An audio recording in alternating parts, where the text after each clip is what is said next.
Evening, everyone. This is the City Clerk, Melissa Crowder. If there are individuals in the meeting who did not sign up to speak and who wish to speak, please send me a text message to 323-422-3209 so I can add you to the speaker list for tonight's meeting. Thank you.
Mayor, I'm going to read the teleconference AB 361 language. Thank you. While everyone's coming into the meeting. Good evening, everyone. In an effort to protect public health and prevent the spread of COVID-19, AB 361 has authorized public meetings to take place via teleconference because state and local officials are recommending measures to promote social distancing. This city council meeting is being conducted via teleconference via Zoom. It is also provided on the city's YouTube at youtube.com/WehoTV. Please do not interrupt the live meeting by calling or texting the city council about difficulties viewing the meeting. If you are experiencing viewing difficulties while watching this live stream, please reload the page or visit weho.org/council agendas for more information.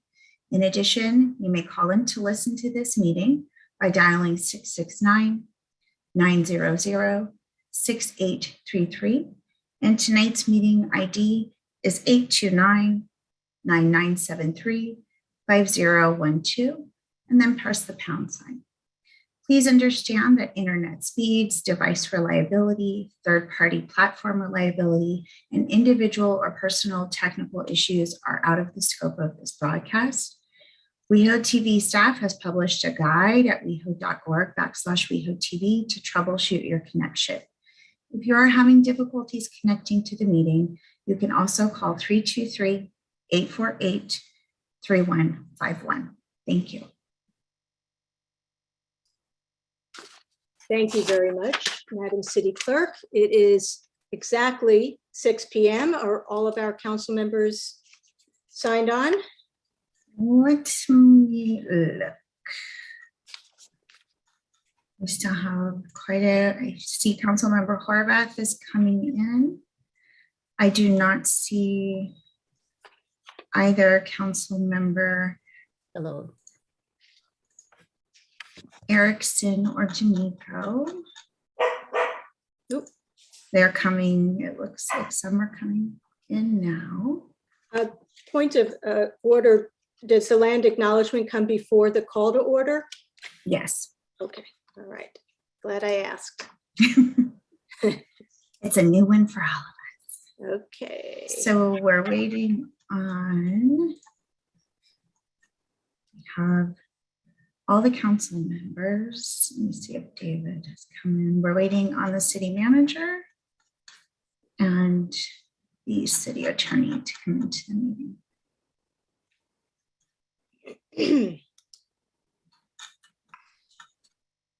And they're both coming in now. Great.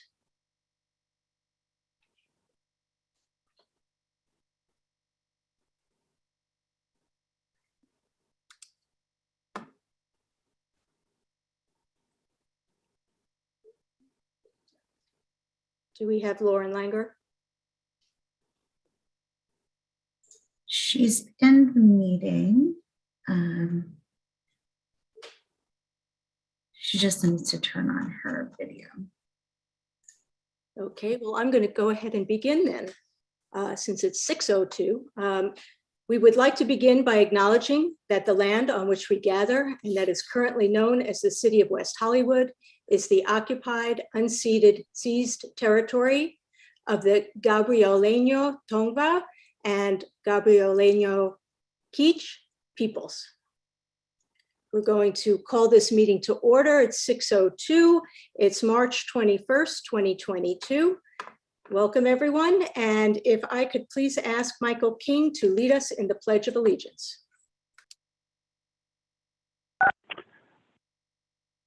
I would be glad to, Madam Mayor.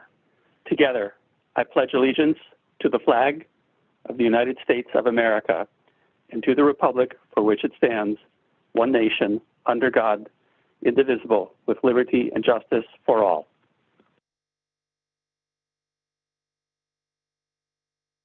Thank you very much, Michael. Now we go to approval of the agenda. Does staff have any changes to the agenda? Mayor, can I do roll call real fast? Oh, I'm sorry. Roll call. Councilmember D'Amico. Yes. Councilmember Erickson. Present. Councilmember Horvath. Here.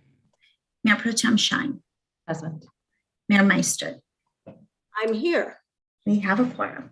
Excellent. And can we please get a report of closed session agenda? Yes, hi, good evening. The City Council convened a closed session at 5:30 this evening. There were no members of the public signed up to speak on the item. The council discussed the two items of litigation listed on the posted agenda and took no reportable action. The meeting concluded at about 5:58 p.m. Thank you very much. That concludes my report. Thank you very much. And now we go to approval of the agenda. Does staff have any changes? Yes, Mayor, staff is requesting that item 4C, which is the public safety update, be tabled to a future city council meeting. Okay, item 4C is the public safety update. Do we have any other changes? Do we have changes from our council members? Councilmember Horvath? I'd like to know why we're not going to discuss the public safety update tonight. Sure. There was a lot of confusion amongst the community about that item. That item was a receive and file update, but I think there was confusion on actions being taken tonight or not being taken tonight. Additionally, there was information that need to be clarified by staff in the staff report itself and some of the documents that have been provided. So we wanted to provide those clarifications and more context at a future meeting with a broader discussion. I think people are confused because we're not talking about it. And so if you just don't want us to take action, that's one thing. I mean, if the report is incorrect or incomplete, then that's if you're worried, I mean, if the request is just for us, I think we can do that and still have, and I think people are eager to have this conversation. But if people are misinformed by this report, then I understand the request. Okay, you keep freezing, but Councilmember D'Amico? Yeah, I guess I have a similar process question, but first I just want to let my colleague Lindsay know that your connection is bad and we're missing critical parts of what you're saying. I'm sure I'm that's on frustrating. City Wi-Fi. So. Understood. Maybe somebody from the city can get in touch and get you onto a different service. But with that said, I also agree that,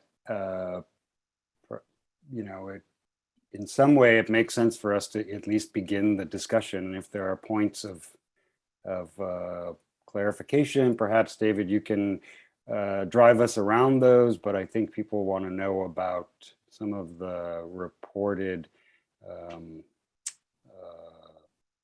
the crime statistics, which I think shouldn't be that confusing. They're statistics. They're provided by the LASD. We could talk about them.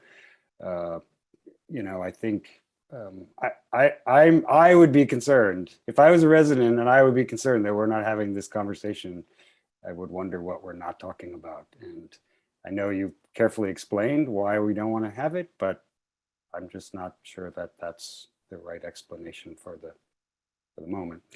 With that said, wherever that part of this conversation goes, Mayor, I wanted to ask if we could move item 5A to the consent agenda, which is the item regarding the real property purchase. Everyone okay with that? 5A? Great. And what about 4B, update on utilization of WeHo emergency funds in response to COVID-19? I'm getting a thumbs up on that. Is everyone I have okay? questions about it. I'll bring them up in my council member comments, and if we can't get them answered, then it might need to be pulled. But Okay. All right. So we're looking at 4B and 5A on consent, at least at this time.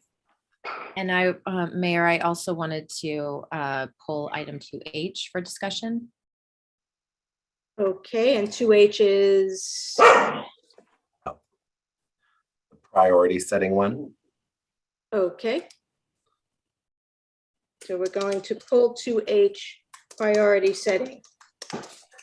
And then Mayor, is it possible to move 4D to consent?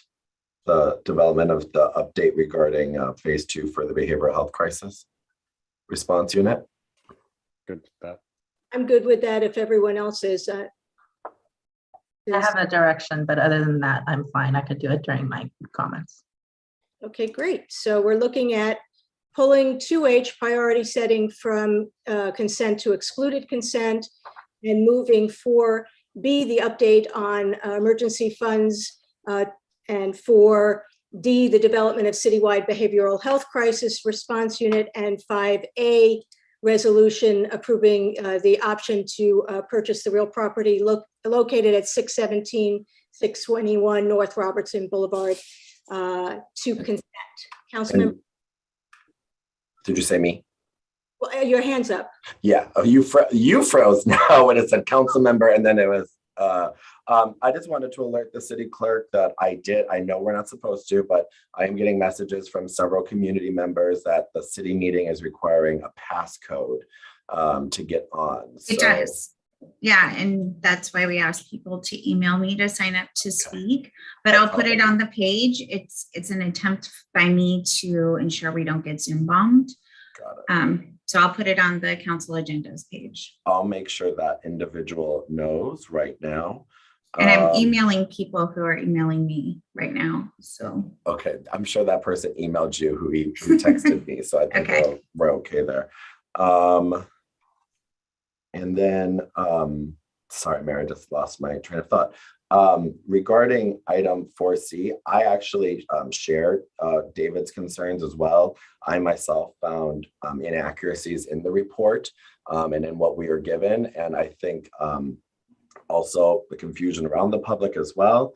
So I'm actually in agreement with there, and I won't bring that up since it's just the consent calendar approval of the agenda time about what I found for a future date. But I found a number of things that I think for the public to be aware of in a duly processed meeting are something we should take very seriously, especially when it comes to public safety. No either way, but yeah, that's it. And Mayor Pro Tem, do you have an opinion on this? I think the confusion is if we're just going to get an update and that's it. It's one thing, but it was very confusing with potentially, is it an update or is it asking for direction? I don't think there's enough info for direction, quite frankly, and that's where I am. So those are my thoughts. I know Councilmember Horvath has her hand raised too.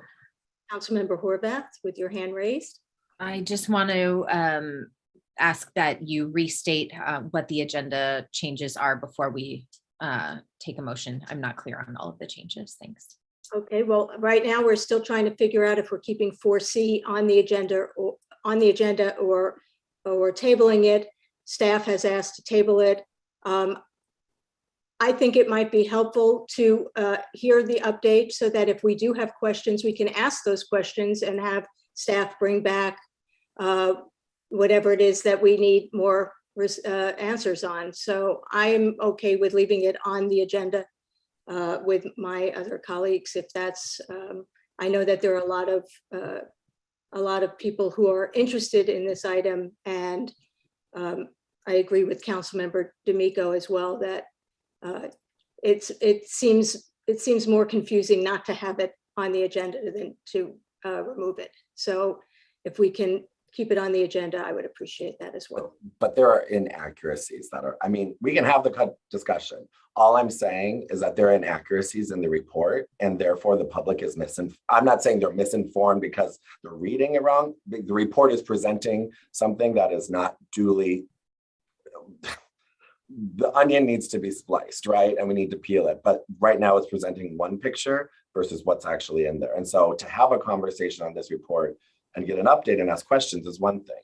But like, knowing my colleagues and how wonderful they all are, and we all are, we're going to ask questions, but we're going to weave in and out of this conversation, right?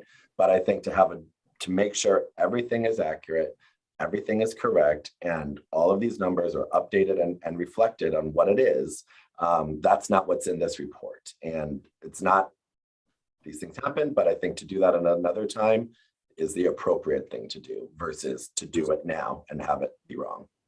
Okay, so David, are we saying that there are numbers that are wrong in the report? That there's tables that are wrong that need to be revised in order to be presented to us? I think there was additional information that was provided to the council and to the public that needs to be reviewed a little closer, separate from the report itself. So we wanted to go back and look at that information. I think there is things that can be provided with more context, greater context. And I think we could do that in a better way in the future meeting, whether it's the next meeting in April or sometime later. But I think the biggest, or at least part of the concern, is there is this expectation that this was going to be a discussion and provide direction about public safety, where this is our regular public safety update, where we talk about the past and what's happened over the past 6 months, and not really a discussion about the future.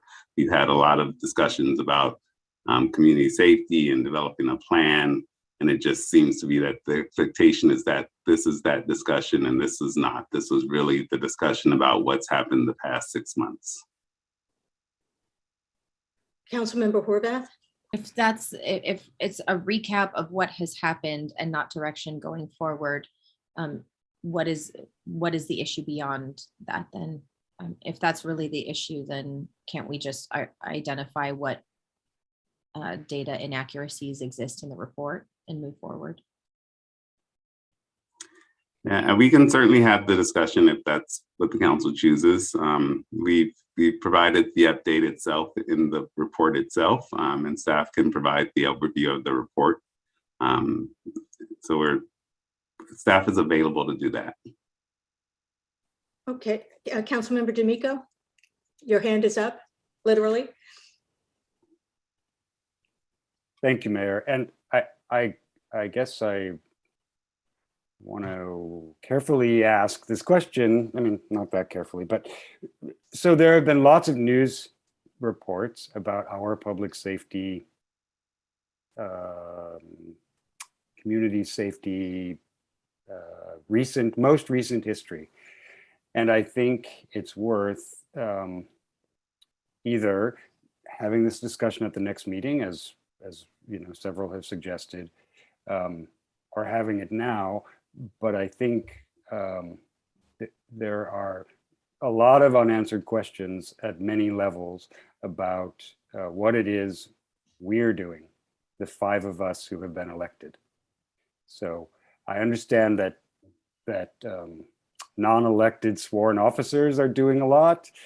Kristen is doing plenty. The Public Safety Commission has weighed in several times in several ways. But I think as you know, the elected members of this city council, there have been questions about what we're doing and how we are understanding the last 6 months and the last year and the last several years. So I'm willing to not have this conversation now, but I'm interested in how the city will present, how the city council will, and when we will have an opportunity to address this. Councilmember, Thank you so much, Mayor. I agree with what Councilmember D'Amico said. I also think that having that discussion at our next council meeting, which will be in person, will also be effective, more effective than I think having it on Zoom personally. And I think, you know, having this conversation, which is so critical because we all are living on our phones and our computers, having and being accountable to the public in person on this, probably the most important conversation we'll ever have, is maybe the most appropriate step for us to do it so that all ducks are in a row, all numbers are presented accurately, staff does exactly what you just very more elegantly than I could say, and we come back and we do that. That's and just, you know, nothing's changing right now also, right? But what's changing is what we will do. And I think that's the conversation we're interested in, as you said, but that's not what this report is before us. And I just don't want to mislead the public in which ways I think we've all been slicing here.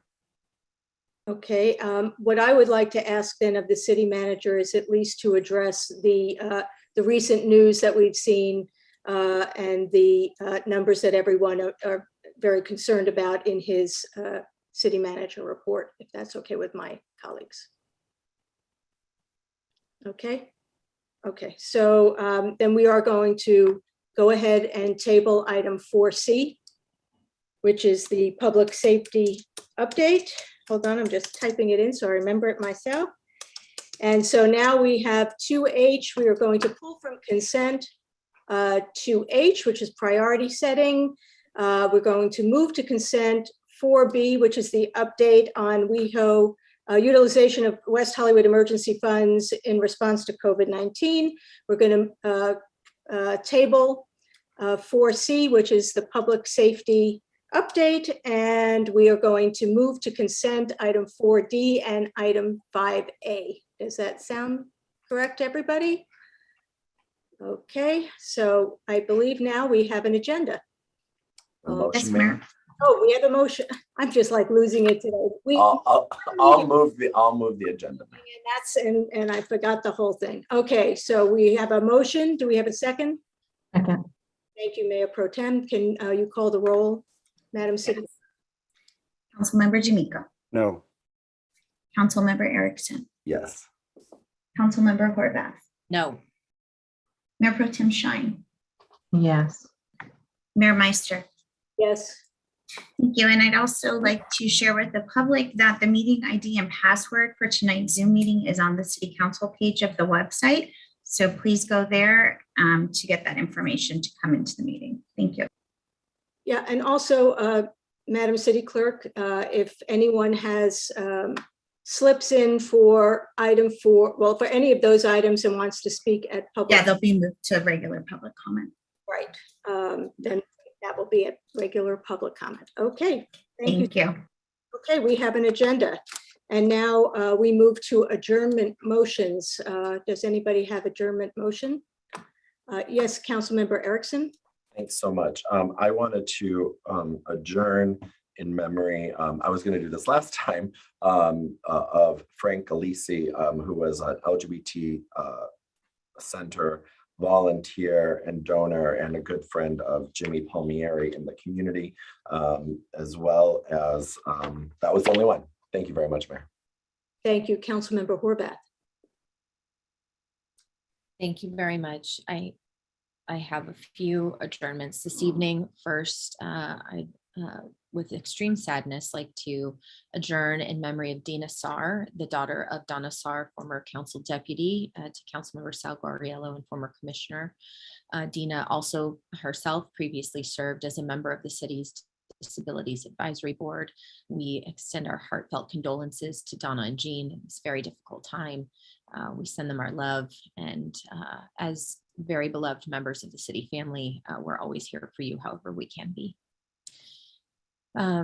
Next, I'd like to adjourn in memory of Morris P. O'Kelly, the father of Mo Kelly, a radio and television commentator on KFI AM 640 in Los Angeles.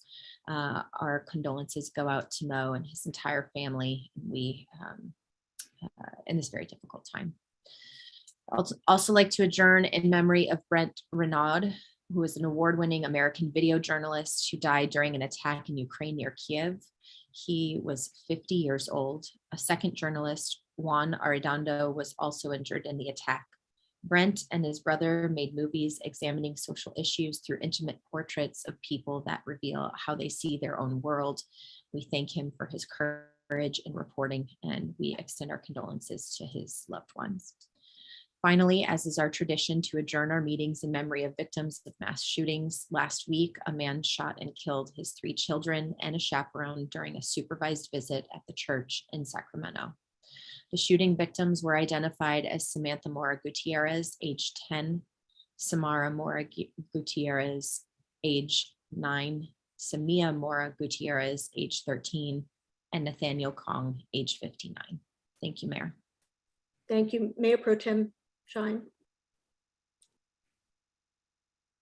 Yes, thank you. Let me lower my hand here. I would like to adjourn also in the memory of all lost as a result of the Russia's invasion of Ukraine. And I'd also like to adjourn in the memory of Honey Boy, who is Nancy Mancini's dog. She is a resident of the West Side. He was found homeless running in the streets of Los Feliz, beat up with his ribs kicked in, and Nancy rescued him, and they were inseparable. Sadly, his lungs had scar tissue from his rough past and started affecting his heart. Despite the trauma he had experienced, Nancy gave him a loving home and a lovely end of life. Thank you. I have 2 adjournments tonight. First, I'd ask that we adjourn in memory of former West Hollywood Sheriff volunteer Suzanne Gottlieb, who passed away on February 17th. She was born in Budapest, Hungary, and as a youngster fled the Nazis on foot in the middle of the night. She made her way to West Hollywood and was an accomplished hobbyist photographer. Suzanne joined the Sheriff's Volunteer Program in 2001, and in 13 years donated over 1,500 hours of her time. She mostly worked the front desk, but regularly pitched in for special events. I'd also like to adjourn in memory of longtime West Hollywood resident and former West Hollywood Sheriff volunteer Fred Vanacore, who also passed away on February 17th. He owned Hollywood Firewood, which for a long time was located on Santa Monica Boulevard next to the Formosa Cafe. Fred joined the Sheriff's Volunteer Program in 2003, and in 13 years donated over 2,600 hours. Early in his tenure, Fred championed the Sheriff's Youth Activity League Soapbox Derby car, which was built, maintained, and raced by 2 West Hollywood youth that were in the Youth Activity League program. Fred was a tireless advocate for West Hollywood and the West Hollywood Sheriff Station. If we can adjourn in those memory of those people, move on. Okay. Next, we don't need to do a roll call for that, do we? No, we don't. All right, just double check. All right. Next, we have presentations. And I believe the first presentation is for Women's History Month, presented by Mayor Pro Tem Shine. Thank you. So the month of March is nationally recognized as National Women's History Month, a time to commemorate and reflect upon the many accomplishments of women and the ongoing efforts to achieve equal rights. National Women's History Month provides the opportunity to recognize and celebrate women's historic achievements, as well as an opportunity to honor women within our communities. The City of West Hollywood has celebrated National Women's History Month for 35 years, and together with its Women's Advisory Board, works to ensure that programming reflecting women's diverse achievements is offered throughout the month. This year, the city has incorporated the National Women's History Alliance theme of Women Providing Healing, Women Providing Hope. Tonight, we welcome Women's Advisory Board Chair Angela De Silva and Board Member Tina Moore and Board Member Keely Field to share some more about this year's programming and the new Women's History Month banner and the Do Something Challenge call to action. Hi, everyone. Happy Women's History Month. We missed you at the last meeting. If you go to weho.org/WHM, you can see some of the programming we've had. And I know the City of West Hollywood is hosting their Human Rights Speaker Series about the female experience in, it's actually called Women's Rights Violations in Iran. So I'm looking forward to that. I'm going to pass it to our Vice Chair, Keely Field, to talk about our banner honoree. Good evening, Mayor Pro Tem and Mayor Meister and City Council. Super honored that tonight our honoree is Toni Morrison. This year, Toni Morrison was born on February 18th, 1931.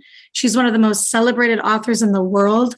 In addition to writing plays and children's books, her novels have earned her countless prestigious awards nationwide.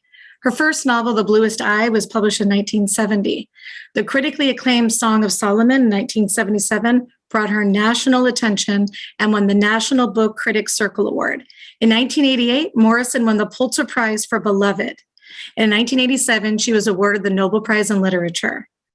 Born and raised in Lorain, Ohio, Morrison graduated from Howard University in 1953 with a BA in English. She earned a master's degree in American literature from Cornell University in 1955.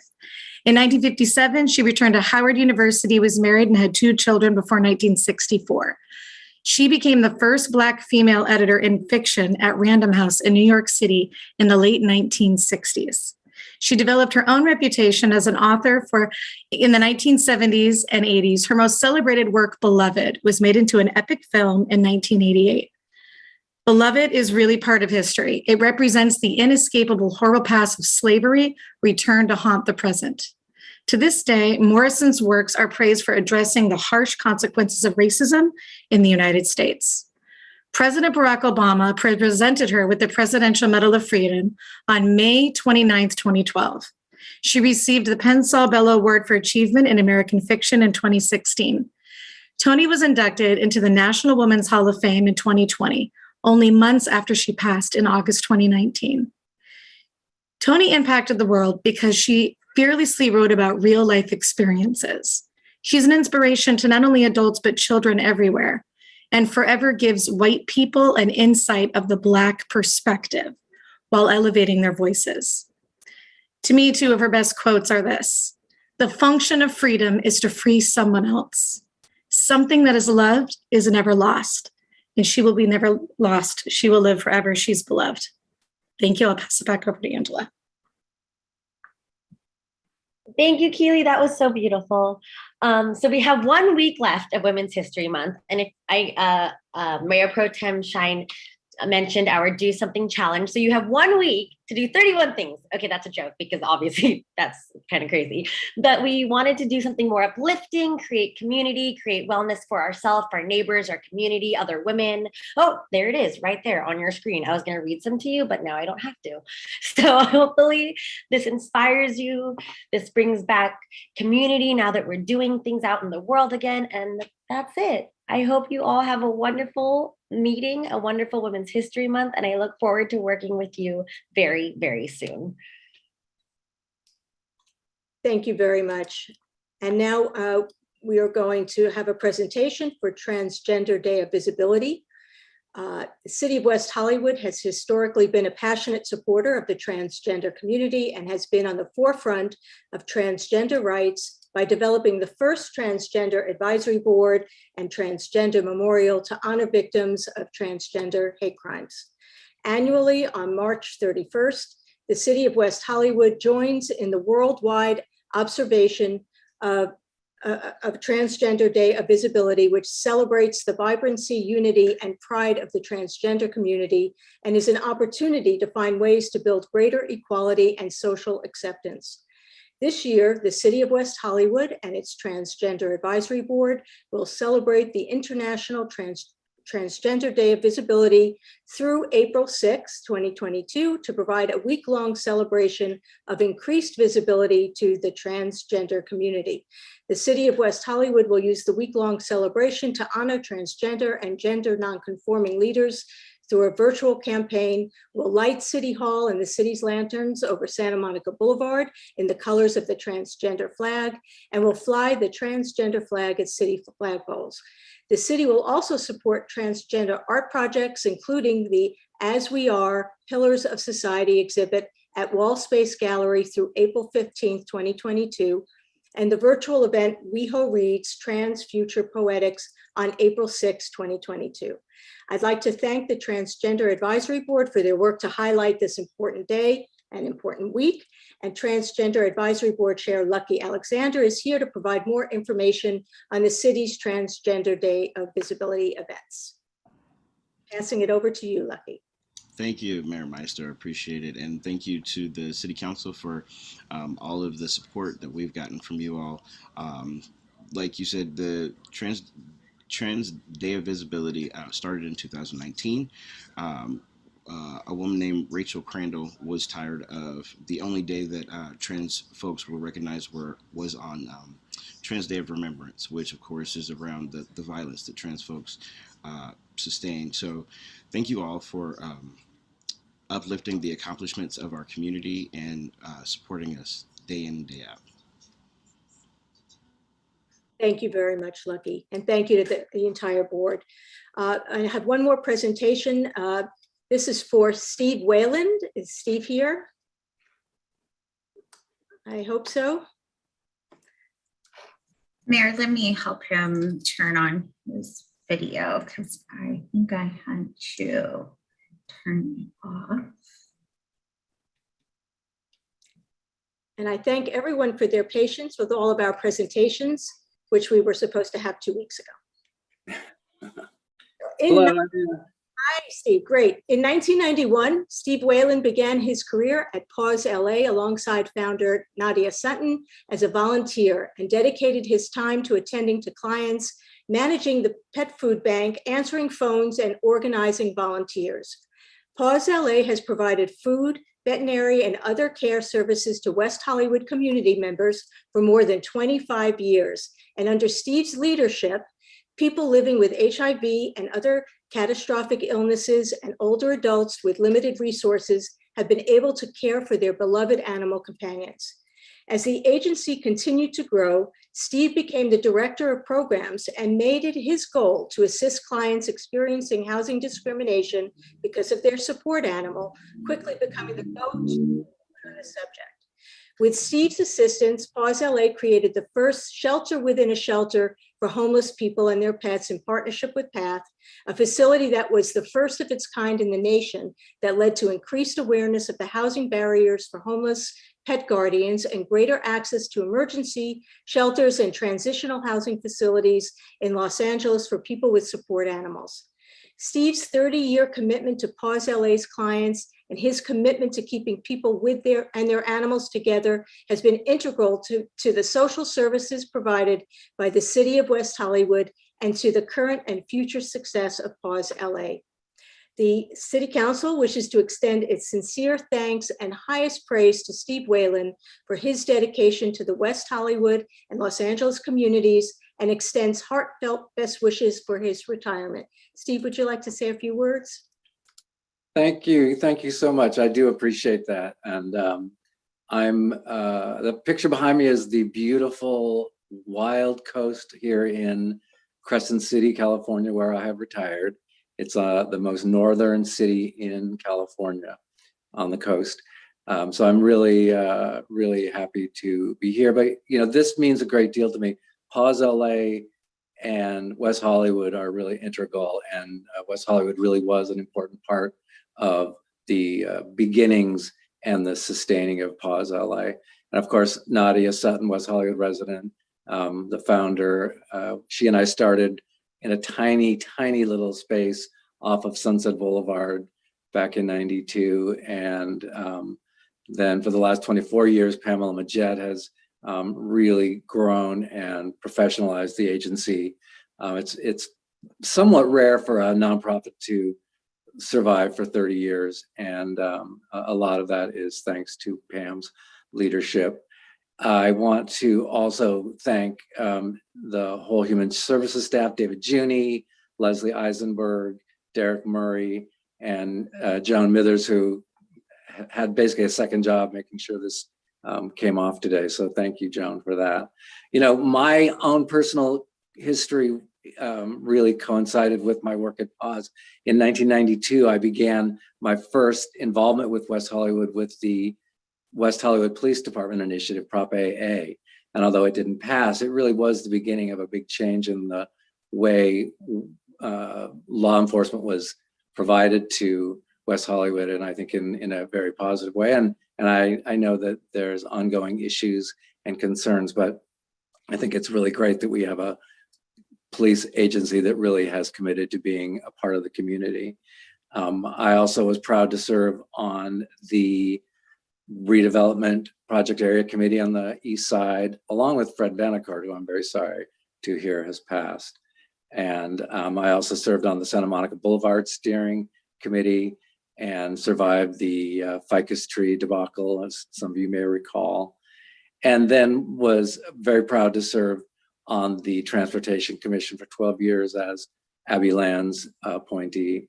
And all of that was going on while I was doing my work at Pause. So the two are very much connected in my mind. I'll always think of West Hollywood as my home. And I'm very grateful for this recognition and this time to speak. And thank you all for your support. Thank you, Steve, and good luck in your new place of residence. We'll miss you here in West Hollywood. Thank you. And now we actually have a request to have a presentation to council from Sherry Stark, representing Elders Climate Action, a nonprofit environmental group, to make a brief presentation to City Council regarding the city's efforts to reverse climate change. Welcome. Thank you very much, Lauren. Thank you for the council for this opportunity. My name is Sherry Stark, and I'm a longtime resident of West Hollywood. I'm speaking to you today on behalf of a nonprofit group I belong to that wants to present the city with a letter of commendation. Dear West Hollywood leaders, the Southern California chapter of Elders Climate Action would like to thank West Hollywood for its timely compliance with California Senate Bill 1383, which was enacted January of this year to help reduce methane emissions released from decomposing food waste in landfills. This new bill mandates that all California cities begin collecting residential food waste curbside in our green curbside waste bins and turning it, along with the plant materials, into compost. The city of West Hollywood and its recycling contractor, Athens Services, are to be commended for their timely outreach and educational efforts about this new policy. The flyers, posters, and other downloadable materials available on Athens' website are powerful tools to bring our community as far and quickly into compliance with this bill as possible. Elders Climate Action wants to thank West Hollywood for its leadership and to encourage other California communities to follow their example in leading the green transition into our state's sustainable future. In gratitude, the Southern California chapter of Elders Climate Action. I'd also like to remind our community they can find out more about West Hollywood's environmental policies and resources by going to weho.org/services. There's a whole section there under environmental services with lots of other ways the city is helping residents go green. Anyone interested in finding out more about Elders Climate Action, the advocacy group I'm representing here, can go to eldersclimateaction.org. Thank you for the opportunity to thank the city. Thank you so much, Sherry. It's great to see you. Now we have we also have a brief presentation from Raisa Aguf on Ukraine. Raisa? Yes, dear members, like I am very sorry. It says something in front of me. Okay. Let me open my. We see you. Can you see me? Hi. Hi, everybody. Okay. Dear members, my name is Raisa Aguf. I came to United States from capital of Latvia, Riga, in January 1980, among many other refugees from the former Soviet Union. Many people settled down in West Hollywood. All of them residents of the Russia, Ukraine, Baltic countries, Kazakhstan, Uzbekistan, Moldova, etc. We are all different. Only one thing that we have in common, it is a language, because we all speak one language, Russian, which was only state language in the former USSR. I also a resident of the West Hollywood since 1980, and I became a member of the Russian Advisory Board in 2013. Every one of you aware about what is going on today in Ukraine. Many people still have friends and families in Russia and Ukraine. We are deeply saddened by this conflict. Some of us do not even fully understand because we left a long time ago and we don't know actually what is going on over there.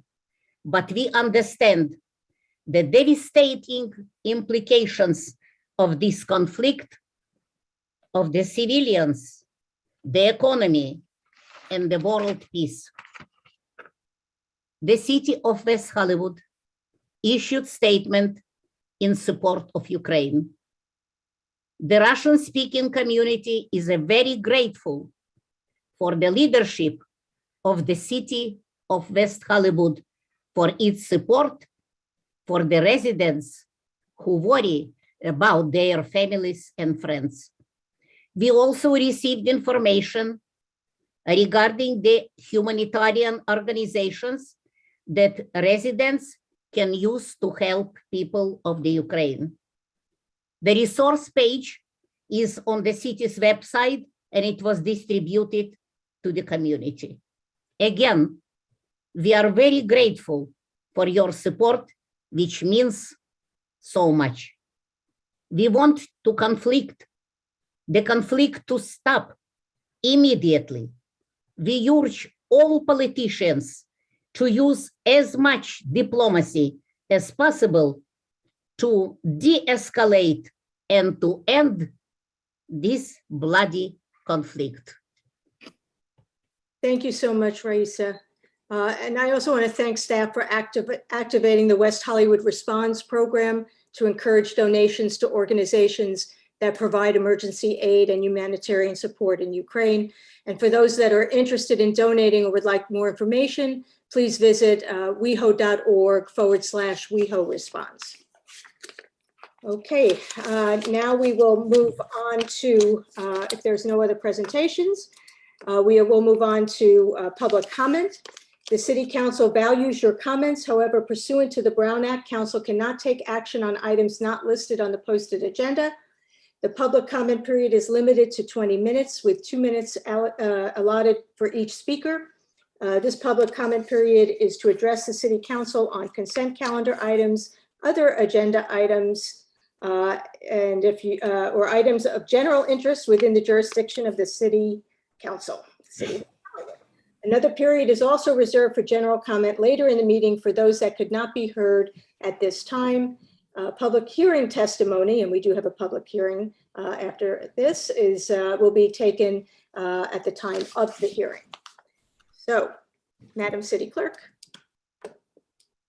Thank you, Mayor. Our first speaker this evening is Eric Matos. Eric, if you would like, you may turn on your camera and or press star 6 and you will have 2 minutes to begin. Good evening, Mayor and members of the City Council. My name is Eric Matos. I'm a resident of West Hollywood. I just wanted to call on 2 items. First was item 2S, which would oppose the bill in Florida known as the Don't Say Gay bill. I want to take a moment to thank council members Lindsay Horvath and John Erickson for their longstanding and strong support of our LGBTQ community. The Florida bill is a dangerous and misguided policy that's being disguised as a solution. And I believe that whenever these types of harmful efforts are brought forward, we as a city have a moral imperative to stand for what is right, even if it goes beyond our city and state jurisdiction. I also just want to take a quick moment to bring attention to legislation that was recently announced by Senator Scott Wiener in San Francisco that would protect transgender kids and parents who flee to California from states that pass harmful legislation. I don't believe it's been assigned a bill number, but I think it would be great if the city took a position of support in that bill as well. And then on one other separate issue, I just wanted to also voice support for item 5A, which would secure the building known as Log Cabin for the use of addiction recovery services. And I wanted to thank Councilmember D'Amico for his longstanding support of our sober community as well, and his work over the recent years to bring that item to fruition. I think that property will serve as a refuge for decades to come, and I'm really glad to see that item on the consent calendar. Thank you so much. Have a wonderful evening. Thank you, Eric. Our next speaker this evening is Donna Zeman. Donna, if you would like, you may turn on your video. If not, please press star 6 to unmute yourself, and you will have 2 minutes to provide comment. Can you hear me? Yes, we can hear you. I was going to comment on 4C, but I'll wait till I get the corrected staff report.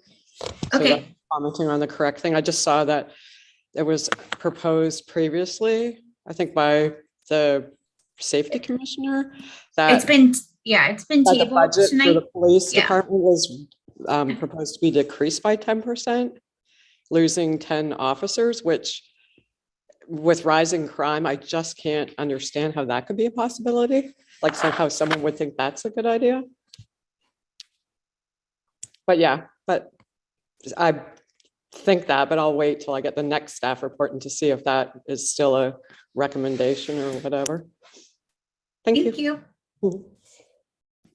Okay. Our next speaker this evening is Steve Martin. Steve, if you would like, you may turn on your camera or press star 6 to unmute yourself, and you will have 2 minutes.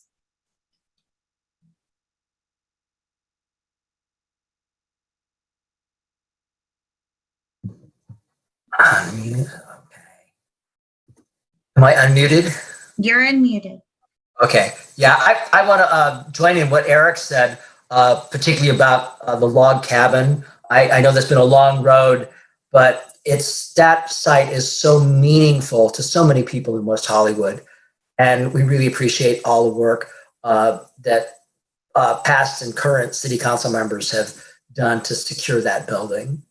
Also, I appreciate the council putting over 4C. There'll be more information. I think it's going to be really important that we have an actual in-person meeting.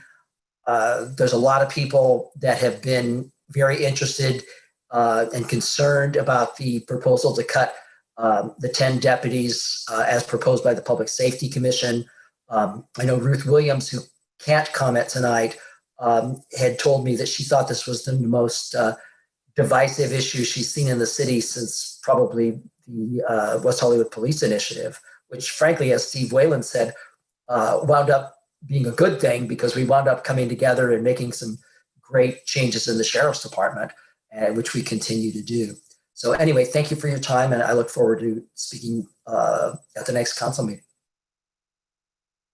Thank you, Steve. Our next speaker this evening is Leslie Carlos. Leslie, if you would like, you may turn on your video or, I see you've unmuted yourself, so you'll have 2 minutes. Hi, Leslie Carlos, President of the West Hollywood West Residents Association. I understand that item 4C has been tabled, but I believe the Public Safety Commission's irresponsible recommendation to reduce Sheriff's Department funding deserves comment. The Commission's recommendation appears to be a political response to a very real issue of concern to residents and businesses alike who are alarmed by the very real increase in crime in West Hollywood. That concern is evidenced by the 87 emails submitted in response to this item as of 10:30 this morning when I last checked. Every single one of those emails was in opposition to this recommendation. Instead of ignoring the seriousness of crime in West Hollywood and its remit to address and strengthen public safety, the Public Safety Commission should be recommending increased funding for more deputies. We are not over-policed. We need more deputies visible in the community on bikes, on foot, and in cars, not fewer. If the Public Safety Commission took its sole task seriously, instead of merely trying to score political points, it would recommend, and this council would unanimously approve, increased sheriff's funding. Your constituents are demanding it. Thank you. Thank you, Leslie. Our next speaker this evening is Manny Rodriguez. Manny, please press *6 to unmute yourself, and you will have 2 minutes. Manny Rodriguez, resident of West Hollywood. I find it extremely frustrating and disappointing that at the 11th hour, you table item 4C. City staff had to, since Thursday, to make any amendments that they felt were needed to be done and correct any errors or add information. Instead, you do it at the 11th hour with, I'm sure, many people waiting to get on the call, rearranging their day. It's very disappointing. And if there's any discrepancies in the report now, that's what you should be discussing, because it's very clear. The council shall provide additional direction regarding public safety priorities and resources. That is what you were supposed to do today. Okay? So this is extremely disappointing. I will talk to you about something that you can't change, and that is indeed the Public Safety Commission's perplexing recommendation. It's remarkable that a person who spent only 5 minutes in West Hollywood can convince 4 other deer in headlight commissioners to go along with this idea. Maybe these five commissioners should belong to some other group, but they shouldn't be on the Public Safety Commission. It's clear that 5 out of 7 members are out of touch with the reality and are willing to look the other way and put the public at risk. I hope that you will ignore this recommendation when it finally gets to you, in the interest of assuring the community that you care about the residents of West Hollywood and our expectation for adequate and effective policing. Not only should you denounce this recommendation, I encourage you to also reevaluate your current appointments to the Public Safety Commission. Let's get residents in there that support what their neighbors want and expect from our city, because what's in there now doesn't seem to get it and has an agenda that's dangerous and no bueno. Thank you, Manny. Our next speaker this evening is Victor Omolchenko. Victor, if you would like, you may turn on your camera. I see you. Go ahead. You will have 2 minutes. Good evening, Mayor Meister and council members. Well, thank you so much. Wearing my hat as a board member of the West Hollywood Preservation Alliance, finally, after 2 years of negotiations, you're ready to purchase the historic log cabin. And I want you to know the WHPA looks forward to collaborating with the recovery community and the city to explore having the log cabin receive cultural resource recognition in the future. I want to give a shout out, secondly, to City Clerk Melissa Crowder and Administrative Officer David Gillig of the Planning Commission. There was some communication back and forth about making correspondence or emails that are submitted for a meeting or a hearing that's postponed or canceled, that correspondence then follows to the next rescheduled meeting to keep the public informed and involved. And thirdly, tonight I'm wearing the colors yellow and blue of my ancestral homeland of Ukraine. You heard from Advisory Board member Raisa Goof about the tragic situation that's ongoing in Ukraine. I, as an American born here in the great United States of Ukrainian parents who were refugees from World War II, I thank you for the West Hollywood Response Center and all that you have done up to this point. But I think more could be done. Just like you do resolutions related to international issues, maybe you could do a resolution that would encourage our Senators Feinstein and Padilla and our Congressman Adam Schiff to look into how can we make our foremost democratic ally in the Mideast, how could we make the great nation of Israel also put some economic sanctions on Putin's Russia and on its oligarchs with their ill-gotten gains? Thank you very much for your work on behalf of the city and at this critical time on behalf of beleaguered Ukraine. Thank you. Thank you, Victor. Our next speaker this evening is Cynthia Chagola. Cynthia, if you would like, you may turn on your camera or press *6 to unmute yourself, and you will have 2 minutes. Hi, everyone. Good evening. My name is Cynthia Chagoya, and I'm with Bedsedic Legal Services. I'm here to speak in support of Agenda Item 4B, which is to extend Bedsedic's contract to provide eviction prevention and defense services in West Hollywood. Our contract is currently set to expire at the end of the month. Agenda Item 4B would extend our services through September of this year. This would also include an increase in funding to allow us to provide additional staffing to this effort. As you may know, this eviction defense program started in the summer of 2020. We provide full scope representation to West Hollywood residents with a pending eviction court case. To date, we've assisted 216 residents and have resolved 154 cases. However, we continue to see a flow of evictions filed against West Hollywood residents, including a new eviction case that we just got today. So under the project, we often represent the most vulnerable residents in our community. That, of course, is elderly individuals, individuals with disabilities, and persons who have experienced some of the most extreme financial hardships imaginable that puts their housing at risk. Over the last few years, eviction proceedings have become more complicated, requiring discovery, depositions, motion practice. This, coupled with the nature of the RSO protections and the layer of COVID protections, really require at this point that tenants have full scope representation in court. Otherwise, they're not going to be able to benefit from due process and the protections which they aim to seek cover under. Finally, I will say that the West Hollywood team at Bedsedic is a small but mighty group. We're passionate about doing this work. We've positioned ourselves to be experts in this area, and we hope to keep doing this work. And I'm happy to answer any questions when the agenda item comes up. Thank you. Thank you, Cynthia. Our next speaker this evening is Adam Garfish. Adam, if you would like, you may turn on your camera or simply press, I see that you've unmuted yourself and I see you're coming on. Go ahead. Good evening, Mayor Meister, Mayor Pro Tem Shine, and council and staff. Happy spring equinox and happy Nowruz to Mayor Pro Tem Shine. I wanted to speak as a resident tonight in support of our dear Ukrainian people that migrated to the US and the ones that are obviously leaving their country. I have a dear friend that was my mentor in San Francisco. I think Council Member Horvath had met at the Rainbow event. She had moved to the US back in the 80s during another Russian aggression in Ukraine.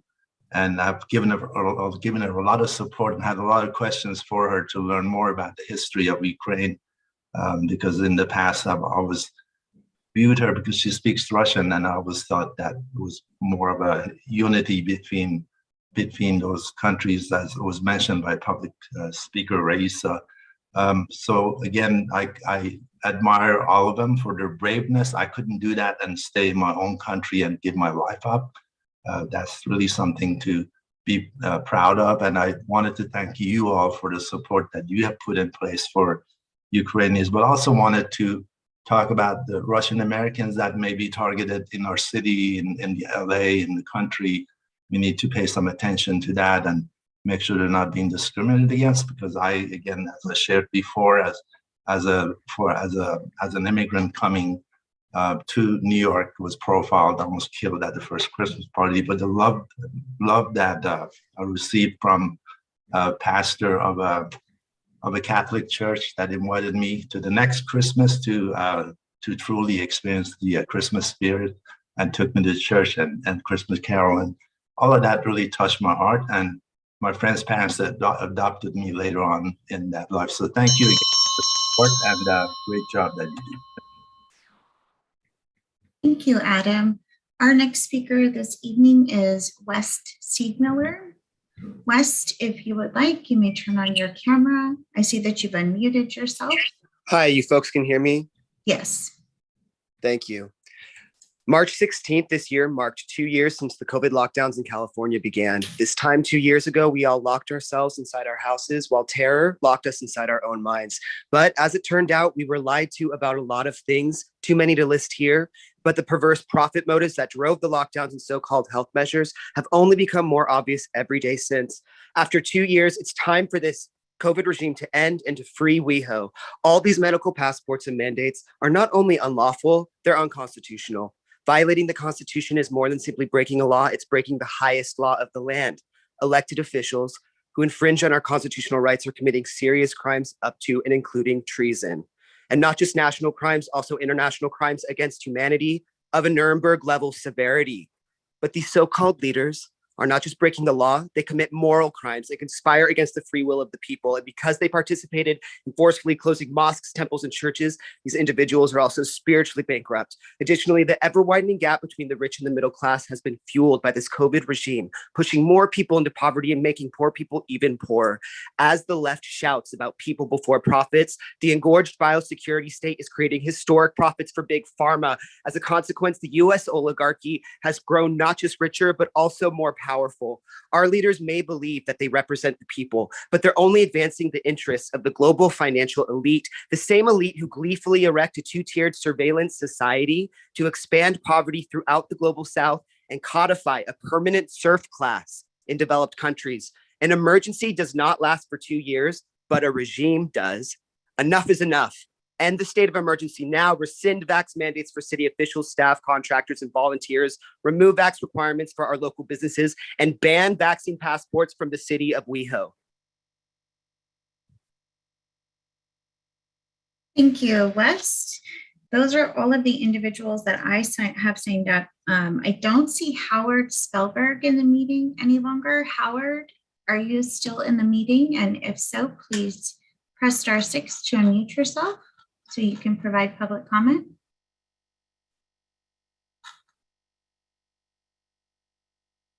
Okay, is there anyone else in the meeting who wished to speak under David Juarez? Item 4A is still on the agenda, or did you wish to speak now under general public comment? If I can go ahead and address it now, that'll be great. I'll defer to the mayor as the presiding officer if she wishes to hear. Sure, it's not a public hearing. So. Okay, go ahead, David. Great, thank you. And good evening, Madam Mayor and council members. My name is David Juarez. I'm with the California Restaurant Association. I'm calling regarding item 4A. I'm calling to ask you to rescind the vaccine verification mandate that is currently in place.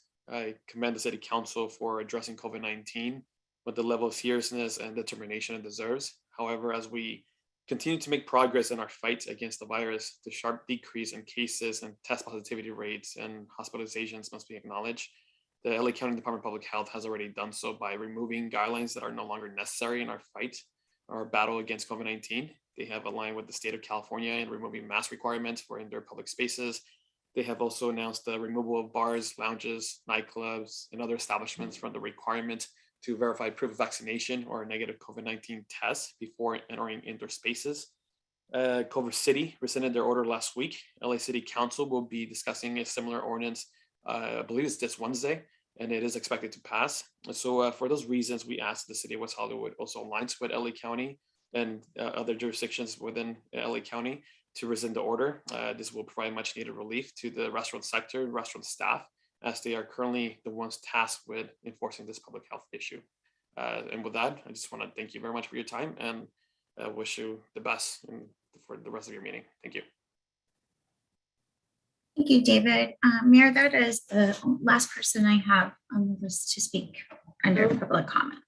Okay, thank you so much. Then we're going to move on to council member comments. Who would like to begin? Councilmember Erickson, would you like to begin?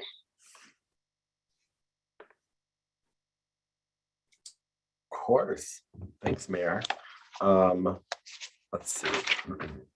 I have my council member comments from meetings attended. So between now and the previous meeting, I attended the California Contract City Sledge Committee meeting, the homeless count with Mayor Pro Tem Shine and her dog Chloe, who sat in the back diligently watching us. The law enforcement, equity, and protecting your business that I know Marquita Thomas, the head of the LA LGBT Chamber of Commerce, put together as a forum for our sheriffs. The West Hollywood Chamber of Commerce 2022 annual member mixer and board installation. I was in Sacramento for the Contract Cities Sacramento tour, which was quite productive. I attended the TAB meeting, the SCAG Regional Council meeting. I attended the SB9 community meeting, and I want to thank all the residents that called into that. Additionally, I attended Women Hollywood Now's Her Story Awards for Ruth Williams. Congratulations, Ruth. The 3rd District Oversight Board meeting. And I also attended the NLC Summit in DC with Mayor Pro Tem Shine, which was quite productive and wonderful to meet with Adam Schiff, who is very interested in our behavioral and mental health crisis response unit. And it would be great for our staff to reach out to his office as well as Senator Padilla on earmarks and appropriations, because a lot of them are coming up, and he had lots of great ideas on how we could provide funding for that amazing program. So it seems like money is out there according to him. So please reach out to him if you're able to. Also, I forgot to adjourn in memory of Richard Bloom, who was husband to Senator Feinstein. If we could add that to the agenda, our previous one. I couldn't find my notes, apologies, Melissa. I also want to wish everyone a happy Women's History Month. Although it's almost the end of the month, it's never too late to start celebrating. Thanks to our amazing Women's Advisory Board. Thank you for the city's response to Ukraine, as well as everyone that spoke tonight about it. Let's see, what else is there? I have 2 meetings to talk about. And then I also want to thank the city for coming out in support of Red Cross Month. I also want to thank Councilmember Horvath for asking me to co-sponsor along with her the Don't Say Gay response item. This is something we both all of us take very seriously. This bill is egregious, it's disgusting, it's everything that we don't stand for here in Wisconsin. And much like Councilmember Horvath with her response to individuals in Arizona when they were coming out, our DACA individuals, and being the first city to do that, I appreciate her asking me to co-sponsor this item, but also showing our long-standing history as a city as stepping up for those in other states, and you are welcome here. I also want to comment on the agenda item regarding the time capsule. I love that item idea. It would be great to also commemorate businesses that we may or may not have lost in the items that we all hold dearly as those spaces, if that could be just looked at into. I also want to thank Mayor Pro Tem Shine for doing the homeless count with me, because that means she had to drive and then deal with my directions, which are not always concise, and we were on a lot of hills. And I want to thank staff, Corey Plank and everyone else for putting that together. As many people will know, we usually have a big community thing where people can come out and volunteer because of COVID. This year, I know several of us council members insisted on going out because this is such an important issue. And so I want to thank staff for making it safe and secure for all of us. If staff could also respond, I sent an update regarding the 9,000 block of Harrod Street before the last meeting.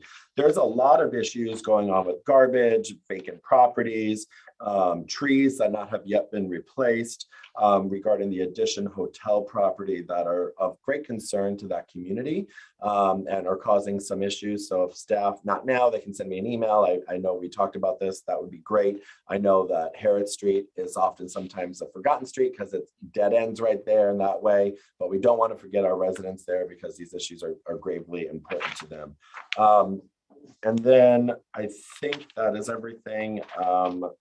Thank you very much. Oh, and to Sherry Stark, I joined Elders in Climate Action. I joined your listserv, and you all are some of the smartest people out there. Your listservs are so productive, and so it's so great to see that presentation, Mayor, and what they're doing out there and all their action climate work.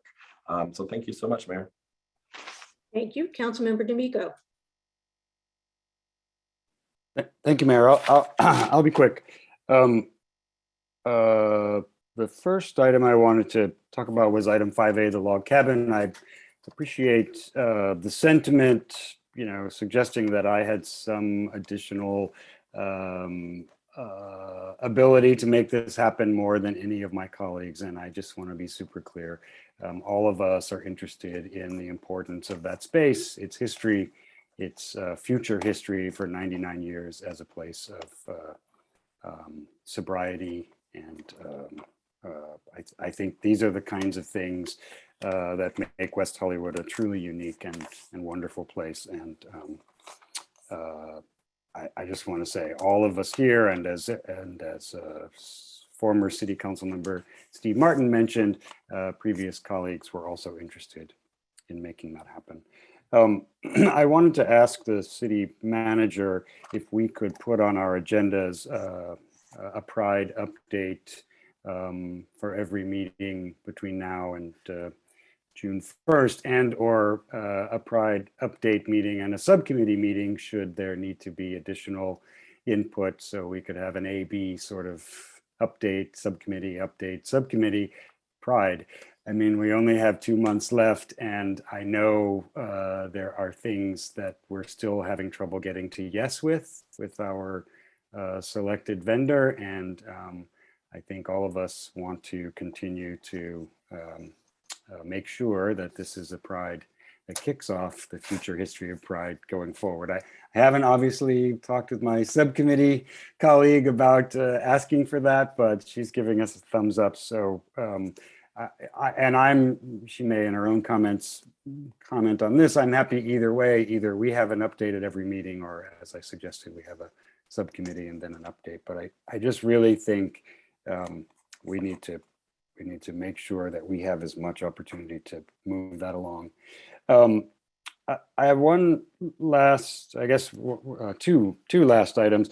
The second to last item is, my time here on this city council, when there are legislative items, sometimes colleagues get to an item and it lands under their names and we all support it. And I'm not against that. In fact, I think that's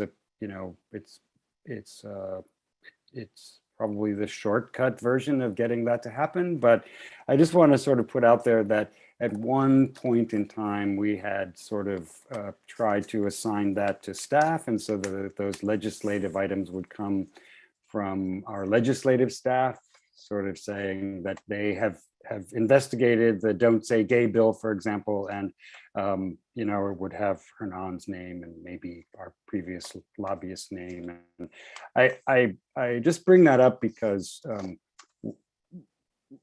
there's so many ways to divide us when people are looking at who the five of us are and what we represent, and that's one way I think we could avoid, we could miss that, we could skip that part. But I'm also perfectly fine and know that getting things on the agenda is really the most important thing. So I wanted to thank my colleagues for doing that. There's kind of unbelievable things happening in our own country, let alone around the globe, and these sort of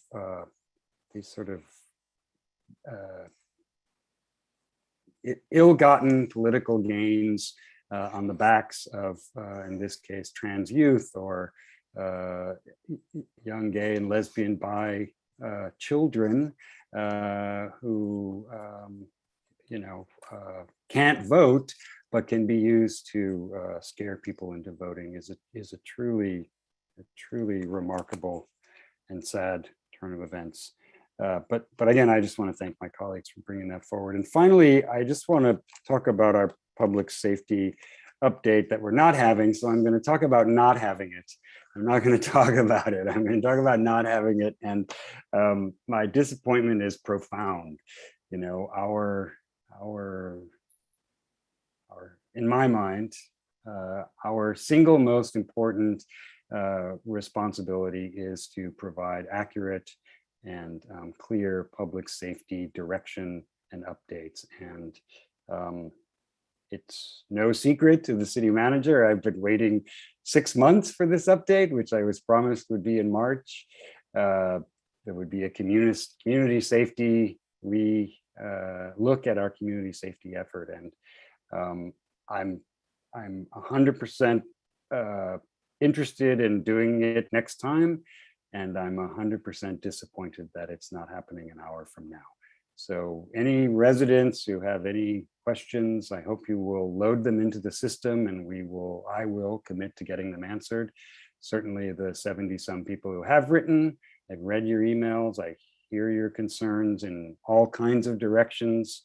But I just want to state for the record that I've never not voted to approve an agenda, but I couldn't in good conscience agree that moving forward without having a discussion of public safety was the right thing to do this evening.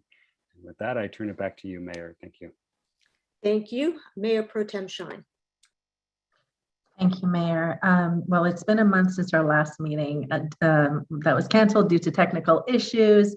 So there's a lot to report, and I'm going to ask for grace from everyone to bear with me. With regard to Pride Subcommittee, Councilmember D'Amico, I'd love to meet with you and as the subcommittee, and then perhaps after that we can have an update at each meeting. I think that's a great idea. With respect to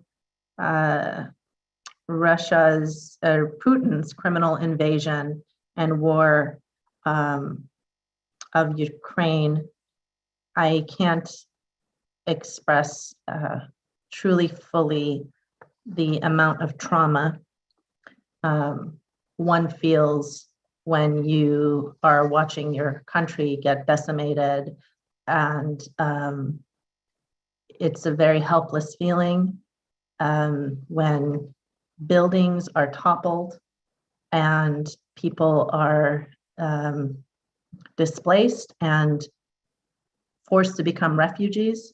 As a refugee from Iran, the trauma, I can say, is very strong. And I just want our community to know that our hearts are with the people of Ukraine, as well as with our Ukrainian community here in West Hollywood. We stand with you. And thank you to Raisa for the wonderful presentation. And we will continue to stand with the Ukrainian community. Over the last several years since Trump was in office, and now continuing in several states, there has been a huge increase in anti-LGBTQ legislation. We knew Trump was going to be very, very bad for our community, and his 3 appointments to the Supreme Court have ignited renewed and scary LGBTQ phobia across this nation. There have been more than 240 anti-LGBTQ bills, most of which target our transgender siblings. I really want to thank Council Members Horvath and Erickson for bringing forth the resolution this evening denouncing the Don't Say Gay bill in Florida and imposing sanctions, as well as denouncing Texas Governor Abbott's anti-trans directive. Our fight for our collective rights are far from over. And when they come for one of us, they will come for all of us. The inclusive pride flags have now been completed at San Vicente and Santa Monica, and they look wonderful. This flag is our community's message to those who are still out there hating us and trying to take away our rights. We are showing them that if you come for one of us, no matter lesbian, gay, bisexual, transgender, queer, Black, brown, white, and other queers of color. We will stand strong together and united, and we will always fight back against hate. This Sunday at 8:33 a.m. was the spring equinox and also the start of Nowruz, which is a 13-day New Year festivity celebrated by Persians and other countries. Los Angeles is home to more than 700,000 Iranian Americans, and we also have a healthy-sized Persian community here in West Hollywood. I would like to thank our city manager and staff for commemorating Persian New Year by lighting up City Hall in the colors of the Persian flag and wishing those celebrating a Happy New Year on digital media. In honor of Persian New Year, as well as Women's History Month, on March 29th at 6 p.m., we have a human rights speaker series with 3 incredible women from diverse backgrounds who will be discussing women's rights violations in Iran. It is a virtual event, and you can sign up for your tickets on weho.org/HRSS. Happy Nowruz to our Iranian American staff and community, and happy spring equinox to my colleagues. امیدوارم سال بسیار خوب داشته باشین. نوروزتون پیروز. I was invited by the Secretary of the California Democratic Party to participate in the California Democrats' Nowruz celebration and live broadcast from our state capitol. Tomorrow I will be flying to Sacramento to be part of this wonderful program, which starts at 6 p.m. and you can RSVP on cadem.vote/Nowruz, that's cadem.vote/NOWRUZ. Since our last meeting, I participated in the homelessness subcommittee meeting with the mayor and our tenant protection subcommittee meeting with Councilmember Horvath. In our WeHo LASA homeless count with Councilmember Erickson and Chloe, the Queen of WeHo. I attended the West Hollywood Chamber's annual board installation. I participated in the annual California Democratic Convention as a delegate to 8050 and as an appointed member of the Rules Committee. I spoke at the California Young Democrats Joint Women's and LGBTQ meeting. I participated in the League of Cities LGBTQ board meeting as treasurer on the executive board, and I attended the National League of Cities conference in Washington, D.C., along with Councilmember Erickson. We had a wonderful time, and we did meet with Congressman Schiff and lobbied him for funding for our design district improvements, the Northern Crenshaw line extension, cannabis banking laws, as well as funding for our behavioral health crisis response unit. I would like to add from Councilmember Erickson's directive for the behavioral health item that is now on consent, that outreach happened to not only Congressman Schiff, but also other elected officials who can move forward with funding and appropriations for this program. That's all, Mayor. Thank you very much. Councilmember Horvath. Thank you, Mayor. First, I'm sure Councilmember Erickson knows that he's in West Hollywood and not Wisconsin, but I just want to make sure that we all stand in solidarity in our community here in West Hollywood on this item. That we, through item 2S, are very clear that West Hollywood will be a safe refuge, and that we welcome all LGBTQ people here. And are proud to take this stand for not only the residents of our community, but for LGBTQ communities everywhere to speak loudly and proudly about how awful these policies are. Item 2Q, I brought forward marking close to our 2-year anniversary of the pronouncement of the COVID emergency and all that has ensued since that time. I'm grateful that the West Hollywood Library will partner with us in this effort. I know our staff put together a very comprehensive report, and there is work ongoing that has helped to address the impacts of COVID-19 in our community. But I think it is the personal stories as well from our community, the experience of people during this difficult time. I know I certainly was turning to what happened 100 years ago, looking for insight, guidance, and information, and hopefully we can intentionally create a compilation of information for future generations to reference in terms of how we weathered the storm together as a community. Item 2G, I'm glad that we're continuing to get updates from our social justice task force. I am concerned that I might miss some reference in a report such as this, and that should be linked to our ongoing agenda items. So I would just ask that staff make sure that if there is direction or information that's requested from the Social Justice Task Force on relevant council items, that be mentioned in the items themselves rather than sort of referenced as a separate agenda item, so we don't have to kind of cross-reference those reports. I know there were a couple of items moved to consent with regard to item 4D. The federal government is launching a 988 program for the entire country in July, and the county is responsible for administering that program here locally. They have, as I understand, assembled a few dozen teams to initially be the response in partnership with Dee Dee Hirsch, who will help be the lifeline in those calls. And those few dozen teams are to respond to all 88 cities in LA County. So I'm glad to see our city reciprocating in terms of our partnership efforts with the county on this issue.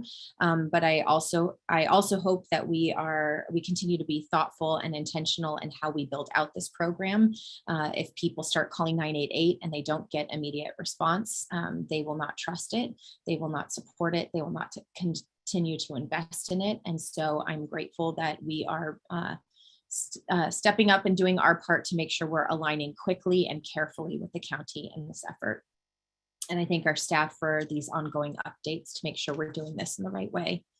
Item 5A, I'm glad and grateful to my colleagues and to all who are our staff and all who were involved in helping this agreement come forward.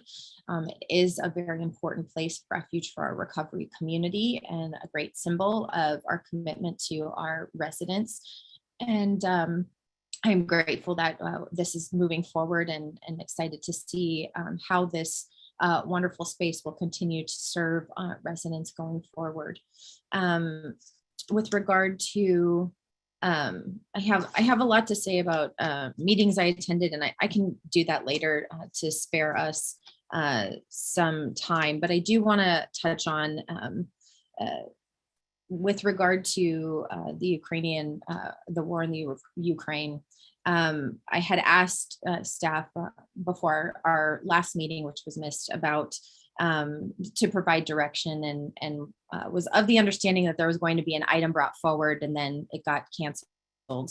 So I wanted to give some additional direction here. Maybe we revisit city contracts, if there are any that have any sort of relationship with funding anything and on the ground in Russia that is in support of this war. Relooking at the naming or the experience of our Russian Cultural Festival, maybe even the naming of our Russian Advisory Board. Certainly in this time, we know that some of our local businesses were featured on CNN and other news networks about their commitment to uplifting Ukrainian people and culture in this time, distinguishing, while Raisa rightly acknowledged a shared language, there is some difference clearly in culture and experience, and making sure that we're uplifting the Ukrainian culture and experience, I think, is very important. I recently participated in the Purim celebration at the Russian Chabad, and there was a lot of discussion and acknowledgement from Ukrainian congregants about what their efforts have been, and the partnership that the city continues to offer to Ukrainian Americans here. And so I'm grateful for the ways that we have stepped up, and I think we should continue to look at ways that we reinforce our commitment to our values here in the community. I also want to express my my frustration with not having the public safety discussion tonight. I've seen a lot of disappointing commentary that has included personal attacks of commissioners. I think that we rightly should have conversation. It should be transparent and open and accessible to the community, but it should not come with character assassination. I think that we need to rightly look at all of the information and make sure that the information that is being shared is correct. I will also say that some of the recent news reports referenced testimony from someone identified as a public safety expert who is a former volunteer of the Sheriff's Department and was removed from his duties because of his inappropriate behavior while in uniform. He was rejected also from the Beverly Hills Police Department volunteer opportunities. I'm not sure under what authority he has a private security company, but the Sheriff's Department knows well that his behavior was reason enough for him to be dismissed from the department.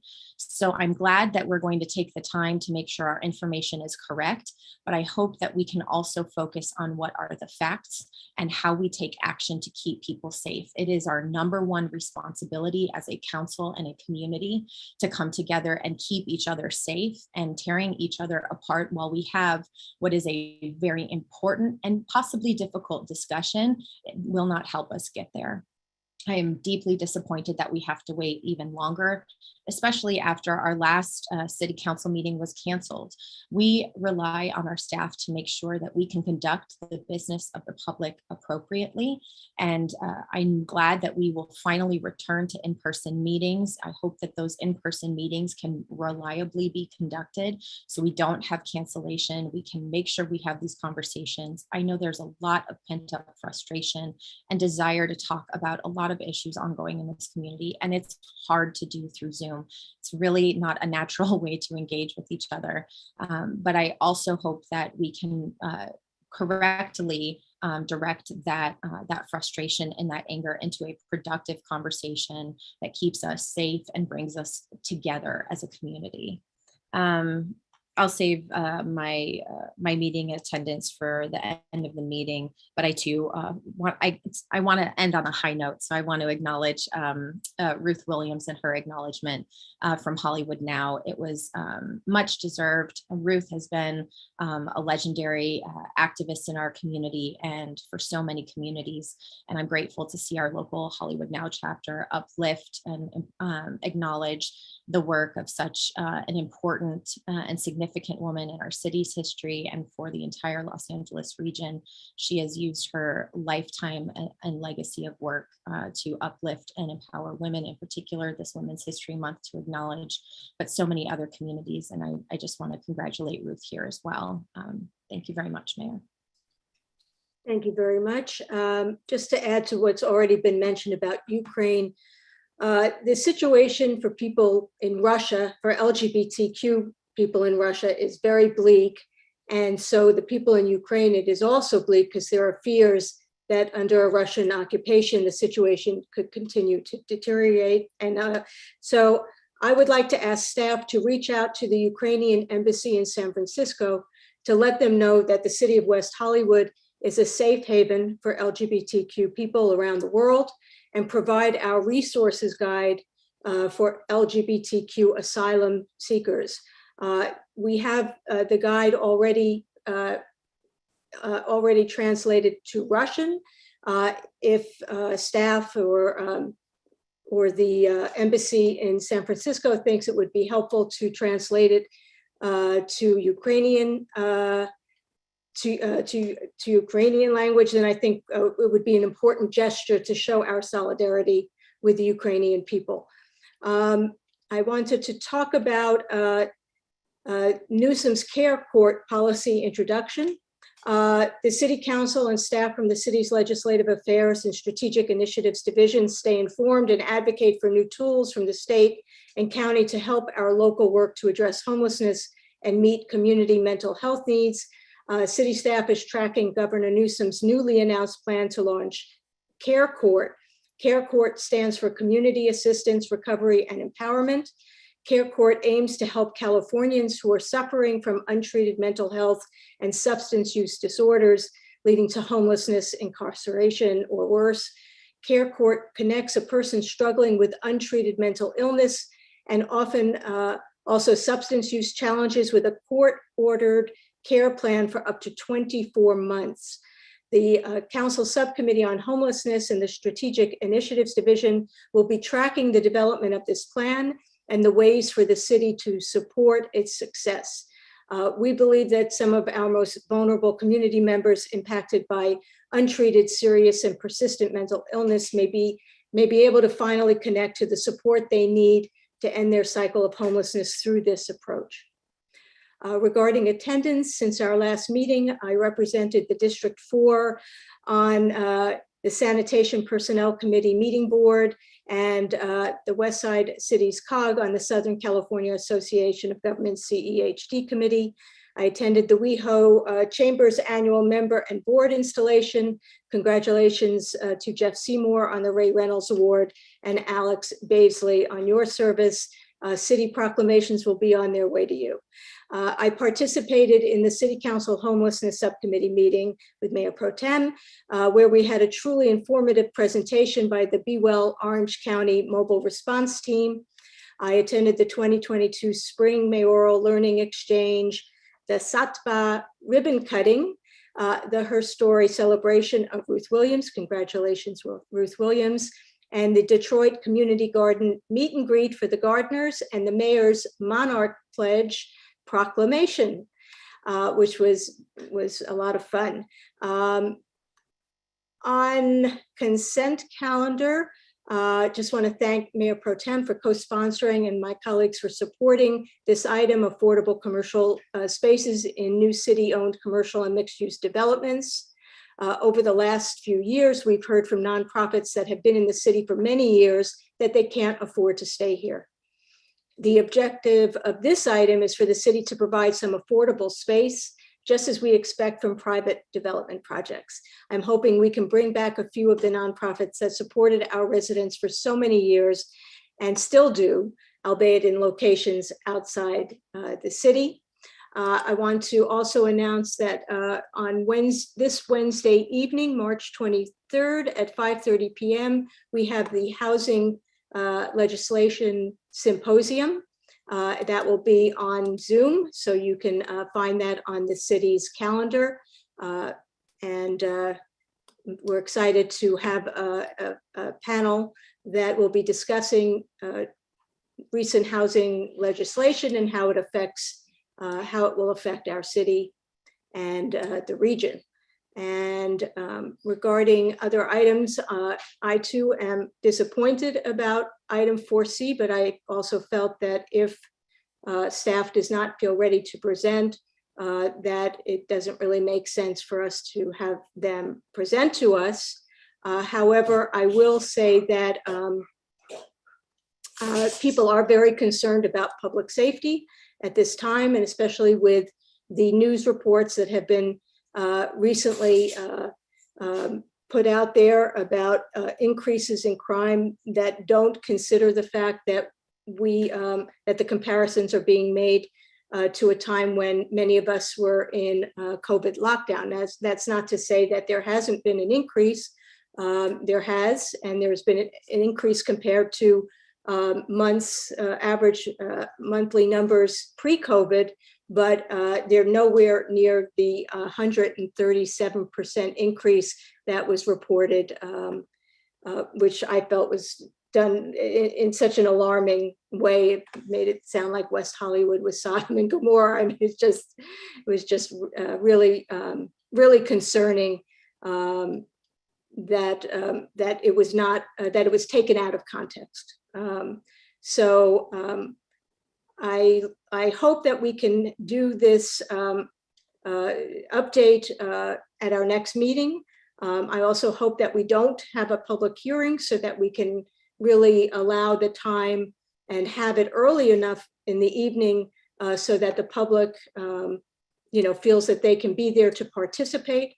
And I would also request of the city clerk to make sure that all of the emails that we received are, all of the correspondence is also placed on that agenda to make sure that that our our residents and businesses feel heard.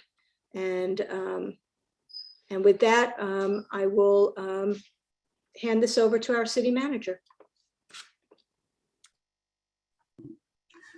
Thank you, Mayor. Good evening, Mayor Pro Tem and council members. A few updates from staff before I respond to some of your comments. The bystander intervention training has begun. The training focuses on promoting the proactive role employees can take in the prevention of sexual assaults at businesses that serve alcohol. Nearly 700 employees have already completed the training, and is anticipated that over 1,500 employees will be trained by the initial compliance date of April 1st. There will be a vaccination clinic in Plummer Park on April 16th and April 30th from 10 a.m. to 12 p.m.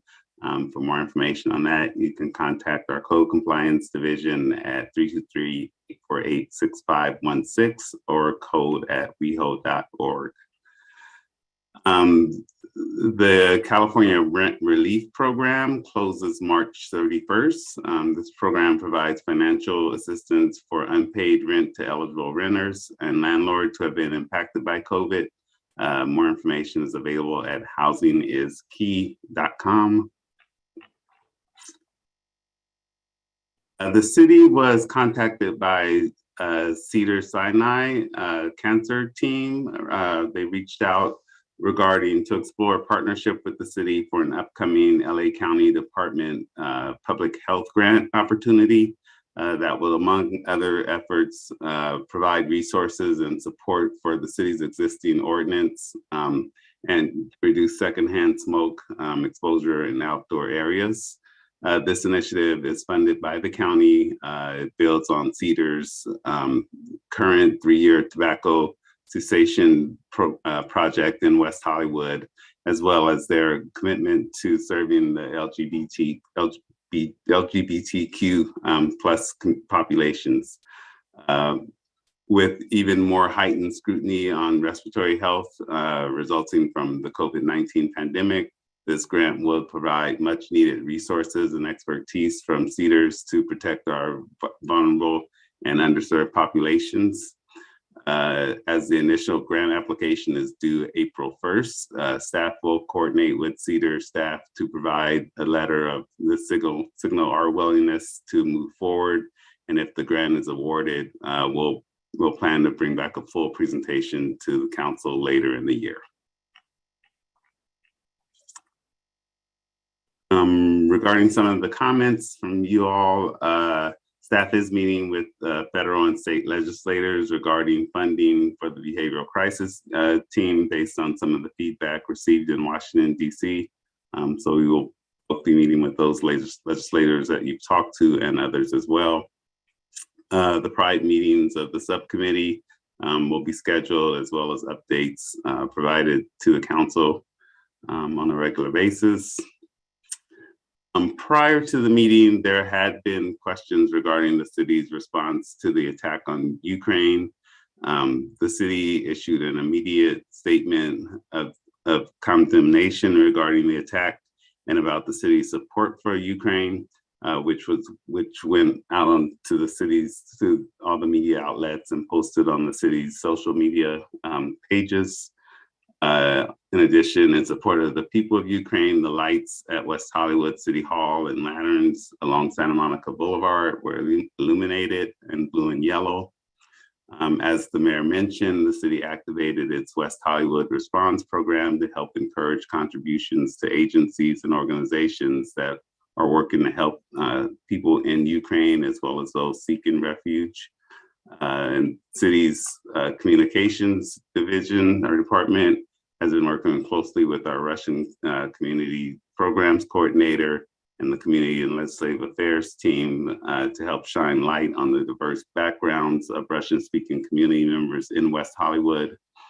And lastly, as part of the city's Russian Arts and Cultural Festival, which celebrates the rich cultural traditions brought to the United States by immigrants from the former Soviet Union, there will be a WeHo fundraiser for refugees from Ukraine, and all the events that will happen during the month of May will also be fundraising events, and the proceeds will go to those charities recommended by the city.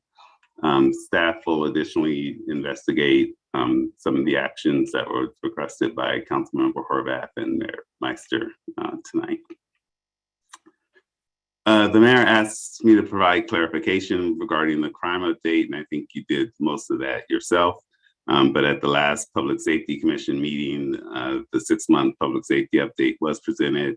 It was noted that there was a 137% increase in Part 1 crimes from February of 2021 to February of 2022.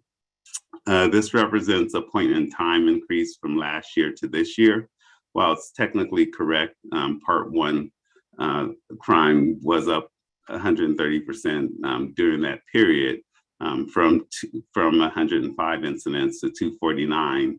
It does exclude important context about the sharp drop in crime during the COVID-19 pandemic. The COVID-19 pandemic and the related state and county health orders in 2020 and 2021 created emergency policies that forced certain business closures and safer at home recommendations. Those emergency policies also had a significant impact on crime, with Part 1 crimes being reported at the lowest point in the city's history. Prior to the COVID-19 pandemic, the city usually averaged 180 to 220 Part 1 crime incidents monthly. This is a more appropriate baseline for a long view comparison. Several of the media outlets reported the 137% increase in crime without providing context about the impact of the COVID-19 pandemic, which can be misleading. And so the February 2022 statistics of 249 Part 1 crime incidents, it does indicate a rise from our average of 180 to 220, but it's certainly not the same as the 137% increase. And then lastly, just also related to public safety, the city has engaged Strategy Corp, a professional services firm based in Ontario, to guide us through the development of the community safety and well-being plan. That team is experienced in working with local and regional government, police organizations, the nonprofit sector to develop and implement community safety efforts. Our project will include the creation of strategic goals, prioritization of the community and safety and well-being initiatives, an implementation plan, and extensive public outreach. I do apologize to the council and the community that we didn't have the discussion about the public safety update at this meeting, but that will happen soon, in addition to the extensive discussions with our key stakeholders about how we move forward over the next few months in working on this community safety and well-being plan, in addition to meeting with each of the council offices individually to get your feedback and direction. And I believe that is it for me. I see Councilmember Horvath has her hand up. Yes, in your report, you reaffirmed the 137% statistic. The number that was given in our staff report tonight was 51%. And the graph that is being used as the context for Part 1 crimes actually shows a 66% increase, not 137%. So are we confident that that number is correct? We will bring back a full discussion on the crimes from that period of time. That is the number that was provided to the Public Safety Commission at last Monday's meeting. And so we will take a closer look at that number and the other numbers and provide an update. So it's possible 137 isn't accurate? I believe it is accurate, but we will verify that it is accurate. Okay, so the rest of the report was not right. At this point, there's no specific points that are not correct. We'd like to provide more clarification, more context, and have some certainty that all the information is correct before we have the public discussion. I agree. I just don't want to affirm numbers if we're not certain they're correct. So that's all. Thanks. Councilmember Erickson. Thanks. And I just want to thank David. I know that this wasn't the discussion that we were intending to have tonight, but I also know that I want to thank him for his leadership by moving this to make sure all of that information that my colleague just pointed out can be had in that correct way. As my colleague, Mayor Horvath, is very good with those numbers. I know she's very detailed like that. She's shaking her head. No, I'm in Wisconsin, apparently, Councilmember Horvath. Thank you so much. I want to thank David because I know that is a hard decision, and I know we'll get it right and we'll have a good discussion, but sometimes we have to press pause. We all wanted to be in person last time as well, but we had to press pause as well, and we're going to get it right. But David, I forgot to ask in my comments, could you please, for the public, just so they're aware, provide an update as to why the last council meeting was canceled at the last minute? I know that some people have said some things and some people have said other things, just so you can state it here and how those issues are being addressed and fixed and everything. Yeah. So there were technical difficulties with the hybrid meeting, which we also experienced back in October. Those meetings have been very difficult for the city to operate. It does require both the in-person meeting and also to be able to broadcast via Zoom and via the city's Channel 10 channel or regular cable channels. In order to ensure that doesn't happen again, we do plan to go in person and go fully in person with the chambers available to full capacity. So that is the primary location to view the meeting. Community members can still call in if they do not want to or are unable to come to the meeting in person. They can call in and make public comment.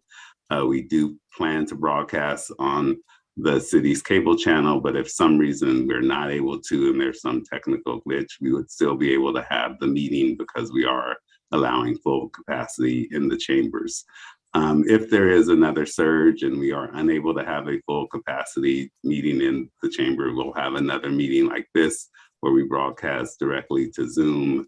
It just lessens the chances of some type of technical difficulty where we'd have to cancel the meeting. And I think the ultimate goal is to ensure we do not cancel any more meetings. So from here on out, the plan is to be in person or fully virtual, not the hybrid meetings that just haven't worked out for us. Okay, Madam City Clerk, if we could have the fiscal impact on consent calendar with the removal of item 2H and the addition of items 4B, 4D as in dog, and 5A. Thank you, Mayor. Yes, the fiscal impact, as you stated, with the removal of the item from consent and the addition of 3 items to the consent calendar is $9,215,285 in expenditures, $0 in revenue, and $0 in waived fees. So moved. Second. Great. Can we get a roll call? Yes. Councilmember D'Amico. Yes. Councilmember Erickson. Yes. Councilmember Horvath. Aye. Mayor Pro Tem Shine. Yes. Mayor Meister. Yes. The motion passes. Great. Okay, now we are going to move on to 3A, our public hearing. Adoption of housing element update and certification of final environmental impact report. The public hearing is now open. Are there any disclosures from council members? Seeing no hands, Madam City Clerk, can you please tell us how this hearing was noticed? Thank you, Mayor. Yes, this hearing was noticed as required by law with also a notice of continuance since the meeting or the public hearing was continued from a previous city council meeting. Thank you. And will the staff representative please introduce yourself and present the staff report? Good evening. Thank you, Mayor, Mayor Pro Tem, council members, and members of the public watching at home. My name is Rachel Diamond. I'm a senior planner in the Long Range Planning and Sustainability Division with the city. And tonight before you, we have a review of the housing element and certification of the final EIR associated with that housing element. This item This item was heard in February, and after hearing comments from council members, the item was continued to a date certain for the first meeting in March, which was ultimately continued to this meeting. And so tonight before you, once again, we're asking that the City Council adopt 2 resolutions. The first is a resolution that would adopt the amendments to the West Hollywood General Plan that would adopt the 6th cycle housing element update, as well as a resolution that would certify the final environmental impact report. Basically, what this action would do today would allow for us to move forward with submitting the housing element to HCD at the state level so that they can review it and determine if we can certify the housing element or if there are additional changes being requested by HCD at that time. Until such time, we won't know if we are able to receive certification from the state. So we are asking that you move this forward so that we can move forward with that certification process. I just wanted to walk through really briefly the housing elements objectives. We've already talked through a lot of the pieces of the housing element. So tonight we're really focused on the changes that have been made.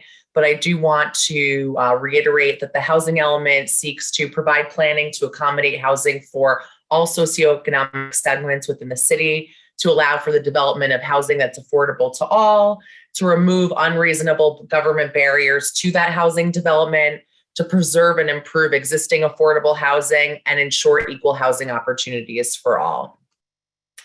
There are a number of goals that are specifically outlined in the housing element, and I won't read them all to you right now, but I do want to note that goal H4 was updated, and I will review that in just a moment. And so we can come back to that if you have any questions. Just to walk through the process that's occurred recently, we have been working on this as staff and with the community for quite some time, and ultimately went to the City Council, like I said, in February with a final document, received a number of comments from the City Council and have made those changes since. But ultimately, we need to adopt the housing element and certify the final environmental impact report so that we can move forward with HCD review. The housing element itself was actually due on February 12th of this year, even with an extension that the city received because we met our RHNA numbers from the last cycle and don't have any zoning changes that are occurring as part of the element itself. So we do want to move forward with adoption so that we can bring this item to HCD, who then has 90 days to complete their review of the adopted housing elements. And if there are any more changes that are required by HCD, any substantial changes would return back to the Planning Commission and ultimately the City Council. And I do want to note that this is a living document. We will need to do an annual review of all of the progress that we're making on all of the programs that are in the housing element. So on an annual basis, we can come back to the City Council, discuss the progress that we've made, and also make any changes to the housing element as we see fit. This is a 9-year document, but it doesn't mean that we're stuck with this document for 9 years. It is a living document that we can amend in the future. So I did want to point that out, something we haven't discussed at length, so that you understand that we can make changes as new things come up in the future and as new ideas and concepts and policies are addressed by the City Council and by the community. I do want to walk through the recommendations that were made and the responses that staff made to those recommendations from City Council. I'll start with the recommendations from Mayor Meister. The first being that pet-friendly requirements be integrated into the housing element. And so as a response, Program 7 includes the following: ensure pet-friendly policies are being incorporated into the rent stabilization ordinance.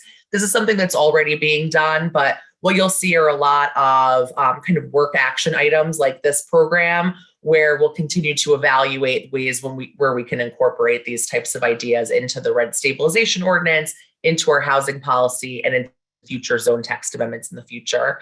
The next recommendation was related to adding more aging in place and roommate programs. So as a result, the city added a program to include a roommate matching program to allow for more aging in place. And that's in Program 7, where we would have a aging in place related housing list that would connect older adults with accessory dwelling units and smaller unit owners so that we can match those in need of smaller housing with people who are renting units. Excuse me, Rachel. I just want to ask my colleagues, do do we need to go through all of the recommendations that we made? No. Okay. I mean, I have comments about some of what staff wrote, but I don't know that I need, Rachel, that I need you to actually read every single page of it. I think if we have comments about the recommendations, we can just make those, or if we have questions about them. Absolutely. Thank you so much. Okay. So does anyone have any questions before we go to public comment? Okay, why don't we go to public comment? Madam City Clerk. Thank you, Mayor. Our first speaker this evening is, I'm not sure if it's going to, is Michael King. Michael, if you're still in the meeting and wish to provide comment on this item, please press *6 or turn on your camera.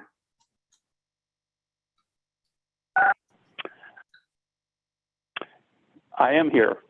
Good Okay, evening, go ahead. Madam Mayor, Madam Pro. Go ahead. Good evening. Good evening, members of council, Mr. City Manager. I address you tonight in my capacity as Chair of West Hollywood's Historic Preservation Commission and at the explicit request of my fellow commissioners. At January's regular meeting of our commission, staff presented the proposed housing element for our review. Proposed mitigation measure CUL-2A required a tribal cultural resource assessment report for every project. Producing such a report involves performing a search of the sacred lands file with the Native American Heritage Commission for each and every housing project built. Staff, however, noted that there are no tribal sacred lands within the city, and thus the requirement to produce such a report serves no purpose other than to delay any projects and to make them more costly to build. Based on staff's recommendation, the HPC explicitly and unanimously recommended the deletion of mitigation measure CUL-2A. Staff removed that requirement as per our request. However, subsequent to the January meeting, that language has somehow reappeared as mitigation measure CUL-1. No matter its name, the requirement is unnecessary, and we thus repeat our recommendation that this requirement be removed from the housing element. Second, the historic resources assessment, as proposed, adds a new requirement to outreach to local interested parties. This item was never presented to nor discussed by the Commission prior to our February meeting. When it appeared in the late-stage document, we were a bit surprised by it and are uncertain where it originated. When it did come to our attention, several commissioners expressed concern that this statement may be so vague as to be unenforceable. In any case, none of us was entirely certain what the statement means. Had this requirement come before us at the time the housing element was on our agenda, we would likely have objected to the inclusion of this phrase as written. We recommend that this requirement also be removed from the housing element. Thank you for allowing me to clarify our Commission's position on these points. Good evening. Thank you, Michael. Our next speaker on this item is Victor Omolchenko, and this is the last person I have signed up to speak. So if you were interested in commenting, please use the raise hand feature. Go ahead, Victor. Good evening again, Victor Omolchenko. Well, I previously commented on this housing element, and I was very concerned that you are going to be forced to codify it with what I consider a heinous statement of overriding considerations that says that there are going to be significant unavoidable impacts related to our air quality, our toxic air. So as we try to develop and plan for these new 4,000 RENA units, what will happen to our air?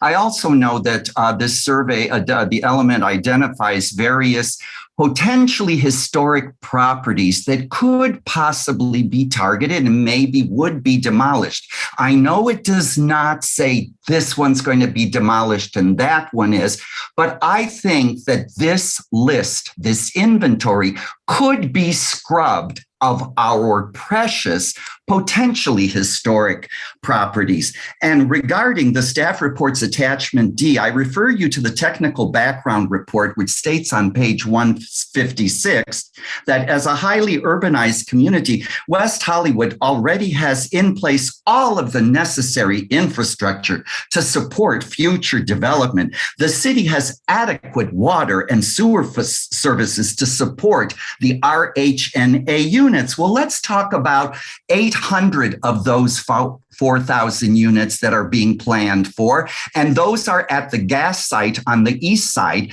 and at that big, huge parking lot below Sunset Plaza on the west side, below the Sunset Strip. Do you really believe? What has the Department of Water and Power said? What has SoCal Edison said? Have you gotten guidance from the electric company, from the gas company? You know, some of our sewers in the major street like Santa Monica and a couple of residential streets have been fixed, but the others are from the 20s. So how can you sign off on this housing element at this point? Let's continue the community conversation. Thank you. Thank you, Victor. Mayor, that was the last person I had signed up to speak on this item. Okay, thank you so much. Who would like to begin with questions, comments? I see Councilmember Horvath, followed by Mayor Pro Tem. Thank you.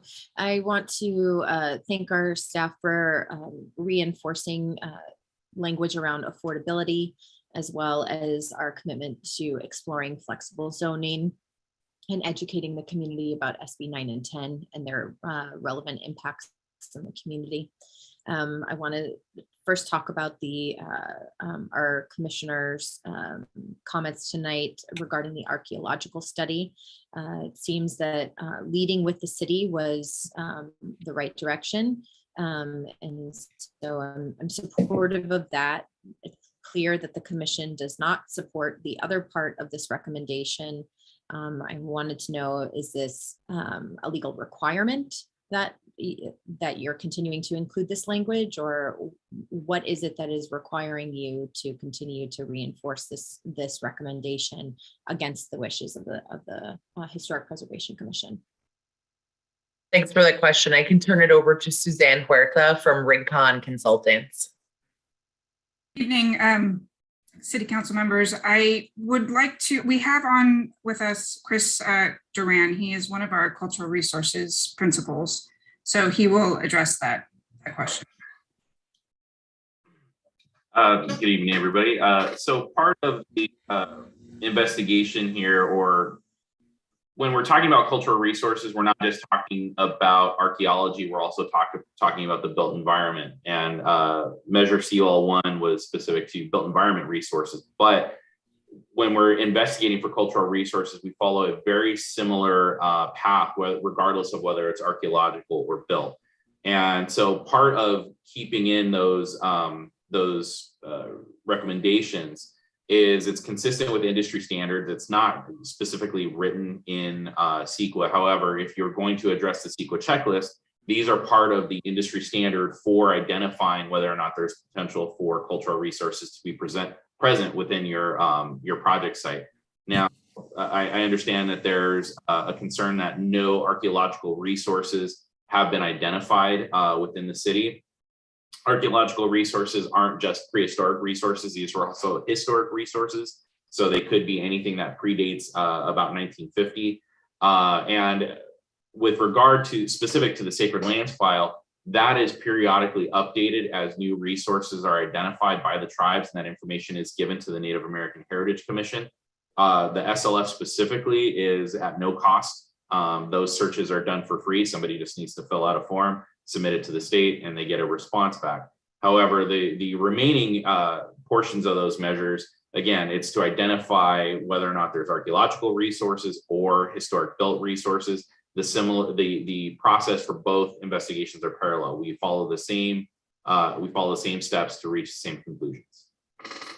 So I think thank you for that very thorough explanation. It's very helpful. And I think a key point in what you mentioned is the cost impact. I know that that was also raised, as we're looking to try and create more housing options, for example, the cost of doing very thorough, what are believed to be very thorough studies seem to indicate a higher cost to potentially to individual projects. You're saying that there's no cost. So is there a way to make sure that if there is a significant cost that comes with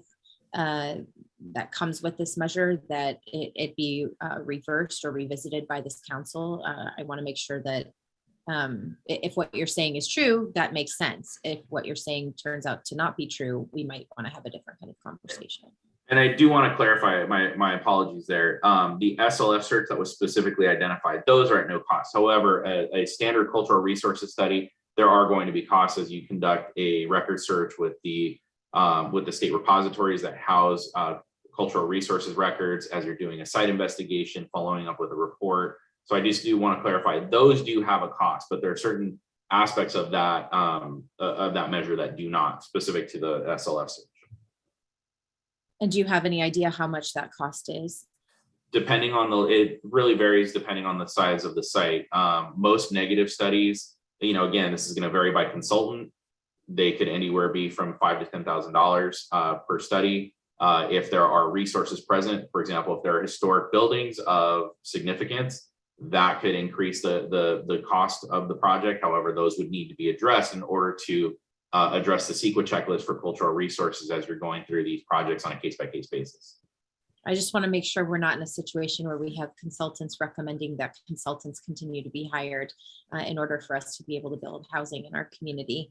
And clearly that it's a concern of our Historic Preservation Commission enough to have their chair come speak about it tonight. So I'm interested to hear what my colleagues have to say on that item. But the other question that I had was, what should we expect as next steps and the timeline, assuming this goes according to plan?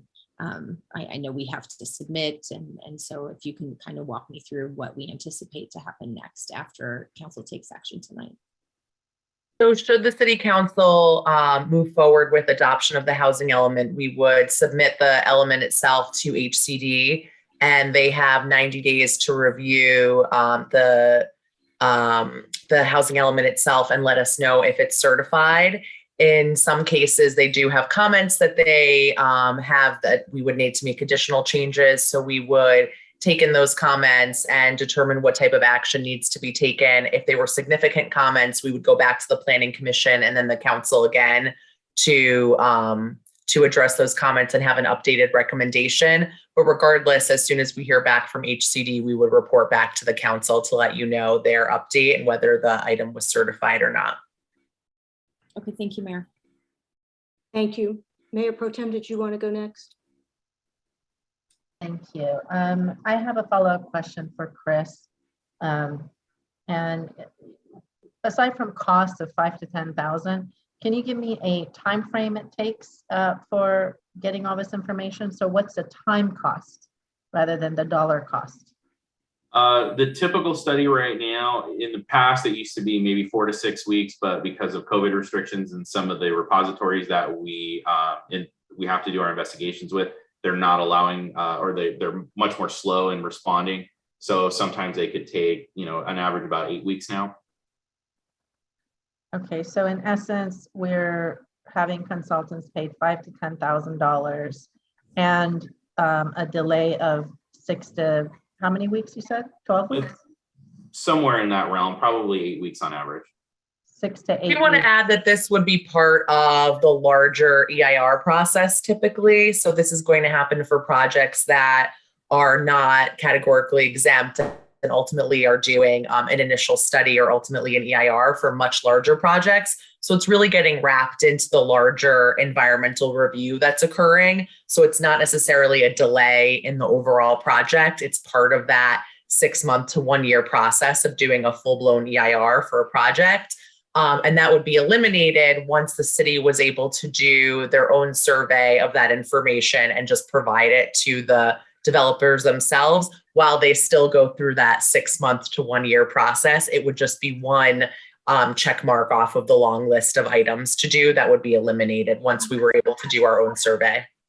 Okay, also, I wasn't finished speaking, so if you can, in the future, please wait for me to finish because I will lose my train of thought. But thank you for the clarification, Rachel. Sorry about that.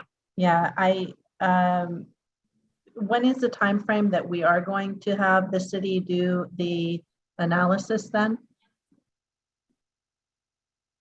It will take some time, so it'll likely occur over the next 6 months or so. Thank you very much. Also add that if that analysis were in place right now, that is something that we could be working off of. But because it's not in place, we need to address this impact for this EIR. And if we don't address this impact, then that creates a liability with this EIR itself. Thank you. I'm going to go ahead and, because I have a number of comments and maybe some of them will have an effect on what we do tonight. Regarding the staff report, on the fourth recommendation, the one under my name on page 2, it isn't quite correct. My recommendation was that we look at the city holistically, and I understand that Councilmember D'Amico's request to pull the old county map so that we could see what was done in the past, but I also want staff to look at all of the city's neighborhoods, regardless of zoning, with the lens of what makes sense for our city as it is now and our residents in the future. On the top of page 5 of 10, where you discuss the different housing types, you neglected to include SROs, which, by the way, was specifically mentioned in the letter from HCD. Obviously, HCD considers SROs housing, and in fact, again, every bedroom is considered a unit, and every unit, which is every bedroom, counts towards RENA. I know that John Kehoe had some concerns about SROs, that they're more like short-term rentals, but I guess we'll have to agree to disagree, because SROs can be conditioned, and in the CUP, we can require a minimum 1-year lease. Regarding staff's rush to approve SB 9, first, I think that this state law does not make sense for these 3 neighborhoods. Second, I would have hoped that staff prioritized the state housing laws that were passed a number of years ago regarding one-for-one replacement, and whether we want replacements to be affordable versus rent stabilized. As a rent stabilized city, we have that choice, and we have to have a council approved policy on that. Planning Commission recommended that all replacement units be affordable as opposed to rent stabilized. They made that recommendation in 2019, yet we still have not seen that zone text amendment. But yet there's this mad rush on SB 9, which probably would be less common in our city, considering the size of the lots. Regarding building housing for purchase, we had a presentation at our SCAG CEHD meeting about how important it is to create housing with entry-level purchase prices. When experts talk about building generational wealth, they talk about home ownership. We need to make sure that the city extends these types of opportunities, particularly if we want to fill in the missing middle, the missing middle gap that currently exists in development in our city. There are developers that focus on the missing middle, and we need to include them in our housing development conversations. Regarding the technical background report, Table 7, the employment profile, if you look at the occupations of the people who live here, as well as the median annual income, you see that what we need is moderate priced housing and more affordable housing. We don't need more luxury housing. And the fact that our RENA numbers are requiring 38% of new development to be above moderate market rate units and 62% affordable demonstrates that the state has a ridiculous one-size-fits-all policy if they're requiring us to have 38% of our development be above moderate. Figure 16, the city's vacancies. I had asked staff what the total number of vacant units was because without knowing what the total number of vacancies is, it's kind of hard to really understand what's going on there. And so my understanding is that there's over 2,600 vacant units. Rented not occupied is 20% of vacancies compared to 10% for the West Side cities and 8% for the county. And I find that to be a little disturbing. On the statement of overriding considerations on the bottom of page 2 of the finding of facts, it says, and I quote, "The California Supreme Court has stated The wisdom of approving any development project, a delicate task which requires a balancing of interests, is necessarily left to the sound discretion of the local officials and their constituents who are responsible for such decisions. The law, as we interpret and apply it, simply requires that those decisions be informed and therefore balanced. In addition, perfection in a project or a project's environmental alternatives is not required. Rather, the requirement is that sufficient information be produced to permit a reasonable choice of alternatives so far as environmental aspects are concerned. Outside agencies, including courts, are not to impose unreasonable extremes or to interject themselves within the area of discretion as to the choice of the action to be taken. And the reason I read that, that came from our, from the overriding considerations and the finding of facts, is because first, the state has taken away the sound discretion of the local official and the constituents. Second, we have not been presented a reasonable choice of alternatives so far as environmental aspects are concerned. And third, outside agencies, namely HCD and the state, are imposing unreasonable extremes and interjecting themselves within the area of discretion as to the choice of the action to be taken. It's difficult enough that HCD has imposed on cities like West Hollywood, a city that has met affordable housing goals and exceeded them, to impose an unreasonable number of units in terms of RHNA, but worse, that they don't let us figure out how we're going to do it. The state is making an awful lot of demands on the cities. Meanwhile, they can't get Costa-Hawkins or the Ellis Act reversed or even modified. When they show the political will to do that, then maybe I'll have more supportive words to say regarding this process. Lastly, and this is, I think, important, we need to fill over 3,900 units in the next RHNA cycle. The city really only has two mechanisms to require developers to build units in the categories we need. One is the public benefits bonus, and two is the mixed use bonus. That's the city's mixed use bonus. Both of these are city bonuses, separate from state bonuses and not subject to the state's Affordable Housing Act. So I'm just going to say right now that I am not going to approve a project asking for the city's public benefit bonus unless, one, the majority of square footage is for residential, and two, a minimum of 62% of the residential square footage is for affordable housing with moderate and low income housing in proportion to what is being required for RHNA. We don't need more luxury housing in this city. And I hope that my colleagues will agree that we incorporate this policy into the housing element and the public benefits policy. In addition, I believe we should be doing the same thing with the mixed use bonus ordinance, the city's bonus rather than the state's, and I will be bringing an item forward within the next month. If developers don't want to allocate a majority of mixed use project to residential and a minimum of 62% of that square footage to affordable housing as is required by RHNA, as far as I'm concerned, they need not ask for either bonus. They can still build a mixed use project utilizing only the state's density bonus. So I'm throwing that out there. I think that if we keep expecting, we keep expecting a different result from doing things the same, that's the definition of insanity. I see Councilmember Erickson's hand up.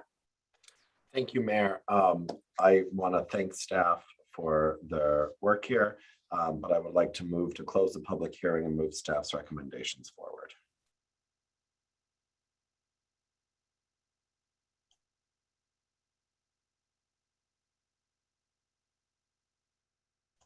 You have to call. I haven't heard a second, so I think we can continue. Do you have other comments that you want to make before I go? You have to call for the second, Mayor, and I believe Mayor Pro Tem Shine was unmuting himself. Oh, okay. Yes, I'm going to second for the purposes of discussion, but I think Councilmember D'Amico has not yet spoken, so. Right. Councilmember D'Amico, would you like to speak? Thank you. I've given this a lot of thought since we have now discussed this our third time, and I appreciate the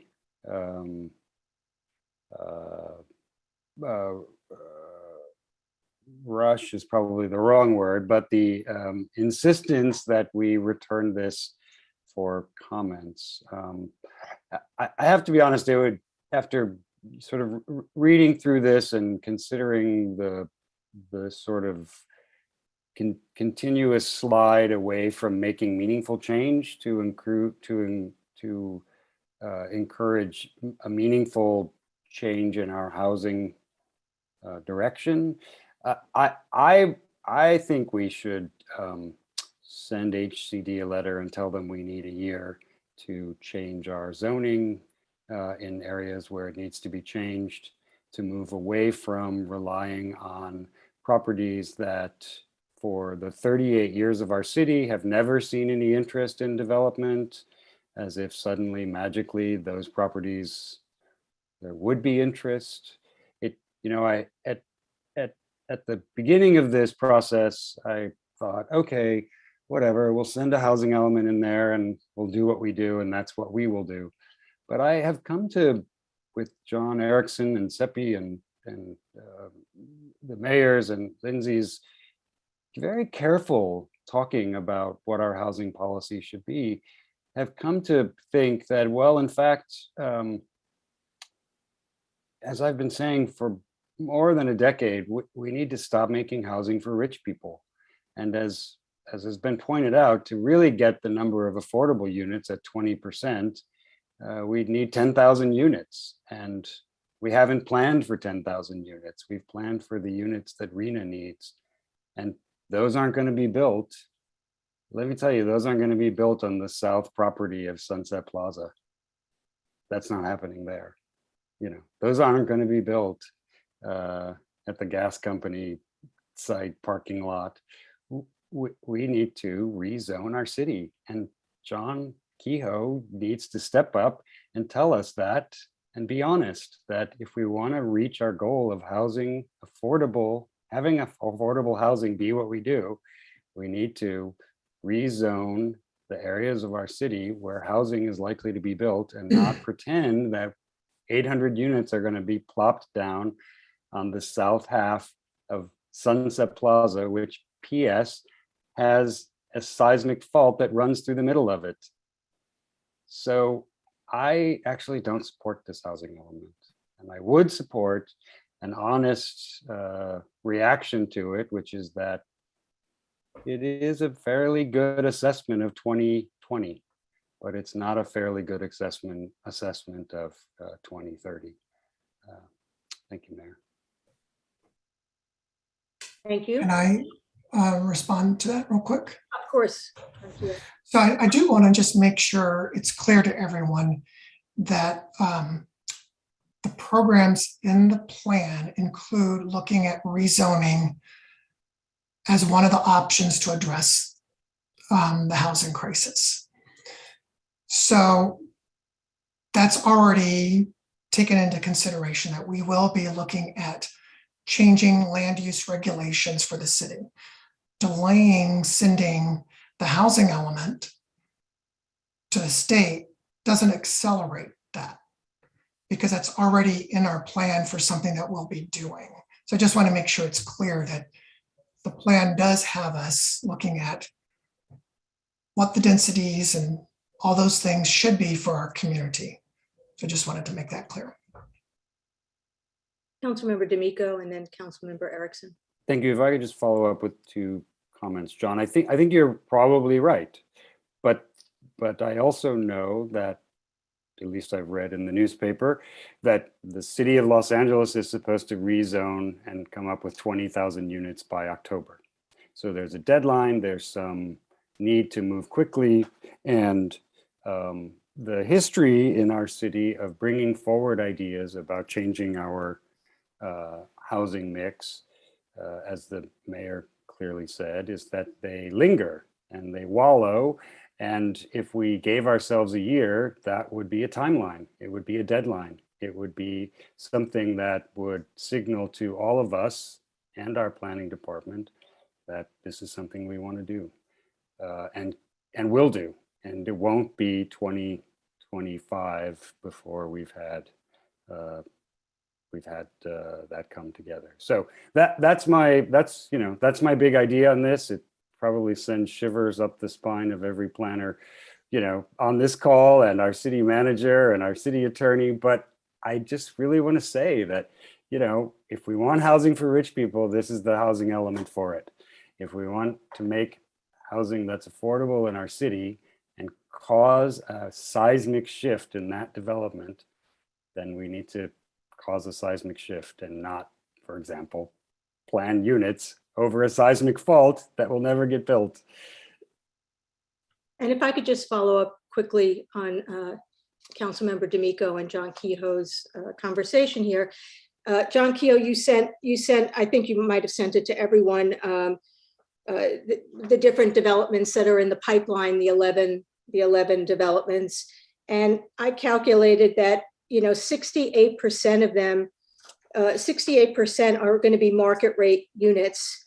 And that includes several projects, at least one project that I know of that's a city nonprofit project, which is not going to happen every year.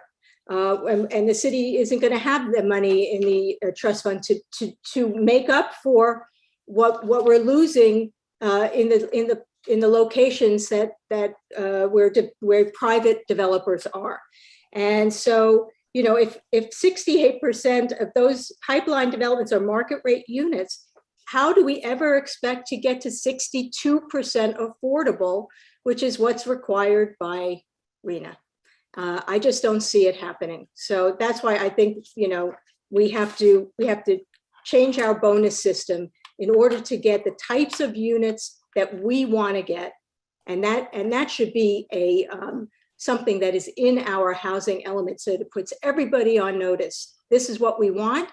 And if you want a bonus that is not a state bonus, but a very big city bonus, then you need to provide what the city needs. So, Councilmember Erickson. Thanks. I had a question for my colleague, John. I know, and what other John Kehoe said. I know, well, it is no stranger that I've been very critical on this element for quite some time, right? I moved it for sake of discussion so we could have a conversation about the element itself. I understand, per John Kehoe's answer to you, there is the answer was we could look at or would look at rezoning if we were to today, because we're the decision makers. And and I think a very wise person like you once told me, you get to vote no when you want to. That's the joy of being up here, right? It's some of the best advice you've ever given me. But would you be more supportive if we didn't say we could look at rezoning, if we did, like other cities are actually looking at, changing it to holistically saying, like you did originally, what I think last year, long ago, when you submitted that supplemental memo about rezoning in general, would you be more supportive of this item if we made it like point blank? The city is going to be rezoned, period. This is how we get here. Give the city a year to do it, to figure it out, do all the processes so we can build this type of housing. Is that the aggressive push that you are asking for? Because if that is it, and you want to be that aggressive push, I will be supportive of that, because I've been pushing for that all along. And I think HCD will actually see that as not a could, them doing this, they'll see it as a, they are doing this. So therefore, I think our greater acceptance at HCD would be granted versus what we're seeing still with cities getting rejected. Because I think what you're alluding to rightfully is that cities are not doing enough. And I just had that statement plus question to you of where we could get this housing element to be, if that is the one point you're talking about. If there are others, I understand that as well, but I wanted to ask you that question.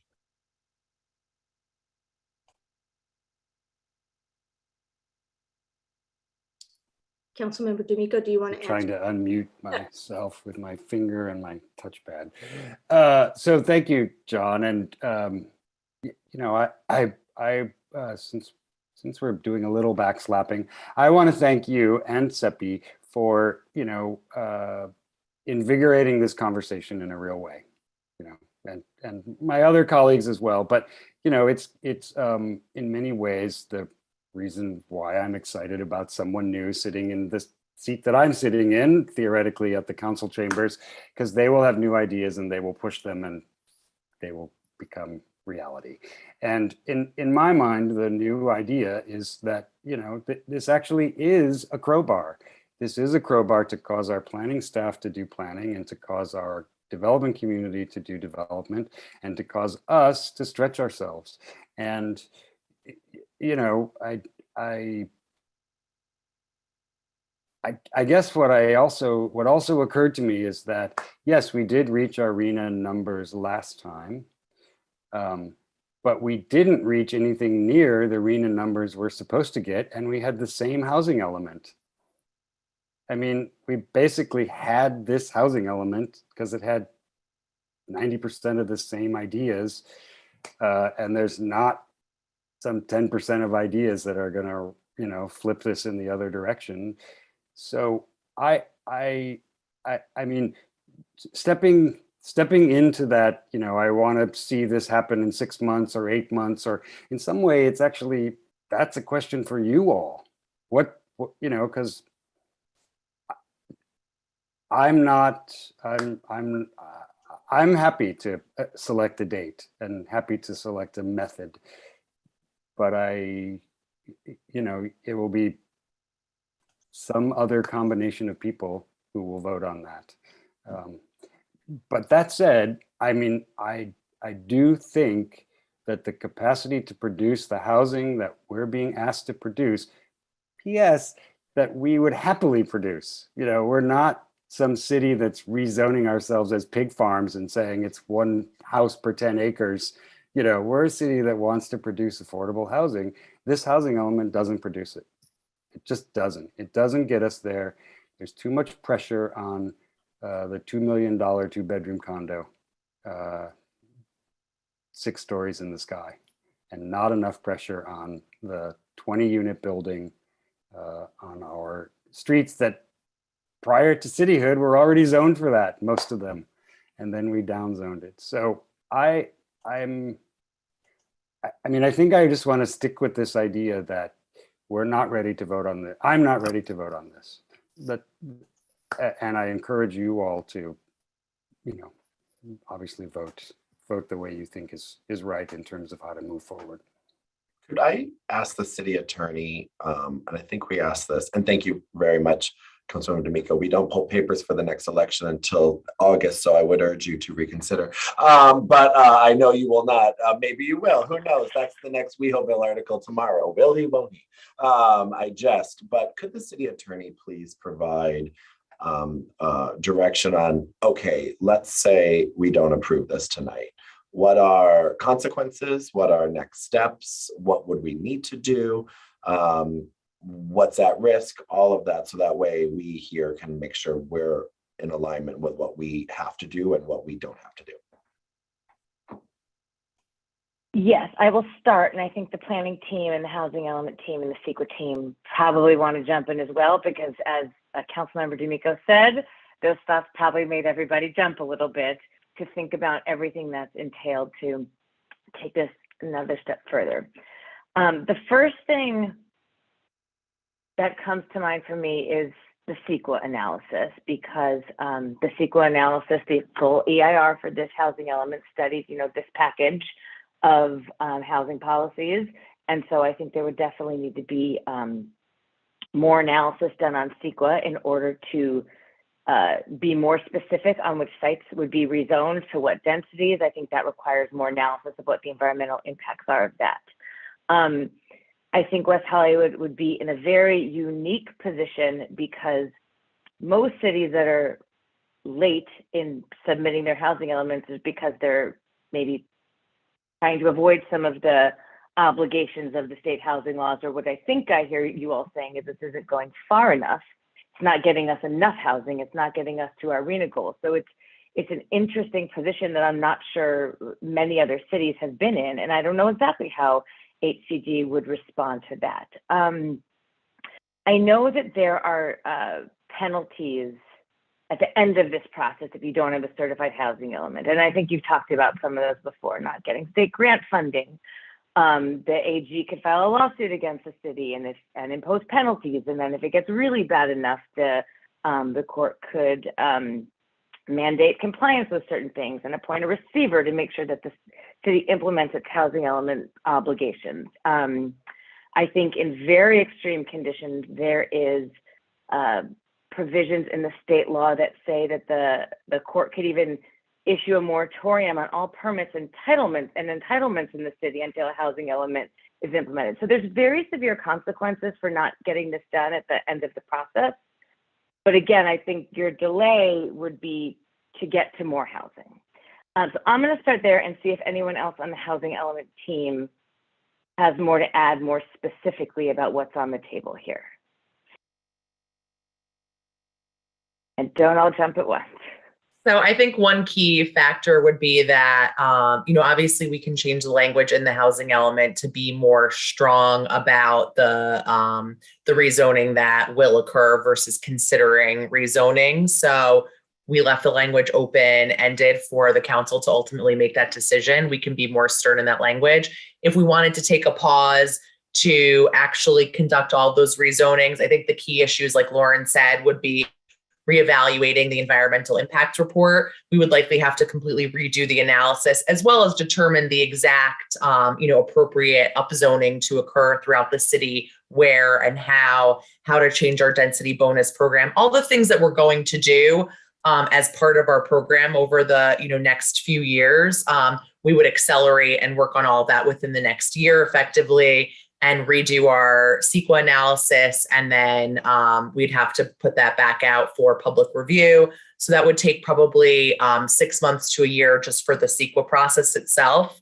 So it would be at least a year to get all of that done. And it's something that, even with a certified housing element, we plan to get started on regardless fairly immediately. So it's something that we can do in concert with certifying this housing element and submitting it to HCD for their review as well. That's something we can start immediately.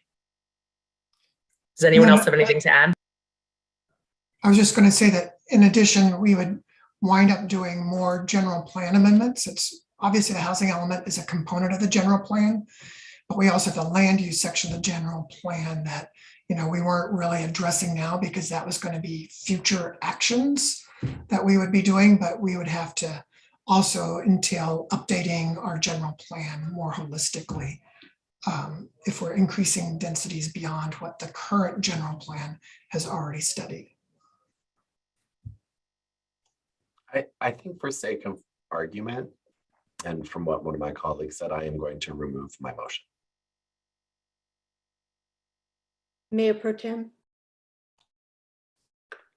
Yes, so I think we are all wanting more housing, and specifically for myself, I'm very much interested in creating opportunities for more affordable housing. We have an affordable housing crisis, and whatever we can do to be more bold and shorten the time. I hear you all saying we're going to do this in the next few years, but our crisis is now. I have friends who have had to move out of the city because they cannot afford to live here. Many, many friends and neighbors. And that's not even touching on the homelessness issue. And so, Councilmember Erickson, I'm glad that you removed your motion, and Councilmember D'Amico, thank you for your comments. And I would say too, I am interested in having you incorporate Mayor Meister's suggestion of looking at public benefits, mixed use, to increase as much as we can our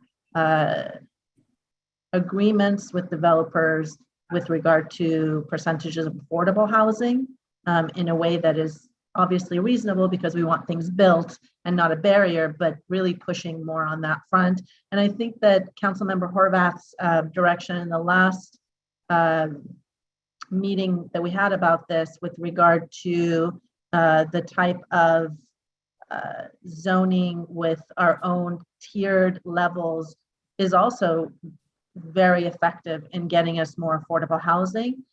So we need to see more quicker, and I think that's what we're asking for. Councilmember D'Amico. So Laura, if we made a chart and we had sort of you at the top of attorney with most information, I would be somewhere, near the bottom of like what I'm about to say maybe won't make much sense, but I intuitively, our environmental document navigates its way through the required amount of housing. And yes, perhaps it won't be in the sites selected, but 90% of sites in the city is infill housing, in which we have a negative declaration anyway. And so I understand that there's a sort of fallback. CEQA eats up everything, time and money and dreams, and and pops out stucco boxes, on a concrete base. So I hear that there's probably some environmental work to do, but intuitively, if I think of the city of Los Angeles, a 1.9 square mile piece of Los Angeles that the zoning would be changed in would be a blip on an environmental document for the housing element for the city of Los Angeles. So I just, I realize that I'm mixing scales and I'm changing the language, but I also want to say that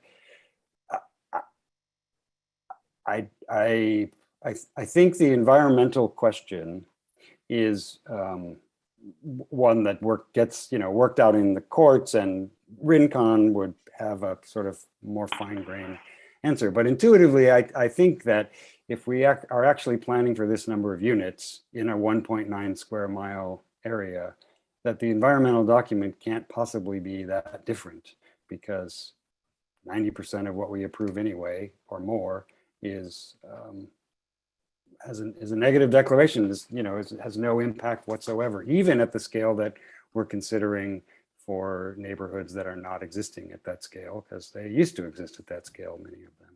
So I'm just putting that out there, and I would say to the mayor pro tem, I too think, if we don't make some big move today, and we may not, and we do what Rachel suggested in the next couple of years, that means that projects that come to the desk 2 years from tomorrow, those projects would consider this. And those larger projects are 5 or 8 or 10 or 21 years in the making. If we look at, the Melrose Triangle or the Robertson Lane, or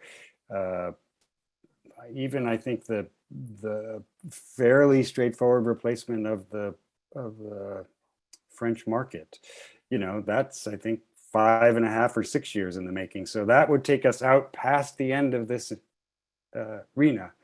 And so I just think we need a better plan. We need a better plan that goes into effect sooner. And perhaps the main focus needs to be, as the mayor suggested, that these city bonuses require that they be based on RENA requirements, not on developer interests. That's at least one clear and focused way to target development that produces affordability. But absent sort of a wholesale rethinking of our large scale development plan, I don't know, I'm sorry, I just don't see the Division 7 bus facility, Metro, whatever that's called, turning into 1,700 units if property there is only getting more expensive and more complicated to relocate a bus facility. I don't see that happening. We've all met with Sunset Plaza. You know, they're not putting affordable housing there. Those are going to be $2 million 2-bedroom condos stacked on top of, or just below, $3 million 3-bedroom condos. And, you know, and so on and so on. So our solution to this, in my mind, is not what we're putting forward. And I'm just, are you finished? I'm sorry. And I'm just going to say that to me, this is less about zoning and more about policy, because we see that with the projects in the pipeline, even if they're getting density bonuses 4 times their FAR, we're not getting the number of affordable units or the percentage of affordable units that we should be getting. And so my feeling is it's really more about policy, and where we have that ability to control is in our city bonuses. So I would like to say, so we might need more clarification on what exactly the council would like us to do, because, you know, if we are going to look at the wholesale land use regulation for the city, that's a pretty substantial and meaty subject. And we know the community loves to participate in these type of meaty discussions. But if the goal is to get it done quickly, then that's where some of those conflicts come in between public participation and getting things done quickly and analyzing all the potential impacts. So if we start to go down this path, we may need to come back with an item kind of trying to address how we plan to tackle this, if that's the choice of the council.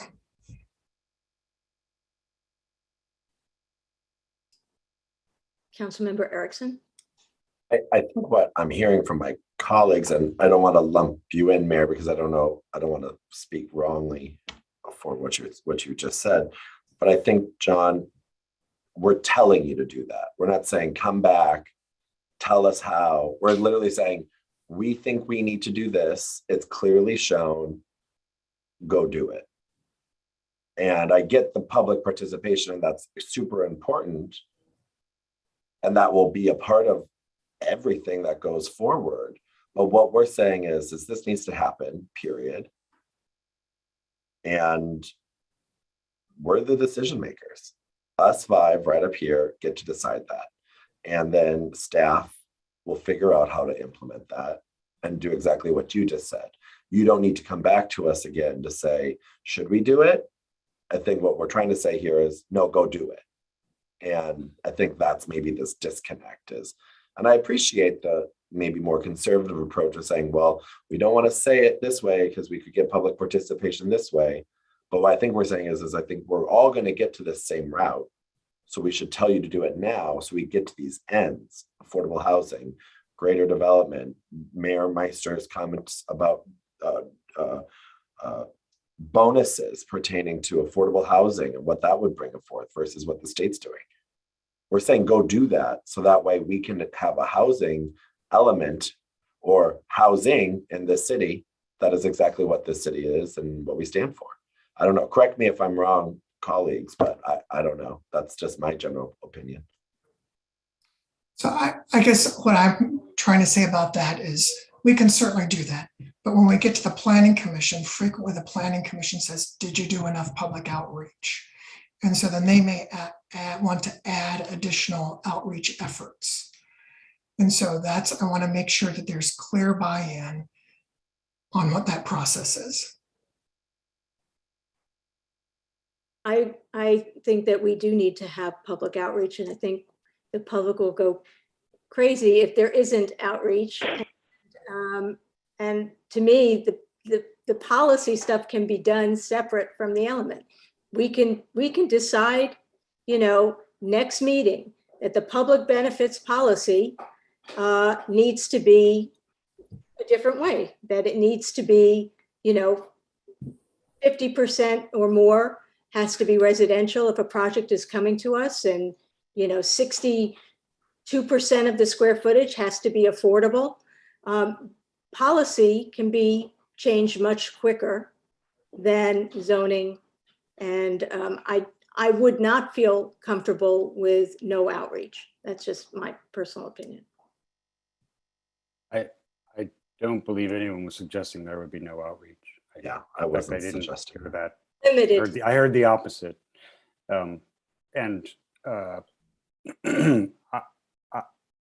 I have confidence that if we reverse engineer the outcome of this housing element, which is to say that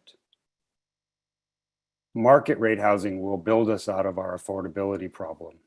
But if we say affordable housing construction is what we want, period, paragraph, and we're going to make all of our policies and zoning choices about that. That's not a commercial discussion. It's not a a question about hotels or restaurants, or it's about what are the zoning questions and the policy questions that cause affordable housing to be built.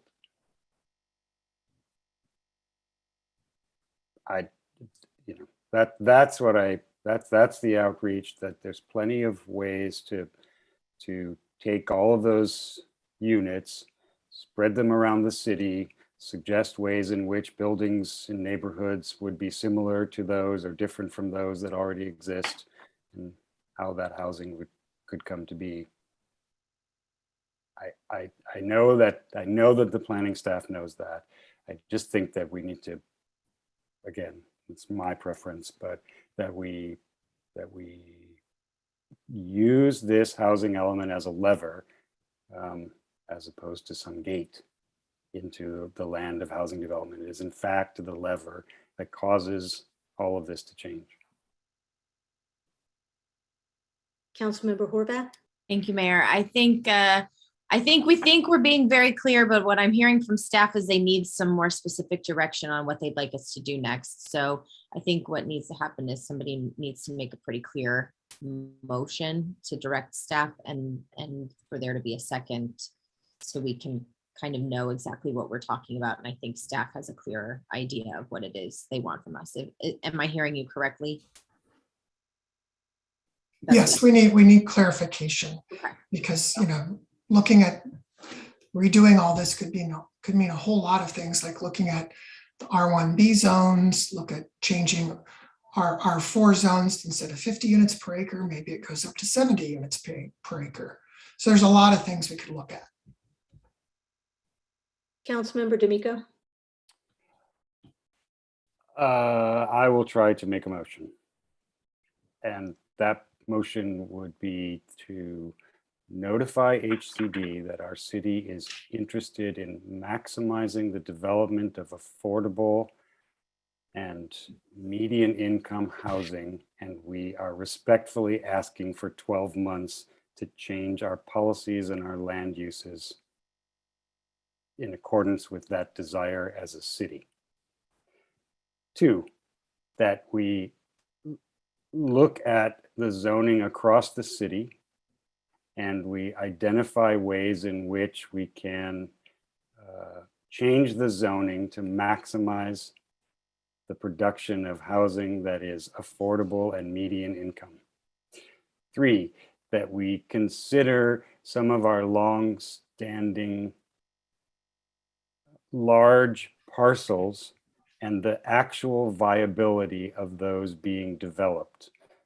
And if they are actually not likely to be developed during this housing element period, that we abandon the use of those, or abandon the maximized use of those as housing sites. And 4, that we carefully look at our environmental document in the context of reallocating housing across the city versus bundling it in target sites. And we consider the true environmental impact and whether there is an actual likelihood of a lawsuit, given that this is a 1.9 square mile city and the numbers of housing units we're targeting are not increasing beyond what Rena has requested. That would be my motion. And 4 and 6, sorry, that the director of, I forget actually what department you're a director of, John, that John Kehoe, the director, add and plan for this to happen in 12 months or less. And I will second that. Councilmember D'Amico and Mayor Pro Tem, would you consider adding a point about us looking at our city bonuses, the policy behind our city bonuses? I believe I did that, but I want Yeah. to specifically say that I accept that I thought that I said our policies and our. I heard zoning, but I didn't hear policies. Yes, I absolutely. heard it. Yeah. Did you? Okay.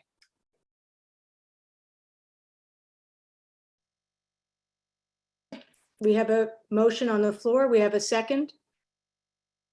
Ready Roll- for a roll call? Okay. call. Councilmember D'Amico. Yes. Councilmember Erickson. Yes. Councilmember Horvath. No. Mayor Pro Tem Shine. Yes. Mayor Meister. Yes. The motion passes, noting the no vote of Councilmember Horvath. Okay. All right. We're going to close that public hearing, and we are going to take a break. It's 9:01. Let's come back at 9:16. Thank you.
Okay. Looks like we are back. And we move now to unfinished business. 4A, discuss and review existing emergency executive orders, resolutions, and ordinances related to COVID-19 pandemic, and discussion of necessary modifications or rescissions thereto. Who is starting this conversation? Please go ahead, Lauren. Good evening. I'll start, and if Janet is on, we have a PowerPoint presentation, but she's going to run it from her computer. Give her just a minute. Yes, Councilmember.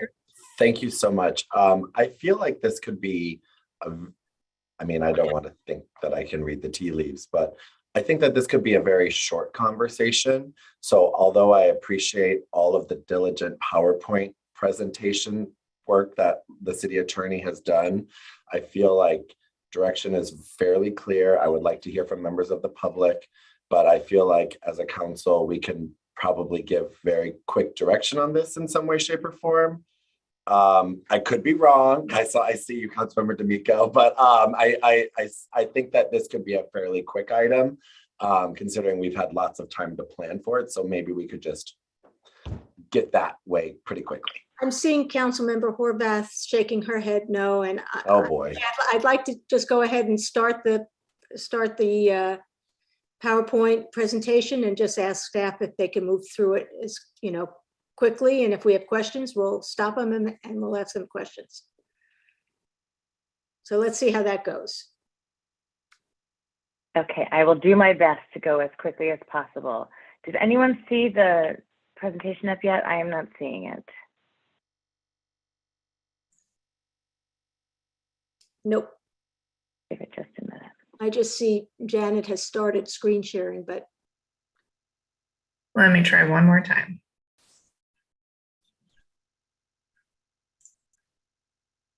We also just thought it'd be helpful for the public to kind of have a visual of the few things we're doing with all these resolution numbers. It can be a little hard to follow, but I'll try and do it quickly. Why don't I get started while we wait for the visual? So tonight, the point of tonight's item is to revisit some of the city's emergency orders and ordinances.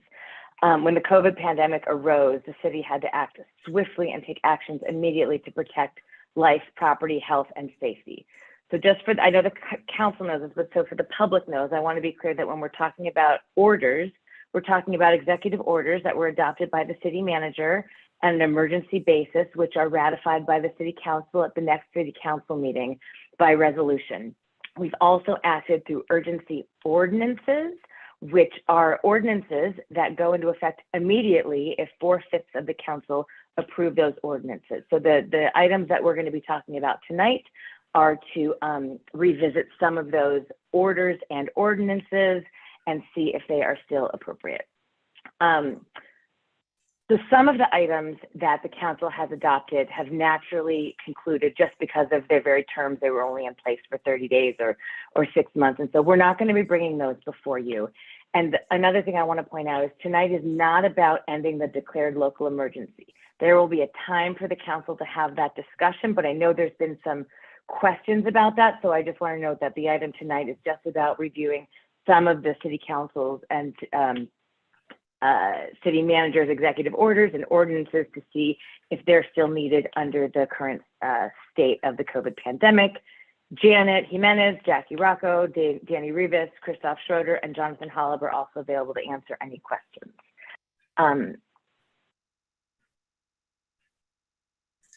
I'm trying to assist Janet Thank with you. pulling up the PowerPoint, but it showed my other screen. Give me 1 sec. Okay. I'll just point out one thing, you all know, we're in a moment now when the health orders are lifted, businesses are operating in normal capacities, mask requirements are lifted, COVID numbers are really low, vaccine rates are pretty high. And so this is a good moment to look back at some of the actions taken over the 2 years and decide whether they still serve the purpose for which they were adopted. They're all listed in the staff report too. So I think we could probably go down that list if the It's not grabbing We'll start my with screen. resolution number 25266.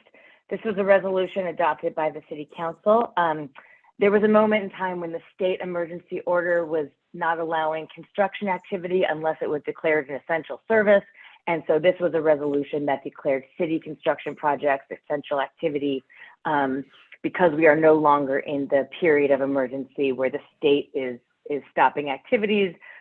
Staff recommends that that order and resolution be lifted. If you can go ahead, please. Lauren Langer, I'm so sorry to interrupt you, Mayor, if I may make a suggestion. As we go through these items, if we have questions item by item, I don't know that there's any speakers, but so maybe we could tackle them one by one so we know what we're making a motion on by the end.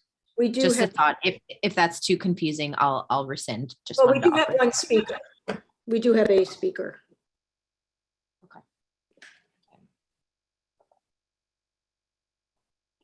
I think you could ask questions and then hear the speaker and then make a final motion at the end. I'm fine with taking questions as we go. Thank you, Lauren. Okay. Could you can just go ahead a couple slides. Okay, this is the emergency order about city construction. Any questions on this one? Okay, next page, please. Okay, so this is a city order which had measures to assist local businesses as they adjusted to limited COVID operations. So you'll remember at the very beginning, there was stay-at-home orders and businesses weren't allowed to operate. And so the city implemented certain measures that helped businesses adjust to these new COVID restrictions. They had suspension of certain zoning regulations, parking and traffic operations plans, fee waivers, and lifting of restrictions related to signage so that the limited operations business could have in this moment, we were able to modify some of our local requirements to let the businesses keep operating. Given that we're still not in the same period of emergency, staff recommends that this resolution 25267 also be lifted. Any questions on this one? Member D'Amico. You're muted. Councilmember. Sorry, I was trying to find my, anyway, I found it. So for those businesses that took advantage of this and are now in operation without with a different traffic or parking plan or different signage, are we saying that they need to abandon that plan and remove that signage? Is that what rescinding this means? I don't believe any businesses are utilizing these provisions at the moment. For example, restaurants within hotels were providing to-go meals to non-guests. I think these were just to facilitate when we were only doing takeout orders. And I think with businesses operating under normal conditions now, they're not operating under those limited conditions anymore. And if Danny or anyone else has more information, feel free to jump in. Councilmember Horvath. So you're saying that they wouldn't have to take down any signage. All of the existing signage that's up in the city is fine. And this, once this gets rescinded, it doesn't change anything. That is my understanding. The zoning regulations limiting temporary banners and A-frame signs were suspended for the time being to allow them to offer essential goods. And so I do not believe businesses are using those relaxation of the standards to put out signs at the moment. And item H says the business tax certificate fee associated with opening an e-commerce operation for existing brick and mortar. So are they paying two fees to both operate in person and online? Because that doesn't make sense to me either. There should only be one. Just have one license that allows them to have both operations. Right. I will ask if Danny or Jackie are on. They may be able to speak to that.